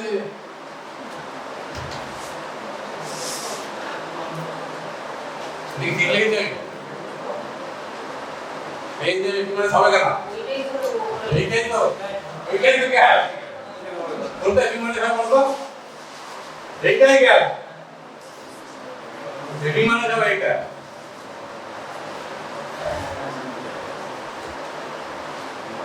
এটা তো গ্যালাক্টোজ আর গ্লুকোজ এপিমার নয়, এই জন্য এপিমারেজ। Epimerase converts glucose to galactose and reverse. That is epimerase. আর যে মেন রিঅ্যাকশন যেটা হয় গ্যালাক্টোজ 1 ফসফেট থেকে, সেটা হচ্ছে গ্যাল করতে এখানে থাকবে গ্যালাক্টোজ 1 ফসফেট গ্লুকোজ। এটা হচ্ছে গ্যালাক্টোজ 1 ফসফেট ইউরিডিল ট্রান্সফারেজ, প্রোডাক্ট হচ্ছে গ্লুকোজ 1 ফসফেট ইউরিডিল গ্যালাক্টোজ। এবারে যদি হয় গ্যালাক্টোজ 1 ফসফেট তারপরে এটা গ্যালাক্টোজ থেকে গ্যালাক্টোজ 1 ফসফেট হলো, এখানে এটিপি লাগলো, এনজাইম কিন্তু গ্যালাক্টোকাইনেজ। এই গ্যালাক্টোকাইনেজ আবার এই ইউটিপি গ্লুকোজের সঙ্গে অ্যাড করে by the enzyme gal, that is classical enzyme galactose 1 phosphate glucose transferase is converted to glucose 1 phosphate. Glucose 1 phosphate থেকে glucose 6 phosphate হয়, glucose 6 phosphate থেকে গ্লুকোজ হয়। এইভাবে গ্যালাক্টোজ থেকে আমরা গ্লুকোজ পাই। আবার গ্যালাক্টোজ থেকে গ্যালাক্টোজ কি কাজে লাগে বলতো? আমাদের বডিতে কেন আছে গ্যালাক্টোজ বলতো? মিল্ক সুগার তৈরি করার জন্য, ল্যাকটোজ তৈরি করার জন্য গ্যালাক্টোজ লাগে। আর মানে গ্লাইকোপ্রোটিনের জন্য গ্যালাক্টোজ লাগে, প্রোটিওগ্লাইকানের জন্য গ্যালাক্টোজ লাগে। প্রোটিওগ্লাইকান, গ্লাইকোপ্রোটিন আর মেইনলি হচ্ছে ল্যাকটোজের জন্য গ্যালাক্টোজ দরকার। মিল্ক সুগারের জন্য গ্যালাক্টোজ দরকার, কারণ milk sugar contains lactose and আরেকটা কি glucose and galactose, real lactose. তাহলে এটা যদি এইদিকে না যায় তাহলে গ্যালাক্টোজ ওই পাথওয়েতে চলে যাবে, পলিওল পাথওয়েতে। পলিওল পাথওয়ে মানে অ্যালোস্টিক ল্যাকটেজ এইদিকে যেতে পারবে না, এটা যেতে পারছে না। এটা যেতে না পারার জন্য এটা অ্যাকুমুলেট হবে, এটা অ্যাকুমুলেট হবে, তাহলে এটা অ্যাকুমুলেট হবে,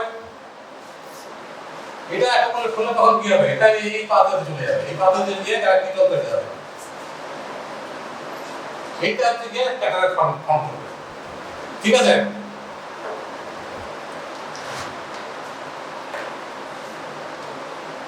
এর সঙ্গে আর কি হবে?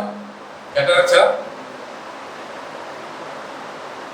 গ্রোথ রিটার্ডেশন হয়, growth retardation, particularly mental retardation.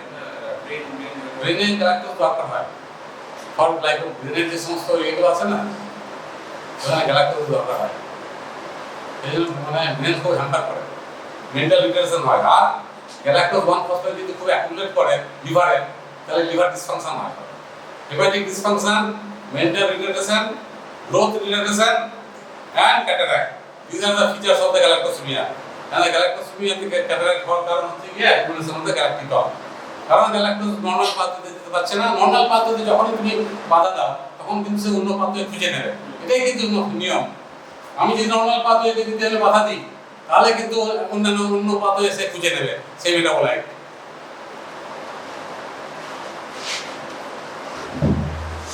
ওই ল্যাকটোজ ইনটলারেন্স বলে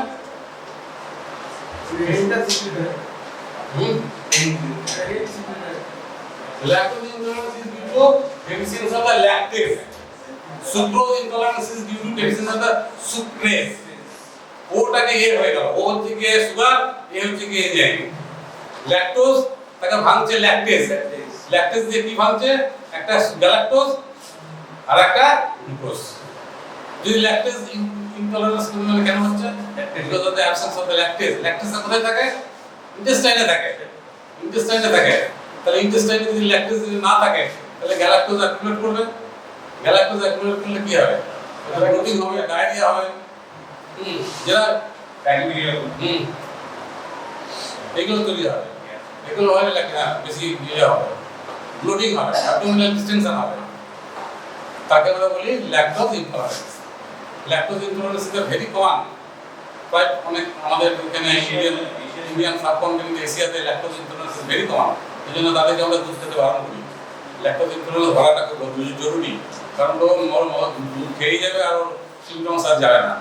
হ্যাঁ, একমাত্র ট্রিটমেন্ট হচ্ছে কি অ্যাভয়েডেন্স অফ দ্য মিল্ক, আর কিছু না। Milk and milk products also. তুমি মিল্ক খাবে না, অথচ তুমি বাইরে গিয়ে চকলেট খাচ্ছ, তুমি ইয়ে খাচ্ছ, ডেয়ারি প্রোডাক্ট রসগোল্লা খাচ্ছ, তাহলে হবে না। কিন্তু অল মিল্ক প্রোডাক্টস কিন্তু অ্যাভয়েড করতে হবে। All milk products, all milk and milk products avoid করতে হবে। এটা হচ্ছে ট্রিটমেন্ট, একমাত্র ট্রিটমেন্ট, এছাড়া কোনো ট্রিটমেন্ট নেই। এটা কি অ্যাকোয়ার্ড? এটা অ্যাকোয়ার্ড হতে পারে, কনজুগেট হতে পারে। ভালো প্রশ্ন করেছো। আমি যদি ল্যাকটেজের যে জিন যদি অ্যাবসেন্ট থাকে, ল্যাকটেজের জিন যদি মিউটেশন হয়, তাহলে এটা কনজুগেটাল হয়ে গেল। আর যদি ল্যাকটেজ ছিল আগে, কিন্তু পরবর্তীকালে ল্যাকটেজ ধ্বংস হয়ে গেছে। একটা পার্সন যদি খুব ডায়েটেতে ভোগে, নানা রকম মানে ওর পেটের গন্ডগোলে যদি ভোগে, তার কিন্তু একদিন ল্যাকটেজ ওর চলে যায়, তখন সেটা হবে অ্যাকোয়ার্ড। অ্যাকোয়ার্ড হয় অ্যাডাল্টের। প্রথম দিকে সে দুধ ভালো খাচ্ছিল, যখন সে মানে চাইল্ডহুডে সে খাচ্ছিল, তার দুধ সহ্য হচ্ছিল, কিচ্ছু হচ্ছিল না, কিন্তু অ্যাডাল্ট যখন হলো তখন তার ইনটলারেন্সটা ডেভেলপ করলো। That is acquired.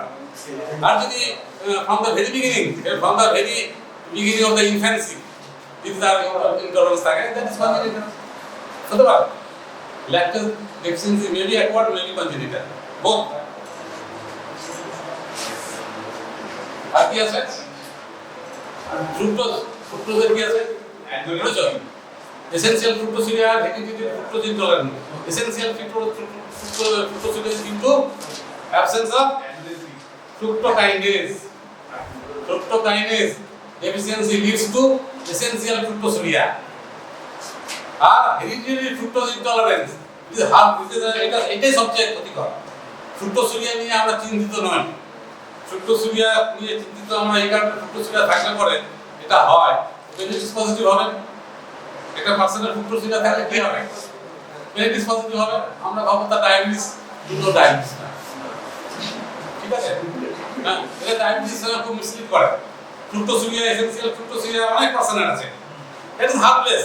It requires no treatment. Benign. In the hereditary fructose intolerance is not harmless. It is harmful. Hereditary, essential fructosuria enzyme is fructokinase. Fructose to fructose 1-phosphate. আমি লিখলে পরে অনেক সময় চলে যাবে। fructose to fructose 1-phosphate থেকে fructokinase আছে তো? এবার নেক্সট স্টেপ কি আছে? fructose 1-phosphate থেকে অ্যালডোলেজ বি। অ্যালডোলেজ দুটো আছে, একটা এ একটা বি, একটা গ্লাইকোলিসিসে অ্যালডোলেজে, আর একটা অ্যালডোলেজ বি হচ্ছে কোথায়? In fructose metabolism. এই যে ফ্রুক্টোজ মেটাবলিজম অ্যালডোলেজ বি, সেটা যদি অ্যাবসেন্ট হয় তাহলে হবে হেরিডিটারি ফ্রুক্টোজ ইনটলারেন্স। এক্ষেত্রে হবে হাইপোগ্লাইসেমিয়া হবে, তারপর হেপাটিক ডিসফাংশন হবে, ভমিটিং হবে। মানে পেশেন্টের কিন্তু ট্রিটমেন্ট কিন্তু দরকার আছে, আগের তাদের ট্রিটমেন্টের দরকার ছিল না। হ্যাঁ, পেন্টোসুরিয়া, এসেনশিয়াল পেন্টোসুরিয়া বলেছি, ওটা কোথায়? ওটা হচ্ছে ইউরোনিক অ্যাসিড পাথওয়ে। একটা পাথওয়ে আছে ইউরোনিক অ্যাসিড পাথওয়ে, সেখানে একটা এনজাইম আছে, সেই এনজাইমটার নাম হচ্ছে জাইলিটল ডিহাইড্রোজেনেজ। এসেনশিয়াল ওই ইউরোনিক অ্যাসিড পাথওয়েতে দেখবে, ইউরোনিক অ্যাসিড পাথওয়ে ইম্পর্টেন্স কেন important? Importance is due to দুটো জিনিস পাওয়া যায়, একটা হচ্ছে গ্লুকুরোনিক অ্যাসিড আর একটা হচ্ছে অ্যাসকর্বিক অ্যাসিড। এই দুটো জিনিসের জন্য ওই পাথওয়েটা ইম্পর্টেন্ট। গ্লুকুরোনিক অ্যাসিড অনেক কাজে লাগে, বিলিরুবিন কনজুগেশনের জন্য লাগে, তারপরে ডিটক্সিফিকেশন রিঅ্যাকশনে লাগে, প্রচুর মানে রিঅ্যাকশনের জন্য glucuronic acid is essential for the production of the glucuronic acid. ওই পাথওয়ে আর একটা অ্যাসকর্বিক অ্যাসিড। আমরা কিন্তু অ্যাসকর্বিক অ্যাসিড তৈরি করতে পারি না, ভিটামিন সি তৈরি করতে পারি না, কারণ একটা এনজাইম অ্যাবসেন্ট থাকে। কিন্তু সেই এনজাইমটা যদি থাকে যাদের, যেমন গরুদের, ছাগলদের এটা আছে, প্রাইমেটসদের, মাঙ্কি, হিউম্যান বিংস, মাঙ্কি, এরা কিন্তু ভিটামিন সি তৈরি করতে পারে না। কিন্তু অন্যান্য অ্যানিম্যাল তারা কিন্তু ভিটামিন সি তৈরি করতে পারে। তাদের ক্ষেত্রে ভিটামিন সি সাপ্লিমেন্ট দরকার হয় না, কিন্তু আমাদের ক্ষেত্রে ভিটামিন সি সাপ্লিমেন্ট দরকার হয়, কারণ আমরা এই পাথওয়েতে ভিটামিন সি তৈরি করতে পারি না। এই পাথওয়েতে ভিটামিন সি তৈরি হয়, ম্যাক্সিমাম নাম্বার অফ অ্যানিমালসে এই পাথওয়েতে ভিটামিন সি তৈরি হয়, এবং তাদের ক্ষেত্রে vitamin C is not a vitamin. তারা বডি তৈরি করতে পারে। আমাদের ক্ষেত্রে vitamin C is vitamin, because we cannot synthesise. যদি আমরা তৈরি করতে পারতাম, ভিটামিন সি করতাম না আলাদা করে। ভিটামিন সি আমরা আলাদা করে করতাম না। গ্লুকুরোনিক অ্যাসিড তৈরি হয়, আমরা করি না। অ্যাসকর্বিক অ্যাসিড তৈরি হয় না বলে আমরা করছি। কোথায় সোর্স কিভাবে আসে, কারণই হচ্ছে কিভাবে, যাই হোক আমরা বডি তৈরি করতে পারছি না বলে আমরা ভিটামিন সি, আমাদের ভিটামিন বলি আমরা। এরপরে কি আছে? Glycogen storage disease. তার মধ্যে বলছি আমরা টাইপ 1 আছে most important, that is glycogen form ডিজিজের কারণটা কি? কোন এনজাইম? Terminal enzyme. আমরা বলি terminal enzyme of the gluconeogenesis কোনটা? শেষ enzyme glucose 6 phosphatase, that is converts glucose 6 phosphate to glucose. গ্লুকোনিওজেনেসিসের একদম শেষ এনজাইম। গ্লুকোনিওজেনেসিসের অনেক এনজাইম আছে, আমি বলবো না। হ্যাঁ, তার মধ্যে সবচেয়ে ইম্পর্টেন্ট এনজাইম হচ্ছে বিপিসিকে, গ্লুকোজ 1,6 বিসফসফেটেজ, গ্লুকোজ 6 ফসফেটেজ, আর একটা আছে, চারটে আছে। হ্যাঁ, আর একটা হলো পাইরুভেট কার্বক্সিলেজ। চারটে এনজাইম হচ্ছে main. Pyruvate carboxylase, phosphoenol pyruvate carboxykinase, fructose 1,6 bisphosphatase, glucose 6 phosphatase. এই 4 নম্বর যে এনজাইমটা বললাম, that is absent in 1 linkage disease. তাহলে এবার কি হবে? What will happen? এই যে জিনিসগুলো তোমরা মুখস্থ করছো, এই জিনিসগুলো বুঝতে পারছো না। এই যে গ্লুকোজ 6 ফসফেট এনজাইম absent, তাহলে গ্লুকোজ 6 ফসফেট থেকে গ্লুকোজ হবে না। আমি বলেছি একটা নরমাল পাথওয়েতে যদি তুমি ওকে বাধা দাও, সে তখন অন্য পাথওয়েতে যাবে। কোন পাথওয়েতে গ্লুকোজ 6 ফসফেট চলে যাবে? গ্লুকোজ 6 ফসফেট তো প্রচুর চলে যাবে। এইচএমপি পাথওয়েতে যাবে, গ্লুকোজ 6 ফসফেট গ্লাইকোলিসিসে যাবে, glucose 6 phosphate glycolic. Glucose 6 phosphate তো একটা শ্যামবাজারের পাঁচ মাথার মোড়, বলেছি আমি। হ্যাঁ, অনেক দিকে যাওয়া যায়, 5টা দিকে যাওয়া যায়। ওটা হচ্ছে শ্যামবাজার পাঁচ মাথার ক্রসিং, গ্লুকোজ 6 ফসফেট। হ্যাঁ, অনেক দিকে যাওয়া যায়। সব দিকে যাব, আমি একদিকে বাধা দিলাম তো কি হলো? অন্যদিকে চলে যাবে। আরো দিকগুলো আছে। হ্যাঁ, তাহলে তোমার ওই গ্লুকোজ 6 ফসফেট থেকে প্রচুর পরিমাণে পাইরুভেট তৈরি হবে, পাইরুভেট থেকে ল্যাকটিক অ্যাসিড তৈরি হবে, ল্যাকটিক অ্যাসিডোসিস হবে। এবার তোমার হাইপারলিপিডিমিয়া কেন হচ্ছে? পাইরুভিক অ্যাসিড থেকে অ্যাসিটাইল কোই তৈরি হবে, অ্যাসিটাইল কোই থেকে ফ্যাটি অ্যাসিড তৈরি হবে, ফ্যাটি অ্যাসিড থেকে ফ্যাট তৈরি হবে, তাহলে হাইপারলিপিডিমিয়া হবে। অ্যাসিটাইল কোই থেকে কোলেস্টেরল হবে, হাইপারকোলেস্টেরোলিমিয়া হবে। তাহলে হাইপারকোলেস্টেরোলিমিয়া, হাইপারলিপিডিমিয়া, হাইপারট্রাইগ্লিসিরিডিমিয়া, হাইপারইউরিসিমিয়া and lactic acidosis and hypoglycemia. These are the features. Hypoglycemia কেন হচ্ছে? গ্লুকোজ হচ্ছে না, নিওগ্লুকোজিনেস হচ্ছে না, হাইপোগ্লাইসেমিয়া। হাইপারলিপিডিমিয়া কেন হচ্ছে? প্রচুর পরিমাণে অ্যাসিটাইল কোই তৈরি হচ্ছে, তার থেকে ফ্যাটি অ্যাসিড, তার থেকে কোলেস্টেরল তৈরি হচ্ছে। হাইপারইউরিসিমিয়া কেন তৈরি হচ্ছে? এইচএমপি পাথওয়েতে প্রচুর পরিমাণে রাইবোজ তৈরি হচ্ছে, ওখান থেকে পিউরিন তৈরি হচ্ছে। আর আরেকটা কারণ হচ্ছে ল্যাকটিক অ্যাসিডোসিস। আমি বলেছি lactic acidosis is the cause of hyperuricaemia. Lactic acidosis হল পরে to eliminate the lactic acid, uric acid is absorbed, retained, causing hyperuricemia. What the gout হতে পারে? One of the cause of the gout is the conjunctive disease. আমি gout পড়েছি কি তোমাদের? পড়াইনি, আগে দিন আমি পড়েছিলাম। হ্যাঁ, one of the cause of the gout is the conjunctive disease. কারণ হাইপারগলাইসেমিয়া। তাহলে কি ফিচারস হলো? হাইপোগ্লাইসেমিয়া হলো, ল্যাকটিক অ্যাসিডোসিস হলো, হাইপারইউরিসেমিয়া হলো, হাইপারলিপিডিমিয়া হলো, হাইপারকোলেস্টেরোলিমিয়া হলো। এতগুলো ফিচারস বলতে হবে। এবার এতগুলো ফিচারস কেন হচ্ছে তার এক্সপ্লেনেশন দিতে হবে। conjunctive disease ট্রিটমেন্ট হচ্ছে লিভার ট্রান্সপ্লান্টেশন, প্রপার ট্রিটমেন্ট। আর যদি টেম্পোরারি ট্রিটমেন্ট করো, ইন্টারমিটেন্ট ফাস্টিং করতে হবে, কারণ গ্লুকোজ নেই তো, ইন্টারমিটেন্ট ফিডিং করতে হবে। Intermittent feeding is the temporary treatment, and permanent treatment হচ্ছে গিয়ে লিভার ট্রান্সপ্লান্ট। যাই হোক, আর কি আছে? গ্লাইকোজেন স্টোরেজের অনেকগুলো আছে। কি বলে? কমপ্লিট বলো, আপনারা বলো, দেখি কে বলতে পারেন। 1 2 3 4 5 6 বলো, এগুলো লিখতে হবে। গ্লাইকোজেন স্টোরেজ আছে, গ্লাইকোজেন স্টোরেজ আছে, তোমাকে ডেফিনিশন দিতে হবে। হ্যাঁ, ইট ইজ কেন ডেফিনিশন কি হবে? Definition কি হবে? Glycogen storage is the accumulation of the glycogen either in abnormal quantity or in abnormal quality. Quantity abnormal হতে পারে কিংবা quality abnormal হতে পারে। হ্যাঁ, is the deposition of the glycogen, deposition of the abnormal glycogen either in quantity or in quality due to deficiency of the enzyme concerned with glycogen metabolism. এইটা হচ্ছে কি definition লিখতে হবে গ্লাইকোজেন স্টোরেজ। এবারে কি হয় লিখতে হবে 1 2 3 4 5 6 7 8 9 10 আছে, কিন্তু 1 2 3 4 5 টা লিখতে পারলে ভালো হয়।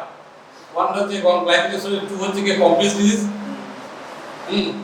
সি 3 হচ্ছে কি 3 হচ্ছে কি কোডিস ডিজিজ, কমপ্লিট ডিজিজ হচ্ছে কি অ্যাসিড হাইড্রোলাইজ এনজাইমের জন্য লাইসোসোমাল অ্যাসিড হাইড্রোলাইজ। আর ওই 3 নম্বরটা কি কোডিস, 4 নম্বরটা কি Andersen, 5 number phosphorylase. Cori's enzyme due to branching enzyme deficiency, আর Andersen is due to branching A B C D. আমি বলেছিলাম কিনা জানি না, এবিসিডি এ দ্যাট ইজ এবিসিডি কথাটা মানে হচ্ছে Andersen's due to branching enzyme deficiency, Cori's due to differentiating enzyme deficiency. এই কথাটা আছে A B C D। Andersen due to branching enzyme deficiency, Cori is due to differentiating enzyme deficiency. A B C D এই করে এবার কোনটা differentiating কোনটা এই যখন আসবে তখন বি কথাটা আসবে, কারণ branching enzyme deficiency Anderson. C যখন আসবে তখন তারপরে ডি আসবে। সি মানে কোড ইজ ডি হচ্ছে ডিফারেন্সিয়েটিং এনজাইম। এইগুলো দেখো প্রত্যেকটাই আমি ফিচারস আমি বলছি না, আমি ডিটেইলসে। এরপর আমি যদি বলি disorder of the amino acid metabolism কি হয়, আমাকে একটা ক্লাস শেষ করতে হবে, আমি আর ক্লাস পাবো না।